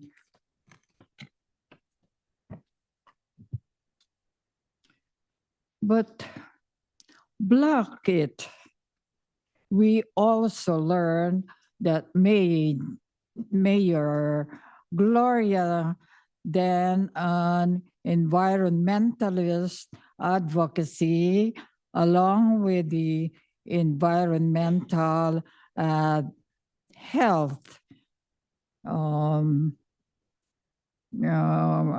able to get approval from Sacramento having APCD detached from county's direction and control.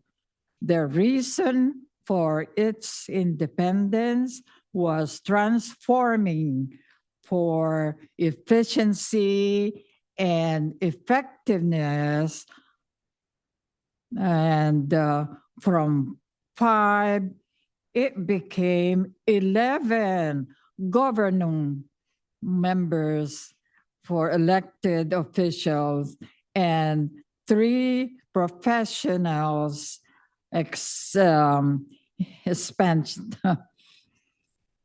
specialists. When citizen. Mrs. Javier, your time is up. Mr. Javier, you may begin. Thank you, Uncle Sam. Thank you, County Water Authority. Our constitution really would like us to work together to ensure justice for all, to ensure, promote domestic tranquility amongst the 6 pillars of our constitution. Let's not be afraid to make a change. Acquainted with calculus, remember Engineer Rivera? The rate of change. So we could calculate the volume, surfaced or contained by a curved line, not just straight line. Sir Chair, respectfully, you have done injury to our city, along with Councilor Rivera, Councilor Lacaba, Councilor Report, Kenneth Campbell, Poster, Lee, Whitburn, including the department heads. My God, may you investigate them. Bring out the money. We need it in our community to clean and make our community safe.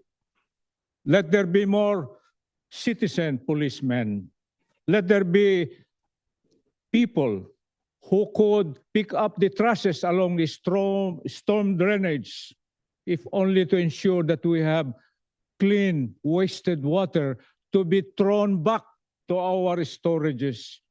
I think that is one concept that we could conserve our money and having it directed to a more priority projects like more infrastructure in our most sought second survival kit, water.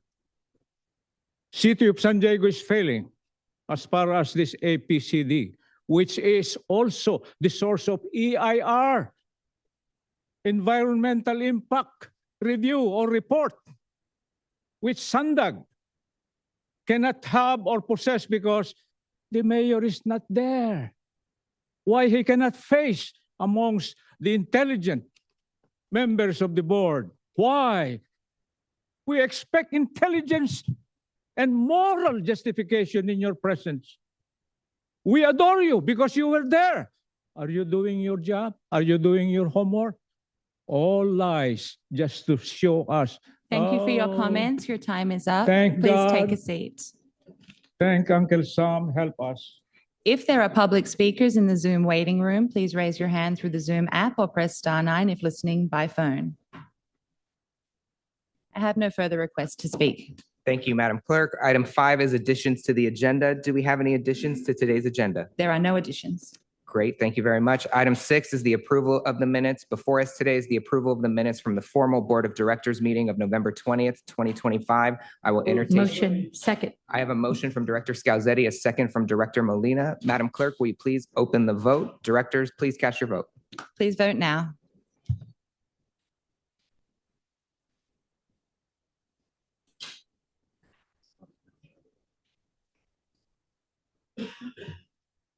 Director Sanchez and Freehoff, if you could enter your votes. Sorry. Director Freehoff? Thank you. Vote passes. Thank you very much. Item 7 is our presentations and public hearings. Item 7A is the public hearing regarding vacancies and recruitment and retention efforts at the San Diego County Water Authority. This is in compliance with state law, which as of last January requires public agencies to present the status of vacancies, recruitment, and retention efforts during a public hearing before the agency's governing body. There is no action from the board required. I would like to invite up Catherine Love, Director of Human Resources, for the presentation, and then we will take any public comment. I am now officially opening the public hearing at 2:40 p.m., and I will turn it over to Catherine for the remainder of the presentation. Thank you, Chair Serrano, and good afternoon, members of the board. I'm hoping you can hear me okay before we get started. My name's Catherine Love, and I'm the Director of Human Resources, and I'm pleased here to provide the presentation related to this public hearing. Before we begin, I'd like to just let you know that the board memo associated with today's presentation is located on page 434 of the agenda packet.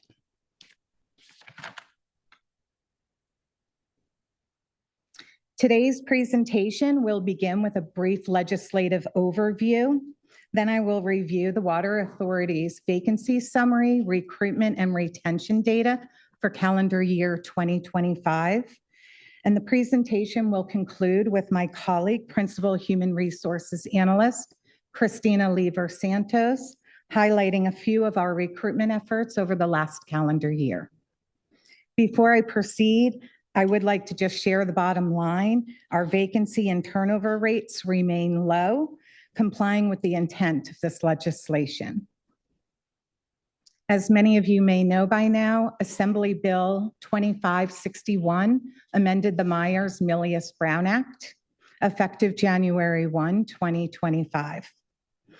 This law was enacted to address concerns regarding widespread vacancies in the public sector, which can lead to heavier workloads, burnout, and high turnover with the employee groups, therefore negatively impacting the delivery of the public service.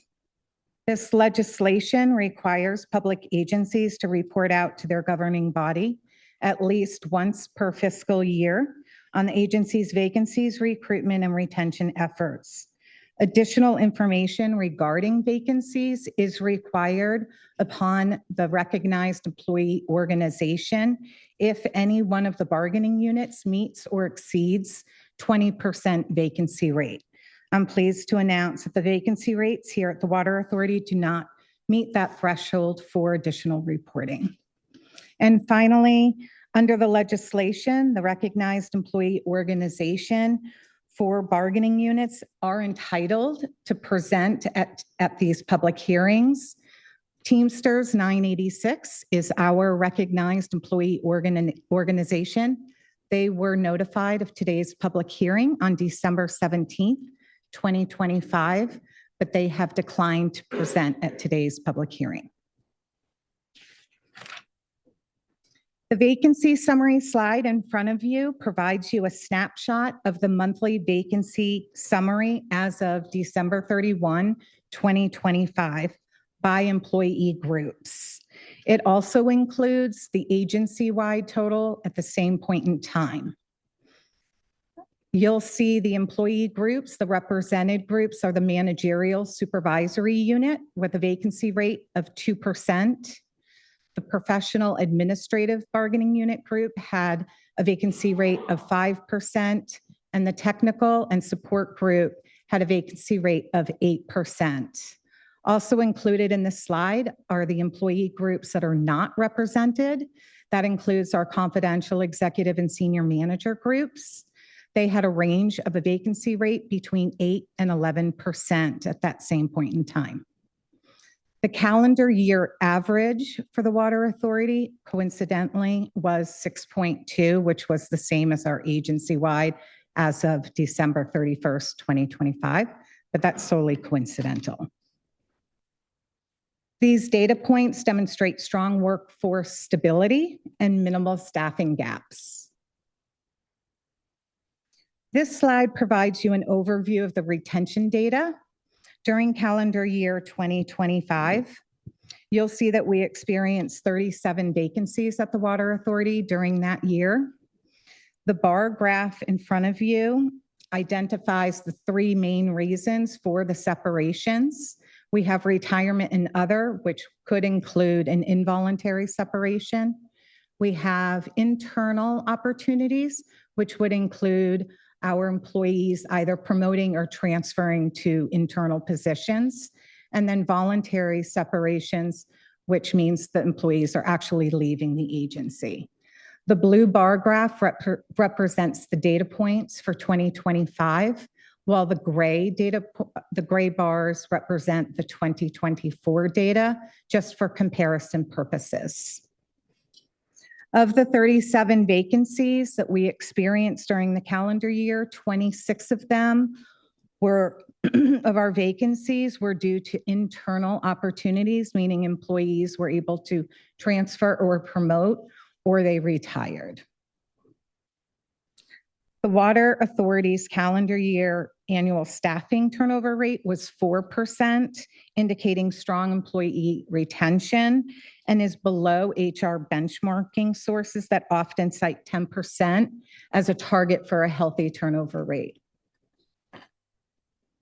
A few of the ways that San Diego County Water Authority supports retention efforts includes, but certainly not limited to, providing one-on-one coaching and training for employees and supervisors, providing ongoing training for employees on a wide range of employment and wellness matters, offering employee engagement, employee recognition programs, and professional development opportunities, in addition to offering a competitive and comprehensive compensation and benefits package. Employee retention remains a top priority for the Water Authority, as tenured employees possess valuable institutional knowledge and experience. Over the last calendar year, the Water Authority opened 38 recruitments. We received and screened over 2,400 applications, conducted 210 interviews, and filled 35 vacancies. Most of these data points mirror similarly to calendar year 24, except for the number of applications we received. This calendar year, we received over 900 more applications than the prior year. While there may be several contributing factors for the reason why the increase in the applications we received, I do believe it signals our increased intentional outreach efforts is working. At this time, I would like to invite Christina Lever Santos to come and highlight a few of the recruitment efforts we focused on throughout the last calendar year.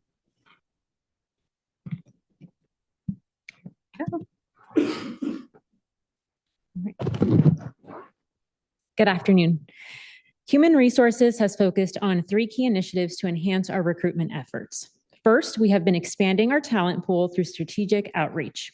Over the last year, Human Resources has continued to work collaboratively with hiring managers to expand our talent pool through diverse outreach strategies. Together, we intentionally target where we source candidates. As you can see, the picture of the postcard mailer we mailed to registered engineers with the state to advise them of our senior engineer and engineer 1-2 opportunities. Public Affairs and Human Resources has enhanced our partnership in supporting mutual workforce development efforts to educate the community about the world of water and our employment opportunities, with the intent to develop a pipeline of talent and bring visibility on the variety of careers available within the water industry. This slide in front of you highlights the events Human Resources, in collaboration with the Public Affairs team, attended to strengthen our respective efforts to connect with the community to attract and retain a skilled workforce for the industry. We doubled the number of events we participated in 2025 from the previous year. Additionally, Human Resources continues to explore opportunities to enhance our region's workforce development and talent pipeline. We are supporting Palomar College's Tomorrow's Water Technicians grant-funded project through various items, including participating in career readiness workshops, participating in the Industry Advisory Board, providing assistance with curriculum development and consultation, and supporting work-based learning opportunities. The second key initiative includes developing an expanded recruitment and outreach program to connect with military members preparing to transition to civilian careers. Based on our location in relation to the number of military bases in the county, we have an advantage to recruiting transitioning military. This is a strategic benefit as veterans have the hands-on experience in many of our roles, highly transferable skills, and proven adaptability. Examples of these efforts include building relationships with direct contacts at Camp Pendleton and the Navy, and participation in military recruitment opportunities. We are also an active member of Metropolitan's Veteran Outreach Committee. The purpose of this committee is to provide an opportunity for members to build partnerships, to share and develop resources, to assist veterans connecting with careers in water. Further, we are enhancing our careers website to include recruitment resources for transitioning military. And finally, we are continuing to build relationships with transition offices at our local bases to advertise our open positions. Here you can see a picture of one of the recent flyers we shared with one of the transition offices regarding 2 of our opportunities. Our third key initiative is promoting and exploring additional work-based learning opportunities. In the 19th year, the San Diego Regional Water Wastewater Internship Program provides practical, on-the-job experience to interested students and a talent pipeline of potential candidates to the water and wastewater industry. The Water Authority actually recently hired one of our current interns and rehired a former intern, demonstrating the value of this work-based learning opportunity. We are working with Water Authority managers to explore professional associations, colleges, and universities, and discussing with our member agencies what additional work-based learning opportunities are available that we could bring into the Water Authority and offer. We have recently committed to participating in the American Public Works Association Summer Internship Program, and this will be the first time that the Water Authority has this opportunity. So we're very excited about that. Our commitment for 2026 is to continue to work collaboratively with public affairs to support our mutual workforce development efforts, develop even stronger outreach strategies, and identify other pathways to increase our work-based learning opportunities. And public affairs, as they did earlier today, does plan to present related efforts at an upcoming LPO meeting. With that, this concludes our presentation and report on the Water Authority's vacancies, recruitment, and retention efforts. We are available for any additional questions. I want to thank Catherine and Christina for the presentation. As noted, Teamsters 986 were invited to provide comments today and elected not to present. Madam Clerk, are there any members of the public wishing to speak? If there are any members of the public online that would like to make comment during the public hearing, please raise your hand now. I have no requests. Thank you very much. Again, thank you to our Human Resources team. I am now officially closing the public hearing at 2:53 p.m. Thank you very much. Thank you. Moving on to item 8, which is the report by chairs, starting with item 8A, which is my chair's report. First, I'd like to take this opportunity to again welcome the new members to the San Diego County Water Authority, which we will do individually momentarily. I would like to begin this new year with some housekeeping items for directors. First, regarding claiming per diem. Per the administrative code, claims must be submitted within 90 days following the date of the occurrence of the event for which you are claiming. While I am understanding and sympathetic of emergency situations, colleagues, we must be timely in submitting these reports. So therefore, going forward, I intend to deny claims submitted outside of the 90-day timeframe. You know where you attended, you know that you want to claim it or not. Please make sure that you're submitting your forms on time. Next, it is that time of year again. You will all have noticed the Form 700 filing notices in your email inboxes. Please ensure you file your form before the April 1st deadline. If you are having trouble logging in to the filing system or experiencing any other issues or didn't receive the email, please reach out to Board Clerk Kelly Walker for assistance. New year also means new roles, and I would like to announce various committee leadership changes in consultation with the board officers. Chair Emeritus Katz has been appointed Vice Chair of the Imported Water Committee. Director Scalzetti has been appointed Vice Chair of the Water Planning and Environmental Committee, and Director Douglas has been appointed to the Audit Committee. I also currently have a vacancy for the Sandag Regional Planning Committee following the resignation of Director Yamani, which we will talk about later. If anyone is interested in that position, please contact me as well. Next on my list, I'm pleased to announce that applications are opening in February for the Spring Citizens Water Academy, which will take place at the end of April. We're excited to host the community again for this award-winning program, and I hope you will encourage leaders in your communities to apply. You will see that there is a paper nomination form at your seat, or you may use the online nomination form that is now open. Staff is also preparing to host a one-day version for water agency staff on April 7th, and that has proven to be a very popular way for member agency staff to learn more about the industry. Please talk with Public Affairs Director Mike Lee if you want more details. In terms of what I've been up to since the last time we saw each other, in December, I was in Washington, D.C., and while there, I was able to meet with both of our United States Senators, Alex Padilla and Adam Schiff. We discussed the Colorado River, affordability, and our work around third-party transfers. Those meetings led to a staff level meeting with Senator Padilla's policy lead on water with our own public affairs staff. And I was also there to meet with our local members of Congress, including Mike Levin and Scott Peters, to discuss the same. As noted earlier, later that month, I also participated in the Colorado River Users Conference with the General Manager, Assistant General Manager Bradford, Director Madaffer, our imported water team, where we had meetings with the Department of Interior, Bureau of Reclamation, our colleagues from the Imperial Irrigation District, and I was also able to connect with the new MWD General Manager. The product of these meetings you will hear about later during this agenda, but it was a very productive winter for the Water Authority and Water Authority staff. With that, that concludes my report. We will move on to item 8B, which is the report of committee actions. Madam Clerk, will you please provide a report of the actions taken in committee? A&F Committee noted and filed the monthly Treasurer's Report. They approved amending the September formal Board of Directors meeting date to September 17, 2026, and they adopted the 2026 Long-Range Financing Plan, including updated Rate Stabilization Fund Policy, Excess Revenue Procedure Policy, and updated Statement of Debt Management and Disclosure Policy.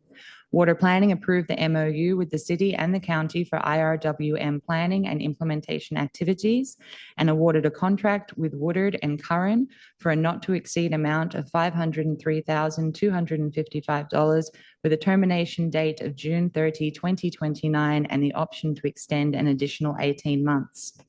E&O awarded a contract to Level Crane Systems in the amount of $269,086. 9.7 was tabled. Moving on to LPO. They adopted a position of support on the drought relief obtained using Government Help Today Act of 2025 and adopted a position of support on AB 35, Proposition 4, Administrative Procedure Act exemption. The Imported Water Committee had no reportable action, and that concludes my report. Thank you very much. That will populate the consent calendar, items 9.1 through 9.8. I will entertain a motion. I have a motion from Director Scalzetti. A second from Director Acosta. Madam Clerk, will you please open the vote, and directors, please cast your vote. Please vote now. Director Paul. Director Paul is a no on 9.3 and 9.6. Thank you. Thank you. Noted. Director Whipper. I will abstain on 9.3 and vote yes on the balance of the consent agenda. Thank you. Noted. Director Paul, can you please enter your consent votes?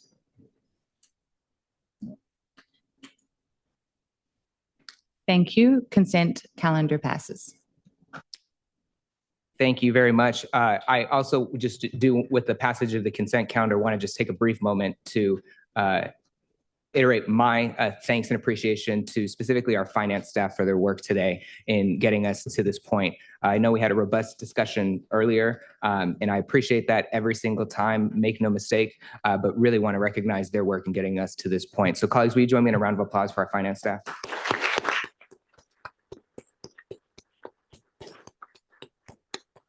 And obviously led by the incredible Lisa Marie Harris. So Lisa Marie, thank you very much for your work on this. We appreciate it. Okay, moving on. Item 10 is our action, discussion, and information items, for which we have a few. The first being a nomination and selection of a board secretary. As presented in the supplemental packet, I have the solemn duty to share the resignation of Director Lyons as board secretary. She submitted her resignation to me over the holidays, and I absolutely understand and respect her decision. So I have accepted her resignation from that position. Please note, she will remain a member of the Water Authority representing San Diego, but she has just resigned her position as a board officer. Director Lyons specifically has brought a grounded, thoughtful, solutions-oriented approach to her work as a board officer. I can testify to that firsthand. She was always steady, prepared, and held in an unwavering commitment to doing right by the people we serve. And I have truly been honored to serve with her as a board officer. So I thank her for her time and leadership as our board secretary. Director Lyons did have to travel out of town, so she wasn't able to be here, but she will address the board at a future meeting. Again, we have the rest of the year to continue serving with her. We will have that time as well. With Director Lyons' resignation and in consultation with the General Counsel, the board is required to fill the board officer vacancy within 90 days. Whoever is elected will serve out the remainder of Director Lyons' term as board secretary. It is my pleasure to nominate Director Teresa Acosta, representing the Carlsbad Municipal Water District, and this nomination has been seconded by Chair Emeritus Mel Katz. Director Acosta, would you like to make any comments before I call for any nominations from the floor? Yes, thank you. I want to thank Chair Serrano and Chair Emeritus Katz for nominating me, and to my fellow board members who have been such great colleagues. I admire my neighbor from the city next door, Secretary Lyons, so much, and it was my pleasure to nominate her for secretary in 2024. I agree with Chair Serrano that she is thoughtful, balanced, a compassionate leader. And it would be my honor to take the baton from her and to continue to build on the foundation that this leadership team has built. I think this agency is in a really important new chapter. We have an innovative general manager and leadership team. We have a highly skilled board with a lot of great ideas and energy and passion, as we saw earlier today. And I think it's a really exciting time to be here with you. I am a person who is dedicated to collaboration. I'm dedicated to transparency, and I'm dedicated to respect for our diverse voices and the diverse communities that we serve. In Carlsbad, I've said many times that my policy priorities, I know Neil has heard this, he lives in Carlsbad many times, affordability, safety, and sustainability. And all three of those policy priorities find their nexus right here at the Water Authority. I'm committed to ratepayer affordability, especially for the working families in our communities that are struggling with inflation and the rising cost of living here. It would be my honor to serve as your secretary of this board, and I thank you again for the nomination. Thank you, Director Acosta. At this time, are there any additional nominations from the floor for the position of board secretary?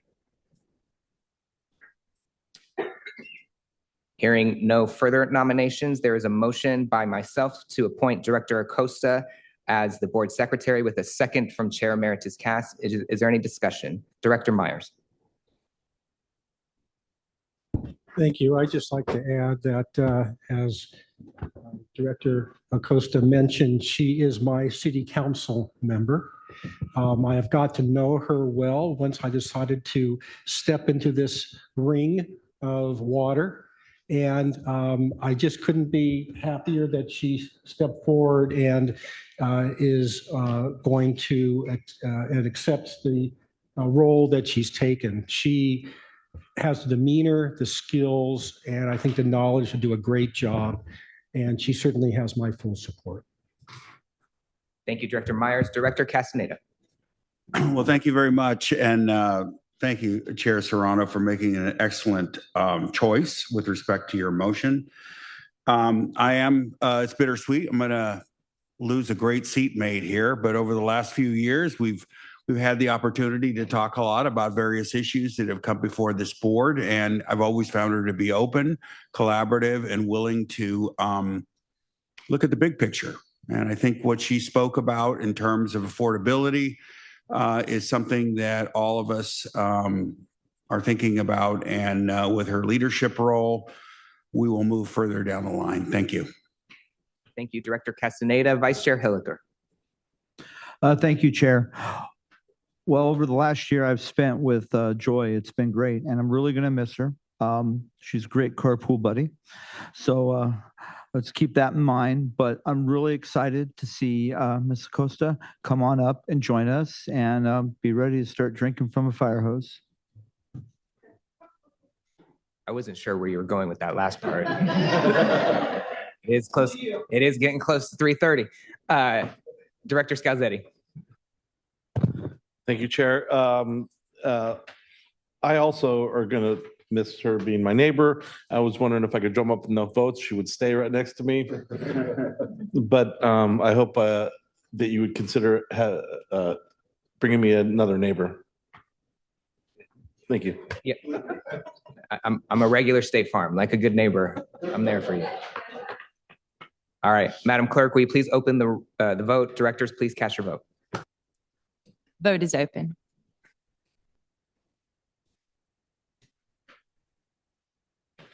Director Madafa left the room. Vote passes. Congratulations to Director Acosta.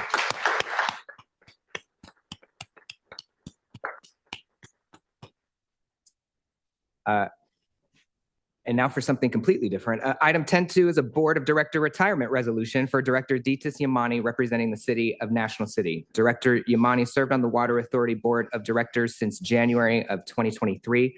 During that time, she served as Vice Chair on the A&F Committee, as a member of the E&O, LPO, and Water Planning Committees, and as our representative on the Sandag Regional Planning Committee.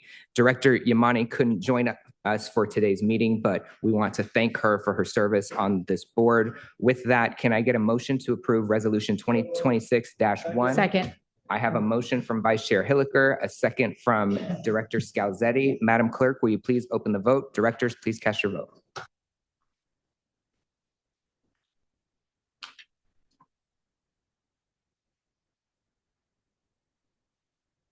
Director Abdullahi, Castaneda, and Madafa, please cast your votes. Madafa left. Vote passes. Thank you. Thank you. Item 10-3 is Board of Reappointments and Appointments, of which we have several. Appointments and reappointments are informational items and do not require board action. I would like to congratulate all of the board members being reappointed this month. This includes Director Burt Williams representing Camp Pendleton, Director Gary Aranch representing Valley Center Municipal Water District, and Director Heidemann representing the City of Poway. Congratulations on your reappointments. You've got 6 more years here. Congratulations. Moving on to new appointments, I would like to welcome Director Tim Douglas to the Water Authority Board of Directors representing the City of San Diego. He is seated on the A&F and Water Planning Committee as well as the Audit Committee, as I just announced a few moments ago. Welcome to the Board of Directors to Director Douglas. Would you like to make any comments at this time? I just want to thank everyone once again, for giving me the opportunity to help provide safe, sustainable water to the City of San Diego and the County of San Diego. Thank you, folks. Thank you very much and welcome. Next, I would like to welcome Director Esther Sanchez. Director Sanchez is the mayor of Oceanside and is now joining us as the representative for the City of Oceanside on the Water Authority Board of Directors. She is seated on the A&F and E&O committees. Welcome to the Board of Directors. Mayor Sanchez, would you like to make any comments at this time? Thank you. Just briefly, I look forward to working with everyone on this very important organization. I've been on the council in Oceanside since 2000, and this is the first time that we actually have a council member on this organization. Before we had individuals, and then also our water department director. So it's not going to be easy to be filling Lindsay Leahy's shoes at all. Very, very humbled to be here. But I have to say that in the time that I've been on the council, I've been very, very much involved with our water issues. And again, we do have, we're very blessed to have the San Luis Rey Aquifer and all the things that we've tried to do to ensure affordable water. So I look forward to working with everybody. Thank you. Thank you, Director Sanchez. Next on our tour de mayors is Director Ron Morrison. Director Morrison is the mayor of National City and is returning to the Water Authority Board of Directors as the representative for the city of National City following the retirement of Director Yamani. He is seated on the ANF and LPO committees. Welcome back, Mayor Morrison. Would you like to make any comments at this time? Just real quickly, when I was on the board before, I was about 14, 15 years, something like that. And all I can say is, it sounds like as if we're talking about the same subjects that we were then. It's some different faces, but same place, same topics, and here we go. Thank you, Mayor Morrison. That concludes item 10. Moving on to item 11, which is our special reports. Item 11A, General Manager's Report. Yeah, I want to give a tag team sort of report with our general counsel. We wanted to give you an update on the San Vicente Storage Project. We're going to return with a more thorough update in the coming months, but I wanted to let all of you know that Berkshire Hathaway has left the project team. Kiewit has remained with the Water Authority and with the City of San Diego, and we're actively continuing to meet with them regarding the next steps and a replacement. We are still operating within budget. I think that that's important to keep in mind, the 18 million that we got from the state. We anticipate having enough money through the next year, or at least through the environmental process and getting to the end of the FERC licensing. So like I said, we're going to give you some updates here in the coming months, but David's going to talk a little bit about some changes with the state procurement process, which impacts this project team as well. Yeah, thank you, Dan. So hearing that Berkshire Hathaway has backed away from the project is probably semi-shocking to some of the directors who've been around for a while. But it's actually a non-material issue from a legal perspective and from the solicitation perspective, because when the project was initially approved, it was premised on two partners. You needed a partner to build the project, who's Kiewit, and then you needed a partner who could commercialize and market the power.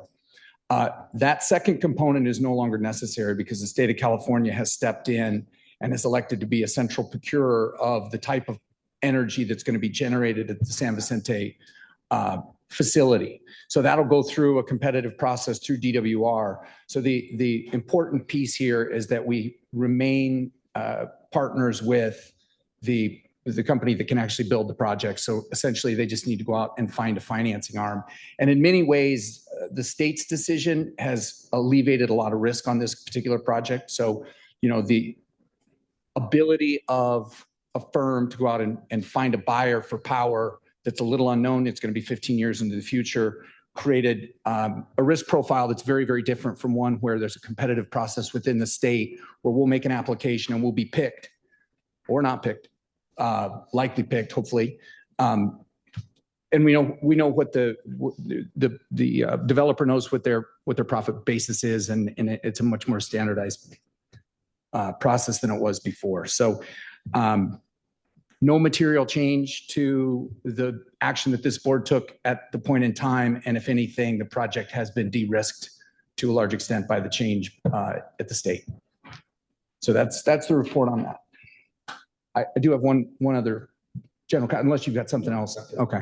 So I don't know, some of you may have heard that the city of San Diego has filed a claim against the Water Authority for $4 million related to the Lake Hodges dam replacement project. I will be forwarding all of you an email with the claim and associated documents. I wanted you to hear from me before something showed up in your email box, raising a lot of questions. I don't intend to talk about any legal theory or thoughts on the claim at this point.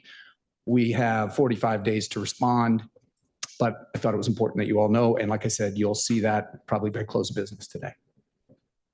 That's it. Good to know.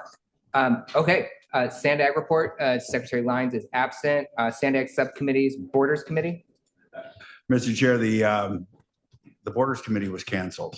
It's met for several months. Oh, that's unfortunate. Yeah. Regional Planning Committee, there's no report. Are there any AB 1234 compliance reports from any directors? All right. Seeing none, item 12 is our closed session items for which there is one for this meeting. General Counsel, will you please take us into closed session? Yes, we will now adjourn into closed session pursuant to the government code listed on your agenda.